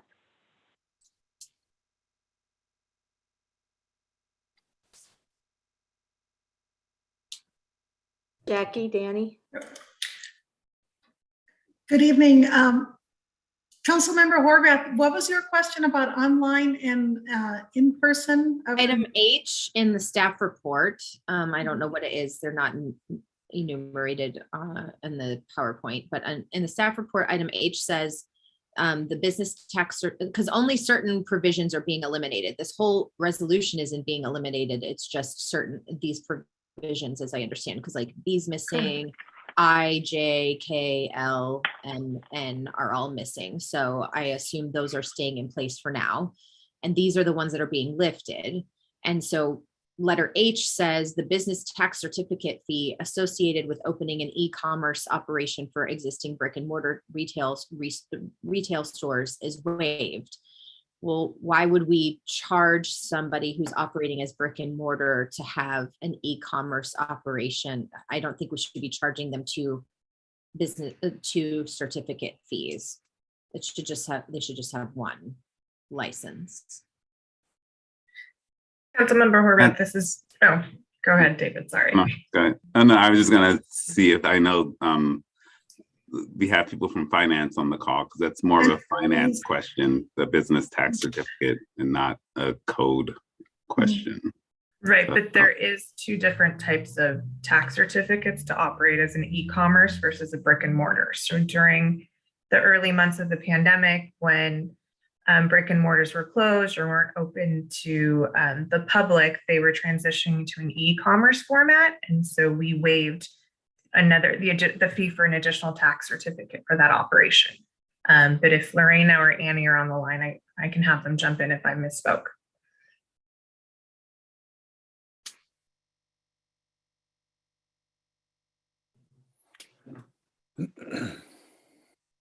Lorena? Hi, sorry. Oh, couldn't find my camera here. Yes, that is correct. Janet is right. They were only being charged once. Right. So now we're going to charge them twice. I guess I would ask that we not rescind that, and then I'll bring an item back at the next council meeting to change that if that's the case, because that doesn't seem. And that was also my question on A. Why would we want to limit to-go meal options if it's serving, if it's not causing a problem, allowing that operation seems like it wouldn't be an issue. Currently for hotels. Sorry. Currently for hotels that are situated in residential areas, residential zones, they're not allowed to offer meals to non-hotel guests. So if they're on commercial boulevards, they are. I know that our planning staff is working on a zone text amendment to bring that at a later date. Well, that's kind of my point is if we're not seeing impacts and it's not an issue, then I don't understand, if we're saying that we're eliminating these things because of the emergency order and we want your recommendation is that we bring back policy changes, I will make notes accordingly. But it just seems like some of these things aren't an issue. So making this change doesn't necessarily make sense, but those are my questions so far. Okay. If someone could go to the next slide, because there is a change to one of the measures that will stay in place. During the COVID emergency, the Department of Alcoholic Beverage Control changed their rules and loosened their rules for businesses allowed to provide alcohol for takeout, which was never allowed before. And so some of those temporary rules have now been codified into actual state law. So if you could please go to the next slide. What our provision said was it allowed for delivery of alcohol, and the state law, now that the relaxation rules has been made into, has been adopted as formal state legislation, delivery of alcohol is no longer permitted. Sale for offsite consumption is permitted. People can take alcohol to go still, but it can't be delivered. So we recommend revising the resolution. That's the part that's staying in place for alcohol sales, just to remove the reference to delivery so that it mirrors state law. Any questions on that? No. Next order, please. Okay. So the next resolution of the City Council addressed health and safety concerns at construction sites and allowed retail sales on the public right-of-way at no fee. So these were rules that had required construction sites to comply with LA County health protocols, which are no longer governing, and the city was allowing limited retail sidewalk sales with a no-fee encroachment permit to provide non-essential non-essential retail businesses could provide essential goods. People were selling masks and sanitizer and things that we weren't able to get at the time in sidewalk sales. And now that retail stores are back to normal operations, staff recommends lifting this order because it is no longer needed and not being utilized. Any questions on this one? Okay. So the next resolution, this is the one where the city limited construction hours. The construction noise was only permitted between the hours of 8 a.m. and 5 p.m. The city deferred transit occupancy taxes and provided fee waivers for temporary use permits when businesses were converting to different types of uses during the COVID time, and that they needed a temporary use permit. The city waived the fees. The staff recommends lifting this order as well and putting construction back to normal construction hours. I believe the city council received some correspondence about this. The safe at home orders are no longer in place, so you don't have every person in the neighborhood at home during the day, and it's created some delays to construction projects, which makes the projects last longer. So staff is recommending lifting this measure to return construction hours to their normal pre-pandemic hours. Councilmember Horvath, you have a question? Thank you. Yes. On item F, if there's a continuing local emergency, why would we remove the fee waiver for temporary use permits? Why wouldn't we just remove that fee waiver when the emergency is over?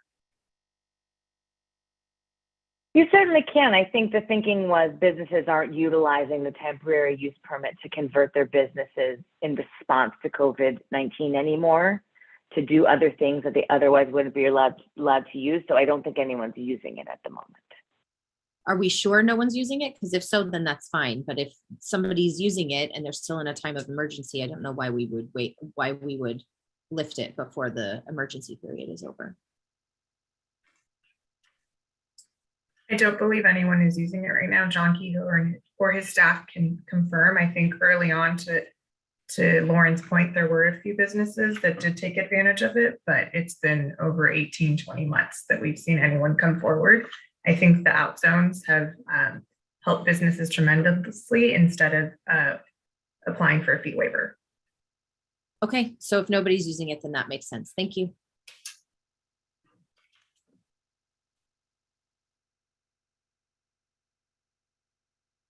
Okay. Next slide, please. Okay. This is a resolution that was an order and resolution that was implemented back when parks were on restricted use. There were reservation systems and social distancing in place, and the bathrooms were closed and water fountains were closed. And we had I think the city opened parks as quickly as possible, but had some restrictions in place to make sure that that there was proper distance and that they were being used in a safe manner. And according to our recreation department, the outdoor areas of the parks are being utilized in pre-COVID manner now, and having these restrictions in place is no longer warranted.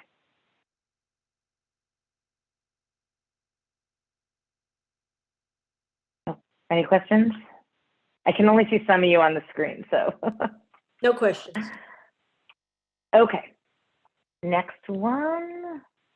Okay, this is one where the staff is seeking direction. So back when the city first entered into a state of emergency, the city council, we've talked many, many times about the eviction moratorium, and that's sort of a separate topic because that's now governed by state law and now the county rules. But one local piece that the city council put into place was to not allow rent increases on rent stabilized units for the period of local emergency plus 60 days. And the purpose of that, it was sort of was a companion order to the eviction moratoria, because the city wanted to provide stable living situations where there was significant job loss, reduced incomes, increased debt. The city felt that rent increases of any kind could lead to increases in evictions and dislocation and displacement of tenants. And so the city put this back in place 2 years ago to ensure that all the residents were stably housed. So now it's been 2 years, and it's, you know, I don't think anyone knew back in March of 2020 that the pandemic would go on this long. And I know you've received correspondence from various landlords in town asking when this is going to be lifted. So we thought that it would be an appropriate time to come back to City Council and ask for direction on whether the council wants to keep this in place or lift it as of a date certain. You know, you really want to make sure that the rules you have in place are still serving the purpose that they were intended for when they were adopted. And the pandemic has evolved tremendously over 2 years. And so it's a moment to revisit. I know John Holland is also on the Zoom, who may also have information as to the impact of the rental freeze on rent stabilized units. And we are seeking direction on this one. Yes, I have a quick question. And normally we would send out these correspondence around about raises in September. Is that right? Yeah, I'll let John log in. I think the amount is set midsummer and then the notices go out in September, but if John's here, I'll let him speak to that. Yeah, thanks, Lauren. Good evening, Mayor Pro Tem, council members, Jonathan Oliver, and Stabilization Manager. The information on the amount of the AGA, the annual general adjustment, usually goes out in the summer because the Rent Stabilization Commission makes its announcement in July, or before July, actually, before July 1st. The landlords may implement the new AGA as of September 1st through August 31st of the next year. So that's the time frame that usually would exist in normal times. Thank you. Councilmember Erickson.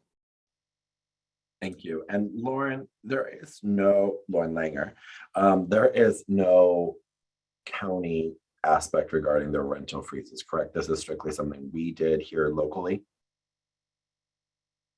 That's correct. I believe the provision of the county ordinance that covers rent freezes, that piece is only for unincorporated areas of the county. It's not countywide. That's what I thought too, and I just needed you to re-verify that. What in term, and it's based off of the rent increase would be based off of CPI, correct, Jonathan? That's correct. It's the May to May CPI, 75% of the May to May CPI.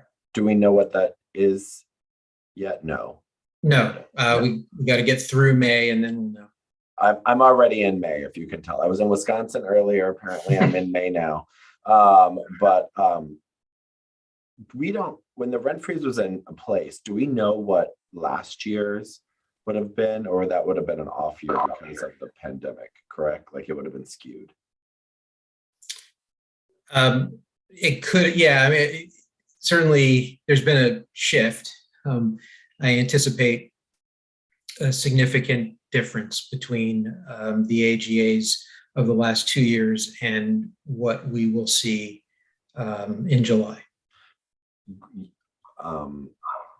I'll leave my commentary for the rental freeze for later when we are done with questions, Mayor. Yeah, because we also have a public comment that we want to hear after questions. Mayor Pro Tem? Thank you. So my question, Jonathan, is if we were to align with the county, which would mean that the rent would freeze until the end of the year, would the Rent Stabilization Commission still be able to approve the certain increase, but halt it until the end of the year so that we at least know what the number is, and then start it off at the first of the year, going through the next, did you say, till the next May or August? Is it May or August? Yeah, yes, that's what would happen. The commission has been announcing the AGA, even though landlords haven't been able to implement it because that's governed by the RSO. So staff would bring that item to the RSC before July based on the May to May CPI. And if the freeze is still in place, there would be a record of what the AGA is, but it just wouldn't be able to be implemented. And to use your example of aligning it with the county, then as soon as the year ended, then landlords could take it. Okay, thank you. Councilmember Horvath. Thank you. Sorry, I have a lot of questions on this one. The state is discontinuing rental assistance at the end of March. Is that right? The applications have to be in by the end of March. I believe that assistance will continue until the money runs out, but the applications have to be in by March 31st. So, okay. So what happened, and there's no, the county is not providing any additional source of funding to keep people in housing? The county funding is not something that is connected with what's going on in West Hollywood. And I'm not aware of any specific programs that would benefit West Hollywood residents. Do we have any reason to believe that deadline will be extended for people to apply at the state? I don't know at this point. Okay. Just, if applications are due now and people don't know what their rent increase is, it's just in a precarious position, which I know we talked about in the subcommittee. Thanks. Mayor Pro Tem, did you have anything else? Your hands?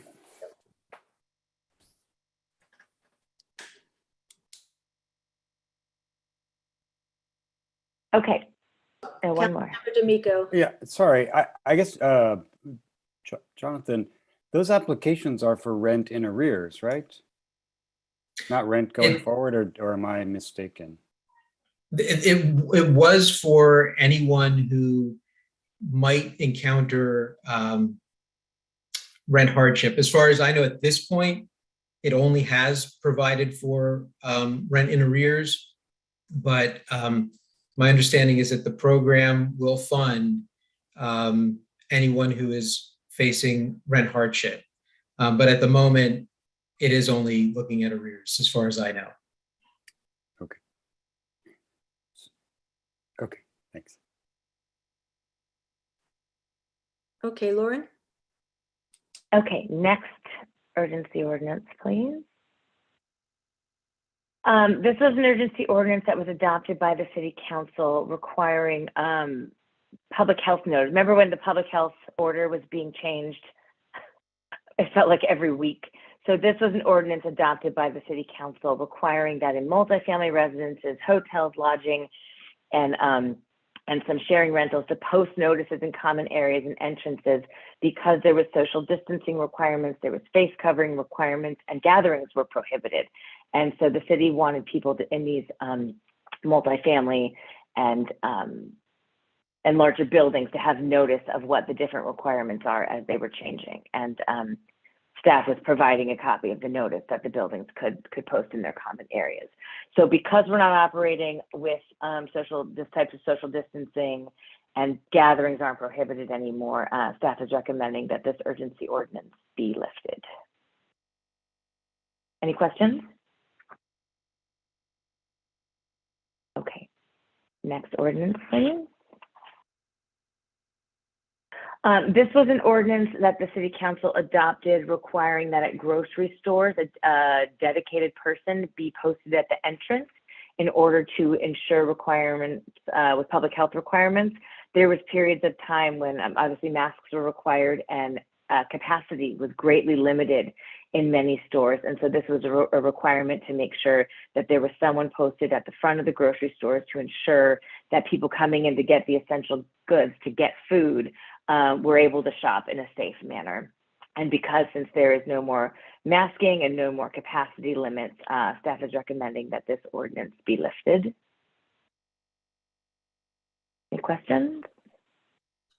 I don't see any. Okay, next, we're almost done. And then Resolution 215444, which everyone is well aware of, adopted vaccine verification requirements for city facilities, covered businesses, city contractors, city employees, and city officials. For city employees and city officials, they're covered by a separate city policy, and so they wouldn't be, the decision that's made here tonight won't impact the vaccine verification requirements for employees. You've probably read in the news that many cities that have similarly adopted vaccine verification requirements are in the process of lifting them. First and foremost, the County of Los Angeles had a vaccine verification requirement for bars and nightclubs. And the city council's resolution said that when the county lifted its order, the city council would revisit its requirements as well. City of Los Angeles has a motion pending to rescind its vaccine verification requirements, and many cities around the country are in the process of doing the same. I do know, in addition to other cities feeling that this extraordinary measure has served its purpose, but it may be time to lift it. I know that some businesses have reported to the city a lot of confusion because the county has lifted its indoor mask requirements. The county lifted its vaccine verification requirements for bars and nightclubs. And so there's been a lot of questions posed to staff about what's still in place and a lot of questions about what to implement. So given the recent actions by the County of Los Angeles and the City of Los Angeles, other cities around the country, and the lifting of the indoor mask requirement, at this point, staff is recommending that the council consider rescinding the vaccine verification requirements. Mayor Pro Tem and then Councilmember Erickson. Thank you. City Attorney Langer, I understand the city staff employees are under a different contract. Why are city officials also in a separate, is it just the way we did the orders?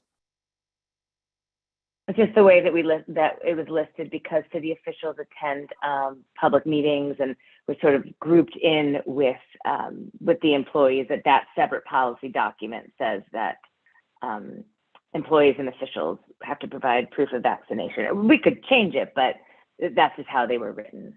Okay, but the city staff is different because they're part of a bargaining unit, so it's a whole different process, and we have more control over the city officials' part. That's correct. That was a policy choice. Thank you. Councilmember Erickson. Lauren, I have a question regarding our city officials that relates to this. So based on tonight and wherever direction we would give, if we wanted to, we could direct the city to then start having those meetings for our city officials in person, correct? For example, I may or may not tonight want to say that the planning, historic preservation, rent, business, human services, and public safety be in person ASAP. Because we're going to be in person, they should be in person, right?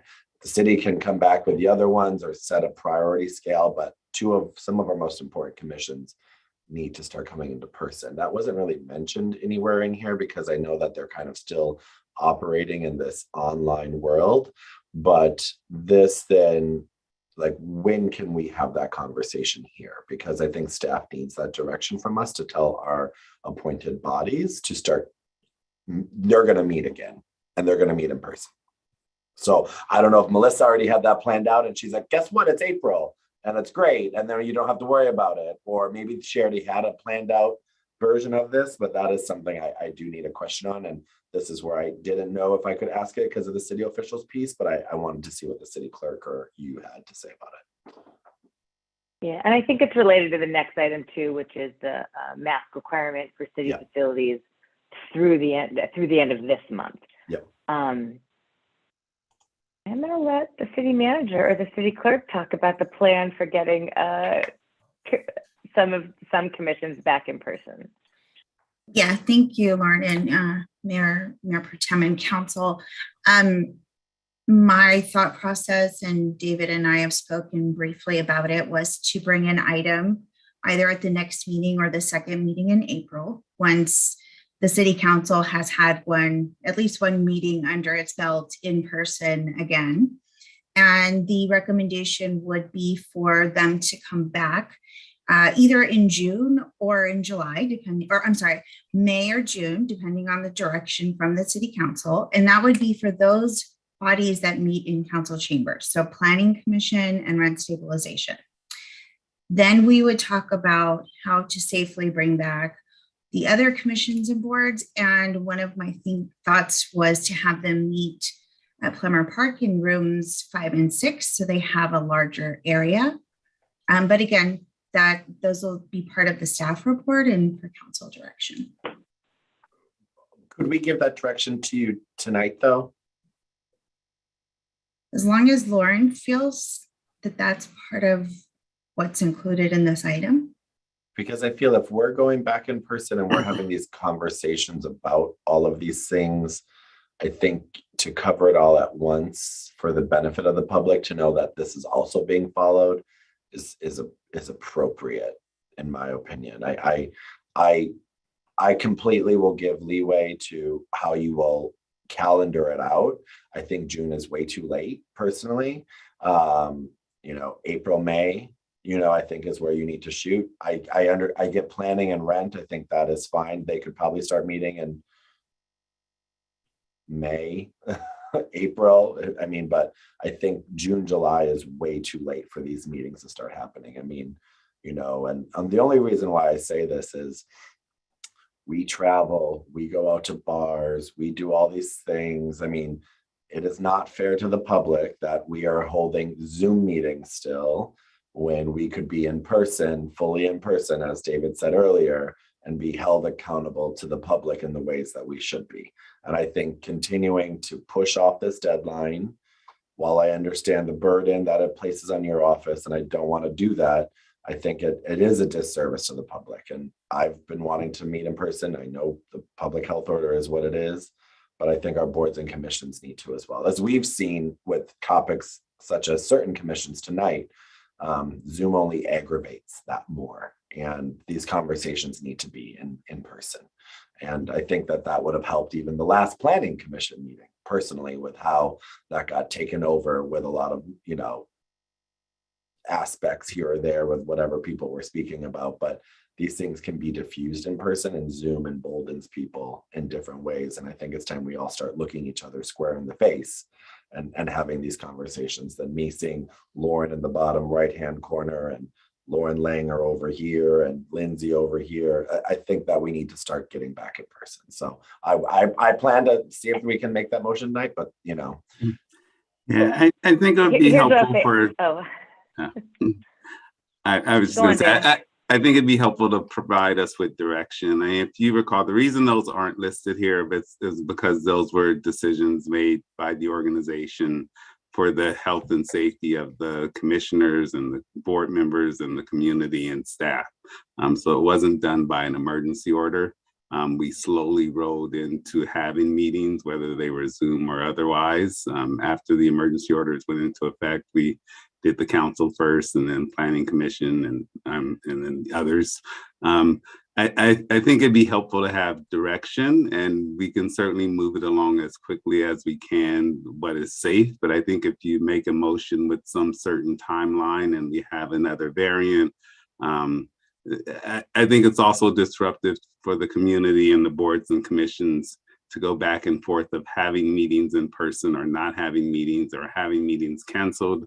As we all know, that's very frustrating from our experience here. And so it takes a lot of work with the more boards and commissions that we do. I think we want to spend time and make sure we do it right with the city council, and then add other commissions and boards as quickly as possible. Again, I think certainly providing direction to do it quicker, and we can provide a schedule, come back with a schedule. But I think if you put certain dates and we have another variant that spikes, and I think it just causes a lot of confusion for the boards and commissioners themselves, the members themselves, and for the community and for staff. I'm going to say one more thing, and then I'm going to stop. So I apologize, but this is our life now. I'm really sorry to say that. Public health it's my day job. I get it. It's important, but this is our new normal, and I understand, where you're coming from, and I'm happy not to set a deadline and say, March 31st, but the word quicker to quickiest to quicker need to be emphasized, because those aren't words. I saw you mouth that, Lindsay, Councilmember Horvath, but these are public officials that serve the public, and they know when they are appointed, that is the job. And if they don't want to meet in person and they don't feel comfortable, they do not have to be on a board or a commission. And I think, having been in DC, going back to Wisconsin, going back to all these other places, the world moves forward. And we want to be safe, but we also want to be held accountable by the public in the way that people are accustomed to. And we can build $100 million park, but we can't have a hybrid meeting. That's a whole other conversation, right?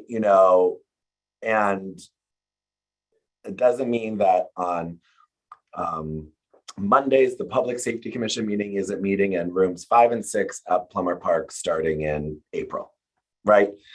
Open the doors, put up the chairs, and let them meet. And that's our role. That's what they're supposed to do, and we need to do that. And I'm beating a dead horse here, but this Zoom world stuff only exacerbates the issues that we're facing with increased subtle attacks, the racism, the sexism, and all these other issues that come about that would not be said in public. And if they are, you're held accountable in public and not behind a Zoom box. So that's all I'm going to say.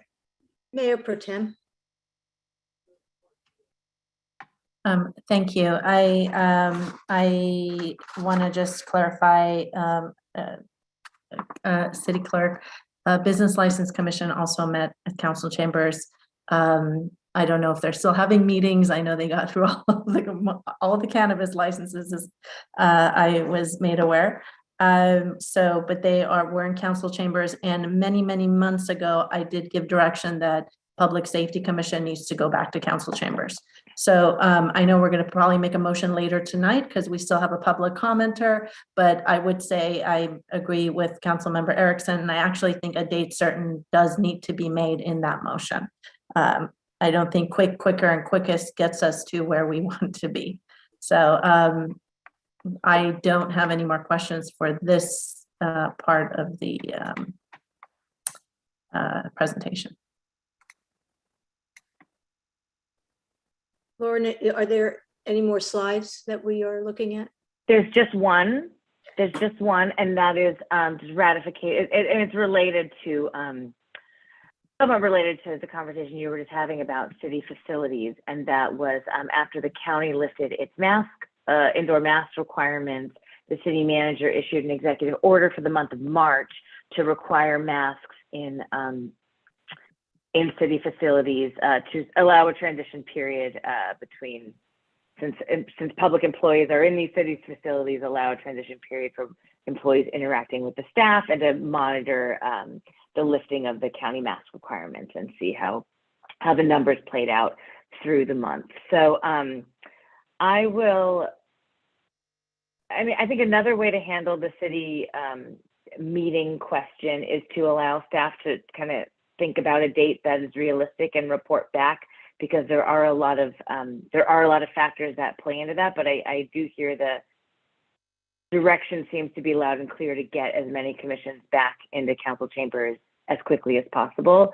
So I think allowing staff the time to work out how that is and report back to the council, maybe at the next meeting on consent, or might be a good way to handle that. But the action that's being asked tonight on the face mask requirement is just to ratify the city manager's order, which is in place through the end of business, April 1st, which is a Friday. And then the city council will meet in person April 4th in council chambers. That is the plan. And at the moment, there is no mask requirement in place for city facilities. Mayor Pro Tem, did you have another question? Oh, no. Okay, your hand's still up. Okay, let's go to, can we go to public comment now? Lauren? Yeah, you can stop sharing, Janet, I think. Okay. I think we got through it all. Thank you. All right. Let's go, let's hear from the public. Thank you, Mayor. Our speaker this evening is Danielle Peretz. Danielle, if you are still in the meeting and wish to speak on this item, please press *6 to unmute yourself or turn on your camera. Go ahead, Danielle. Good evening. Good evening, Council. Danielle Peretz with AGLA. We submitted a comprehensive letter earlier today. I wanted to just basically, a lot of the comments made during your discussion related to the immense dramatic changes that have happened over the last 2 years, and the fact that the circumstances that exist today are drastically different than what existed when many of these ordinances and orders were put in place. Particularly with regard to the rent increase freeze, we strongly urge the council to establish a date certain for the immediate expiration of the rent increase freeze and the creation of a process for housing providers to recoup foregone rent increases that resulted from the city's ban. As stated repeatedly, many businesses, if not all, have resumed normal operations, and the rental housing industry, like those other industries, should be permitted to resume normal operations as well. On a related matter, under 4B, the council is going to be assessing COVID-related funding, and we would request that you assess the feasibility of establishing a rent increase subsidy for low-income West Hollywood renters, similar to what is currently being contemplated in the city of Beverly Hills. A rent subsidy is an effective method of eviction prevention that aligns with the city's objectives. Again, it is long overdue for the rent increase freeze to be lifted. Thank you for your time and consideration. Thank you, Danielle. Eric Matos, I see that you have your hand raised. You may turn on your camera and you will have 2 minutes. Thank you, Madam City Clerk. Hi, Council. I just want to thank you for having this presented. Just for identification purposes, I am the Vice Chair of the Business License Commission, and I just felt the need to really echo and support Council Members Erickson and Seppi Shine's comments on bringing our commissions back. We are public servants. We serve the public, and we have an obligation to be before them when there are serious matters being presented to commissions. To Councilmember Seppi Shine's comment, the Business License Commission passed a number of cannabis licenses to which there were numerous public comments and public opinions on. And there was a sentiment that, having this Zoom meeting creates a barrier to the community and a lack of accountability. I think that as a member of that commission, I would be strongly supportive of bringing commissions back to meeting in real life. And I would be supportive of doing that as quick and quickiest as Council Member Erickson would support.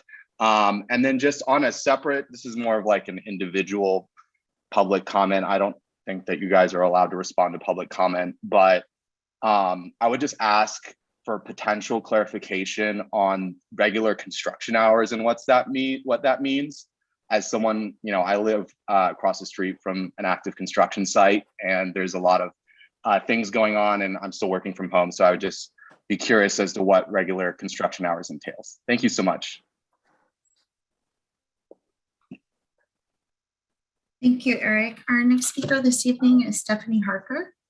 Stephanie, you may press star 6. I see you've unmuted. Go ahead, you'll have 2 minutes. Good evening. Thank you, Melissa. Good evening, Mayor, Mayor Pro Tem, and City Council members. This is all very encouraging news, but I would also like to hear that the city and the council would put forth a new policy in place regarding preparedness for in the event that this happens again, and to proceed. Maybe we announce this every meeting. Proceed cautiously. You may have read or heard that there is an infectious COVID-19 variant taking root in Los Angeles County. It's a spin-off from Omicron, and I believe it's called BA.2. It's a subvariant. And, you know, we're also excited to get out and about and do things the way we used to, but I would love to hear some policy directed at just that. Being careful, proceeding with caution. And, you know, the viruses are smarter than we are. They've mutated a couple of times already, and it's going to continue to happen. And I would like to see if anything starts to take off, that we have something in place to go back quickly to protecting the community members, even against ourselves. So thank you again for all of your work on this. It's been a long haul, I know, and going back to council meetings or in-person meetings will just mean that I have to wear a mask so I don't have to wear makeup. Thank you very much for your help. Thank you, Stephanie. Is there anyone else in the meeting who wishes to speak on this item? We are talking on item 4A. Please use the raise hand feature. Okay, seeing none, Mayor. Thank you very much. So Lauren Langer, what is the easiest way for us to proceed, since we have a number of items here? I know that there are a number of items that staff is saying rescind. I guess the question would be, can we take those all at once? A vote on that, or you know, we did prepare one more slide with all the recommendations in one place, if that's easier for everyone to see. That would be easier. Thank you. Okay.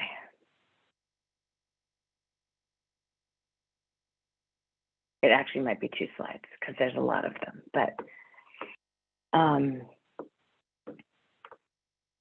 so staff, so the recommendations are on the screen and were in the slides that we went through. There's 4 more on the next slide, but staff is requesting direction on the rent freeze, and every other item has a recommendation. And I'll just note that the allowance for businesses to sell alcohol for offset consumption is recommended to stay in, with the change that delivery not be allowed because it's not allowed under state law at the moment. Okay, and I see Councilmember Erickson, your hand is up. Yes, just before I would maybe try to prepare to make a motion, could staff just clarify what the construction hours were before and now after, for the sake of the public commenter? Yes, Yes, and I'm gonna let Danny Rivas do that. Yeah, great. Thank you, Councilmember Erickson, and hello, Mayor Pro Tem and council members. Danny Rivas, Acting Director of Public Works. Currently what we have in place is 8 a.m. to 5 p.m. But prior to the executive order, what is also reflected in our municipal code is 8 a.m. to 7 p.m.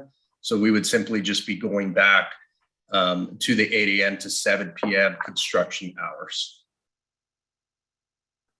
Thank you, Danny. And I'm going to lower my hand and let my colleague John D'Amico say something. Councilmember D'Amico. Thank you. I was just going to try and make a motion that we pass all of the staff recommended rescissions, except for the following, and we would discuss these.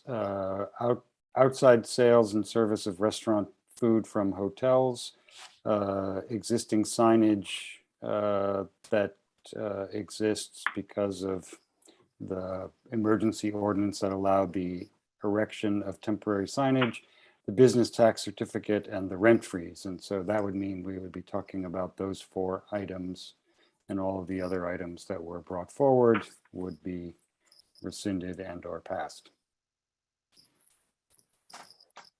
Okay. And so is that a motion? That's a motion, yes. I'll So do we second. have- So we have a motion and a second. Do we want to have discussion? Councilmember D'Amico, would you also, as maybe a friendly amendment, include in there at our next April meeting for staff to come back with the recommended timeline for commissions and boards?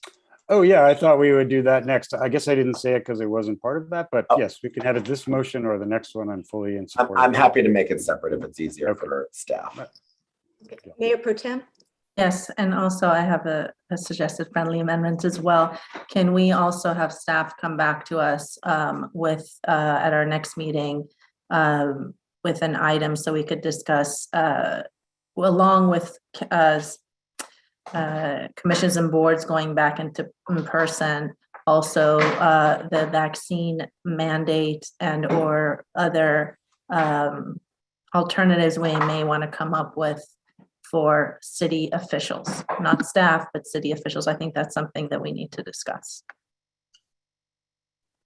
So yes, I thought I understood Councilmember Erickson to say he was going to make a separate motion about that, but oh, I thought you said you accepted in yours. I do accept it, but he we'll do it after. Yes, we'll do it so after. my motion is to move all of the staff recommended rescissions and items except for the 4 that I mentioned: the rent freeze, the business tax certificate question, the signage, temporary signage erected under the emergency ordinance, and the restaurant outside service sales of food.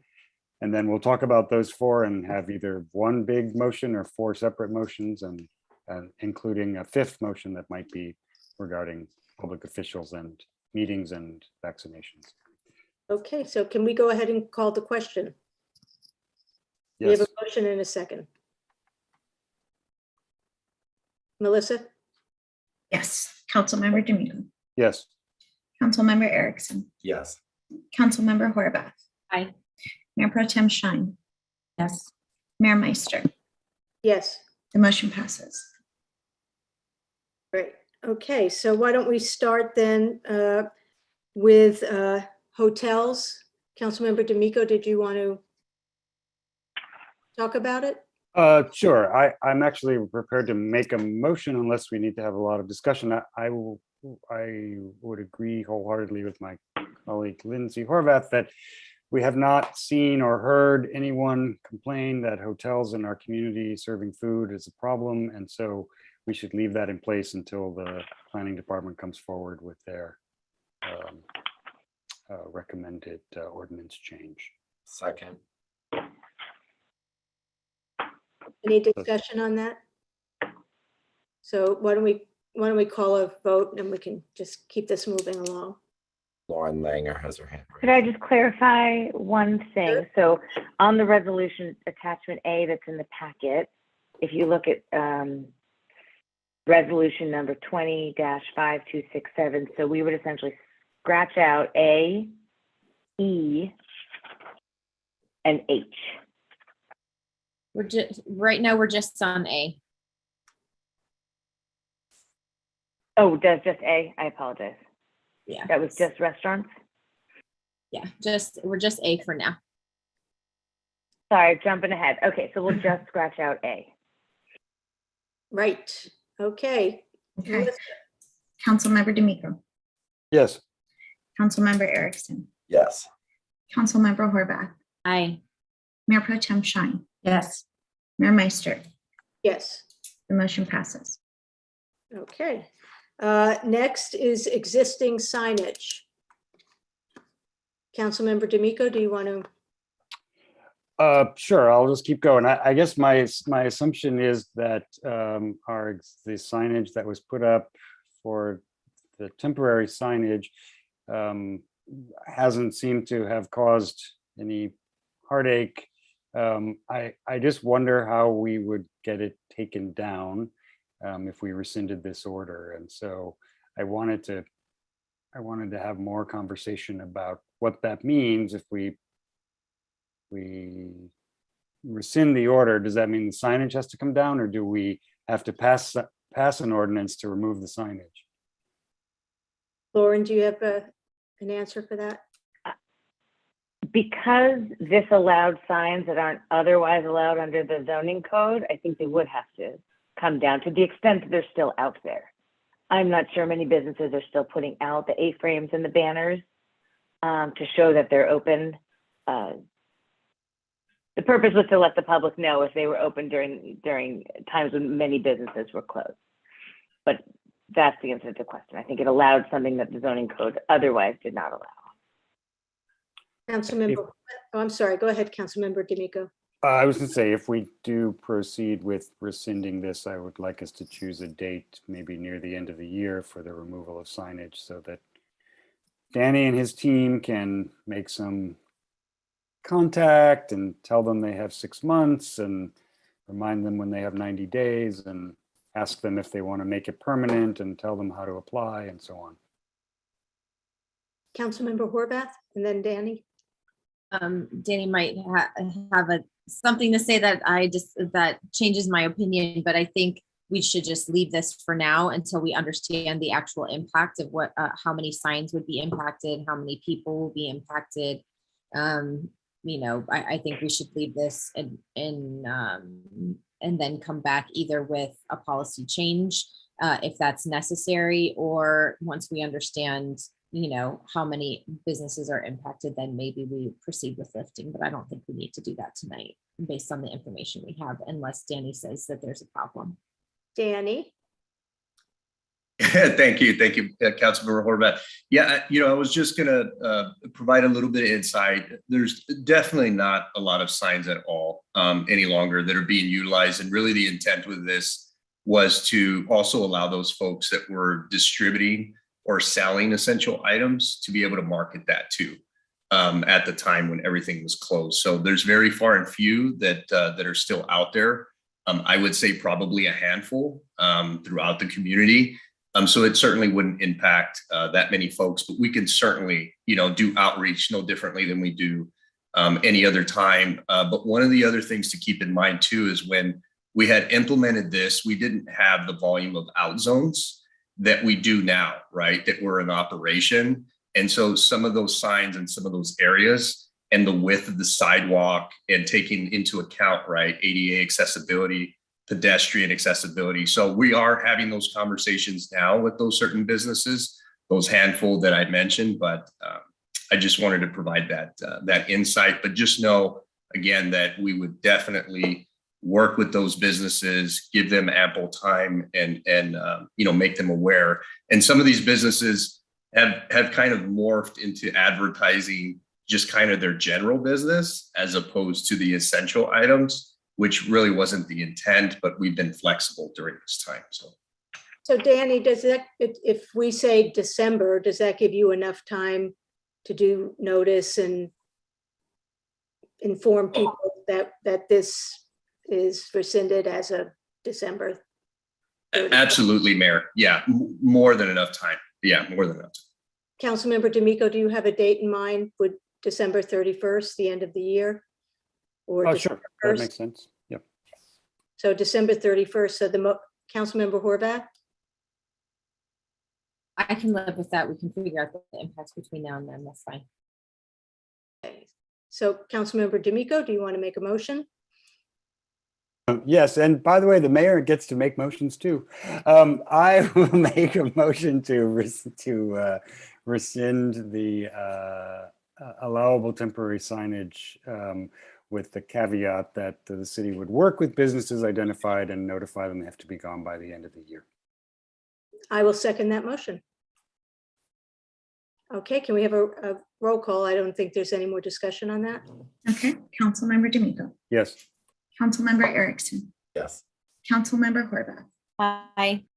Mayor Pro Tem Shine. Yes. Mayor Meister. Yes. The motion passes. Thank you very much. Now, business tax. I'm happy to jump in on this one. I think that perhaps we can hold off on this until such time as we get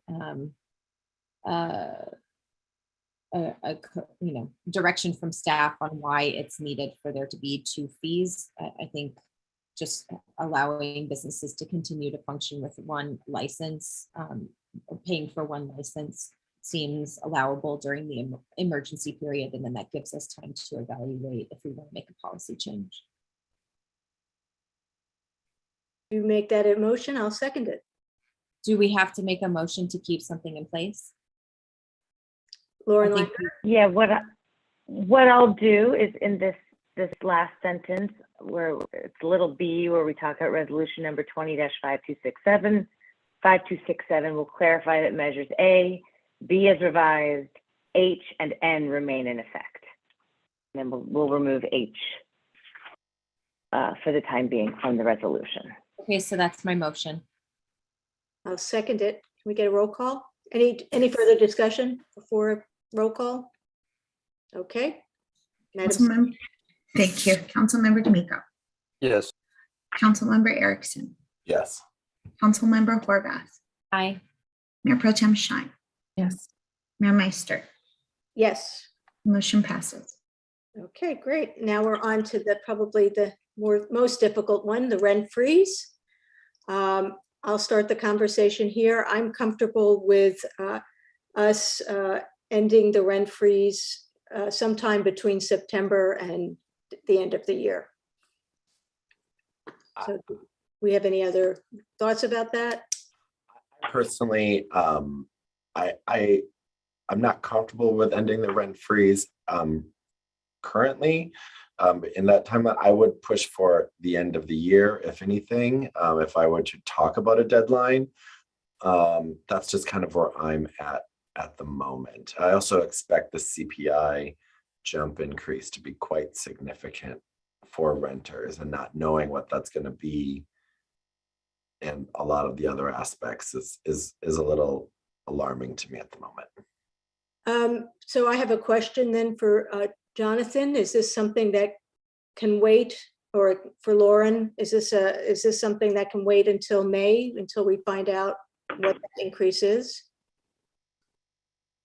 I think it can. At the moment, the rule is when the city council lifts its local emergency plus 60 days.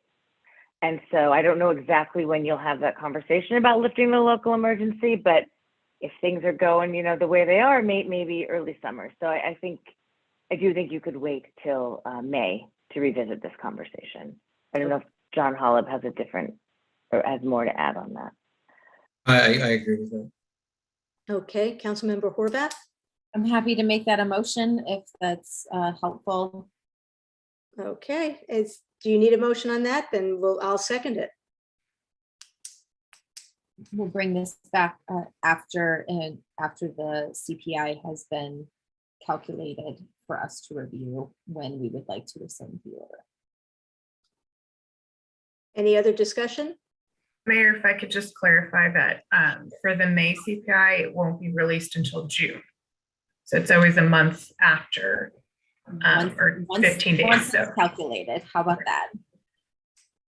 And, Okay, it's late, so it's and not. Mayor, I do have a question. Just I'm guessing I should already know this, so Go ahead, Councilmember. don't pile on. But or as they say on the Twitterverse, don't at me.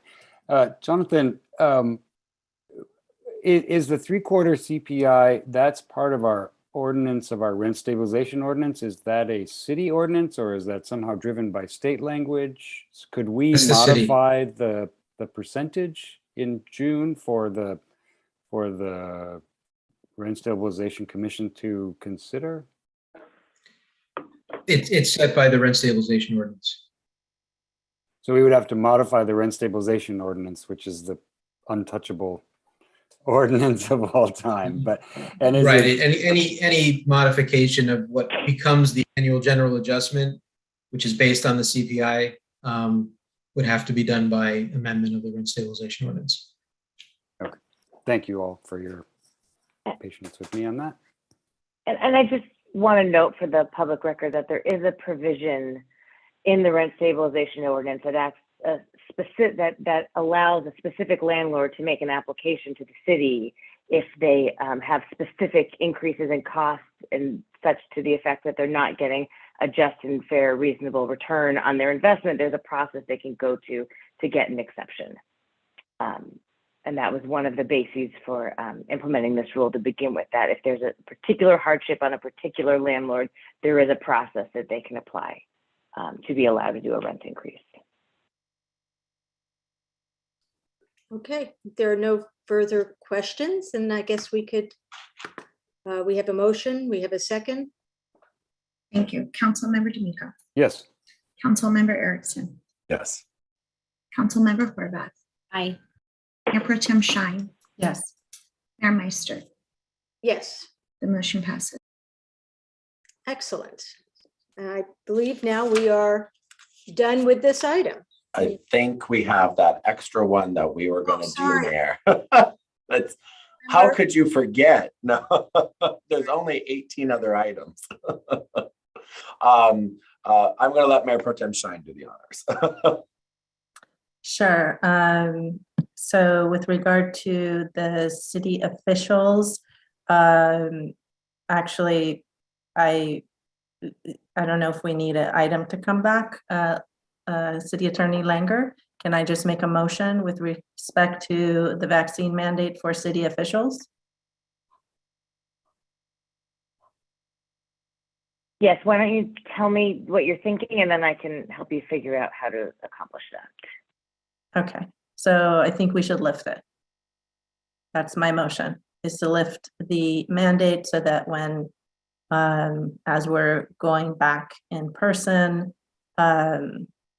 if we're not doing mandates for our businesses, it doesn't make sense for our city officials to also have a separate mandate at this point for vaccinations that aren't necessarily being followed for businesses or anywhere else for that matter. I do want to also say that when we do go back in person, I think the city, this probably is the case, but the city officials should have the option to mask if they so choose. Yes, I think you can make that motion tonight because city officials are mentioned in your vaccine verification resolution. Okay, so that is my motion for this evening. Second. Okay, any discussion? Councilmember D'Amico? Are we not, I'm sorry, John Erickson, are we not including the part about bringing, that's going to be separate. I thought he was going to make that, but I can Okay. add, I can make the motion if you want, John I'm here for the Erickson. game. So Okay. yes, no question. So, Councilmember Erickson, would you like me to add, bringing back, okay, so to add to the motion, my direction to is that we bring back our commissions, including Business License Commission, Public Safety Commission, Rent Stabilization Commission, and Planning Commission to council chambers 1 month after we go back, which will be May, and all the other commissions where they need to go, and to bring back all of our boards by June. I think that is plenty of time. And if something happens from now until then, there's a variant and we have to shut down, we all have to shut down. If we go back and then have to go back on Zoom, then so be it. But I think we just need to rip off the Band-Aid and set a time and go back, and giving staff basically until May and June, I think is plenty of time. People do need to go back and function better. And I will also add Social Justice Task Force needs to also be in person as well, starting in June, like the boards. Second. Can I ask a clarifying? So all of the ones that meet in council chambers return a month after the city council, and all other boards and commissions in May? No, all commissions should go back. So to council, in if it's easier on you, you're looking a little stressed. Is No, that I just want to know what all the commissions? So all commissions go back in May. The reason I sparsed out council chambers is that I want to make sure Public Safety Commission goes back to council chambers, and we're discussing which commissions go back to council chambers versus the other areas. Okay. Could I, there was talk at one point of bringing back an item on consent at the next meeting to kind of clarify the plan with this direction in mind. I think that might be one helpful, and it's a little outside the scope of these orders that are before you tonight. So I think it might be helpful and preferred to have staff come back with an item on consent on April 4th that kind of confirms the direction and what's doable for bringing the commissions back.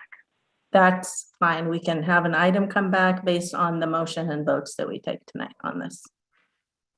But you still want to do the vaccine mandate tonight? Yes, that's not going to come back. That's just, it is what it is. That's for the city officials. Yep. Yes. Okay, any other discussion? My only discussion is to ensure that that timeline that Mayor Pro Tem Shine suggested is in the item that comes back.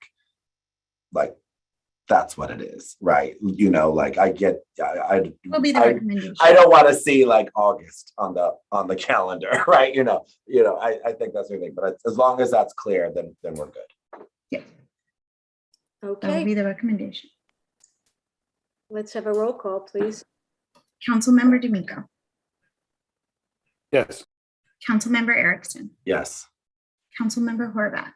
Aye. Mayor Pro Tem Shine. Yes. Mayor Meister. Yes. The motion passes. Okay. So we are done now with unfinished business, and now we go to new business, to item 5B, because 5A got moved to consent. So we're looking at foot patrols and expansion of the block by block kiosk program. This is an item that Councilmember Erickson and I brought forward due to the success, at least that's what I'm hearing, of the East Side kiosk. The idea is to expand the kiosk program throughout Santa Monica Boulevard, in our other areas, Center City and West Side, and to also include a foot patrol, either block by block or security, Pac West, whoever, whatever.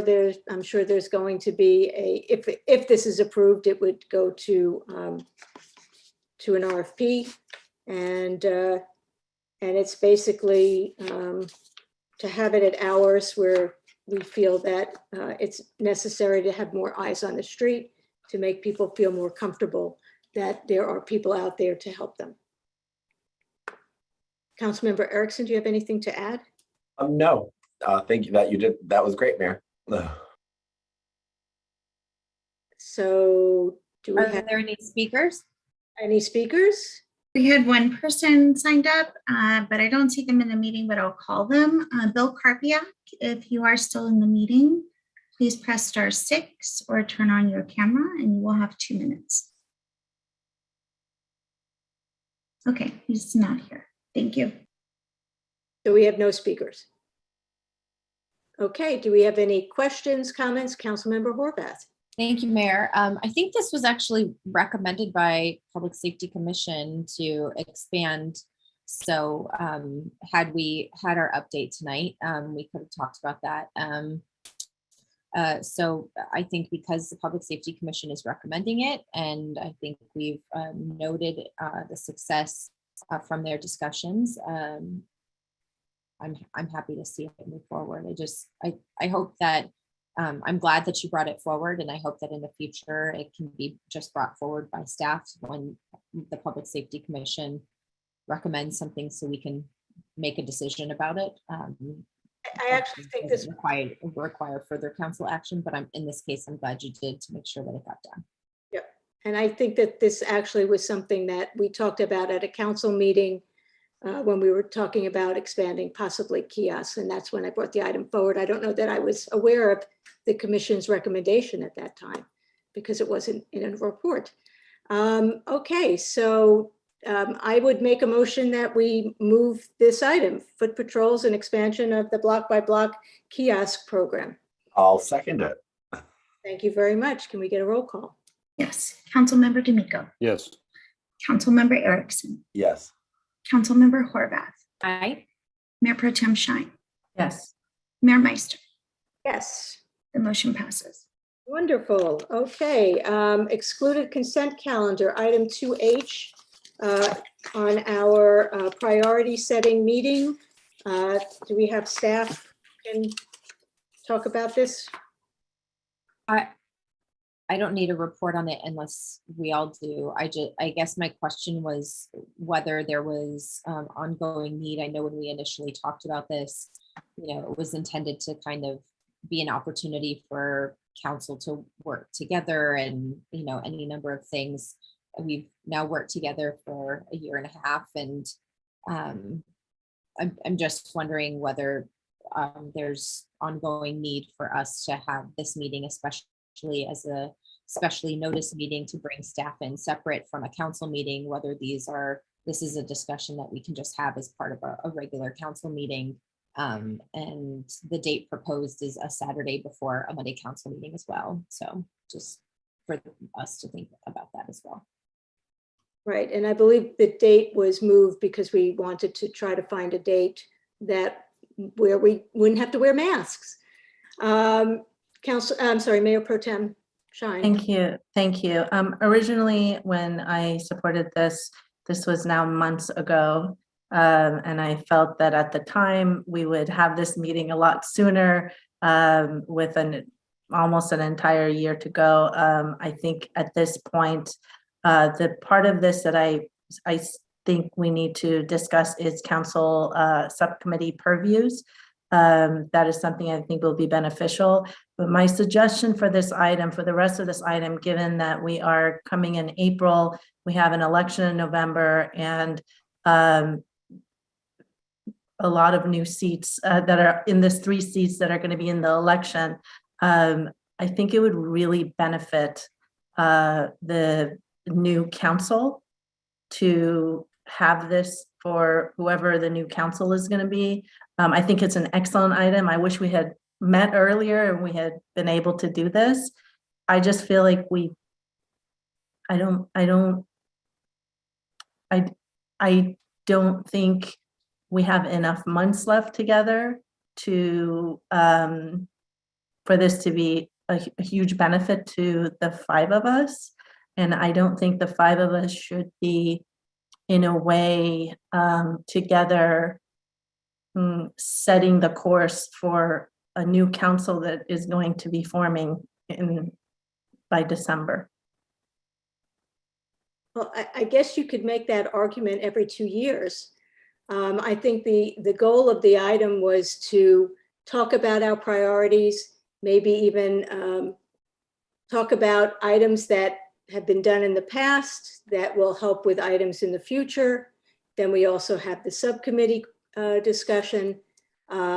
So I still think that it's a worthwhile item to have. I think it's very worthwhile, Mayor, for the beginning. That's why I supported it. It's been months now since this was passed, and now we're so far along. It is an excellent idea. I wish we had had the benefit of your foresight when Councilmember Erickson and I first started. But at this point, I think it's not going to have as much of a positive effect as we all desired. And I would like for this to actually happen in December, as soon as the new people are sworn in. And it's an excellent idea. I don't think it's going to be as positive with such a short amount of time. Well, I guess you can make a motion. Okay. All right, so I would like to make a motion that the subcommittee purview be on a council meeting agenda per city manager to come back to us for this body to decide, perhaps sometime in April. and the rest of the priority setting to happen in December or January, if we need to give enough. I don't know how many meetings we're going to have December, but I think we're going to have a swearing in, and then there'll be meetings. But this is a wonderful way for a new council to get started. And again, Mayor, I want to thank you for bringing this forward. I think having it later will be more beneficial for everyone. Okay, is there a second? I think you said there's something what's happening in April. I got that the priority setting part happens after the election, but what's happening in April? Just for us as a council to discuss subcommittee purview.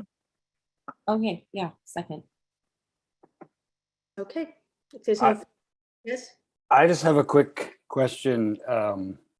This was always my favorite thing to ask about Paul. When do we do David's review? We are theoretically supposed to do one a year.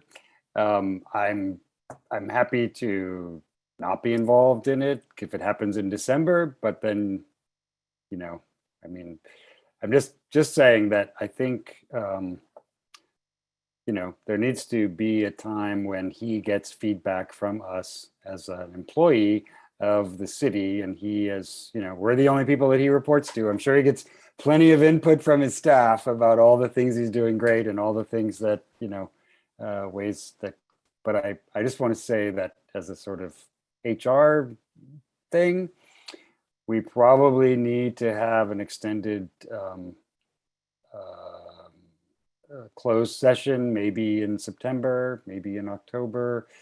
Maybe it doesn't include me, and I'm good with that too. But I do think that that's something that, as a, you know, process thing, we should do. So maybe that could be part of this motion to identify that hour of closed session discussion as well. Accepted. Okay, let's call the question. The seconder also accepts. Okay, shaking head. All right, let's go with a roll call. Councilmember D'Amico. Yes. Councilmember Erickson. Yes. Councilmember Horvath.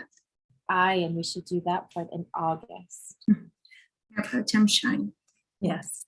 Mayor Meister. No. The motion passes, noting the no vote of the mayor.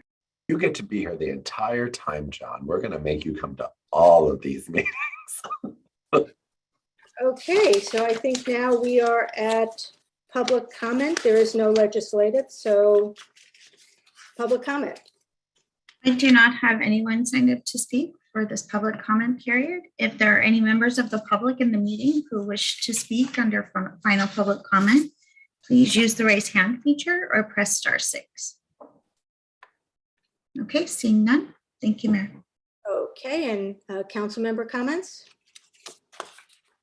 Councilmember Horvath. Thank you, Mayor. I held off on all of these comments to the end to spare us in the earlier part of the meeting. But since the last time we gathered, I had represented the city at the Clean Power Alliance Legislative and Regulatory Committee meeting. I participated in the homeless count.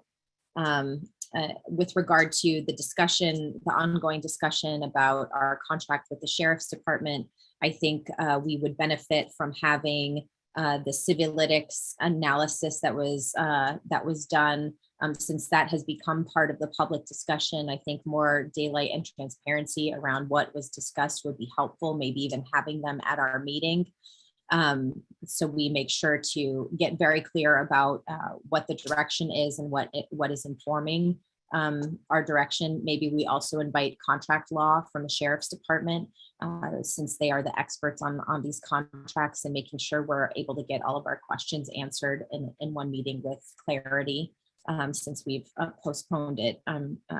So I just don't want it to be postponed again.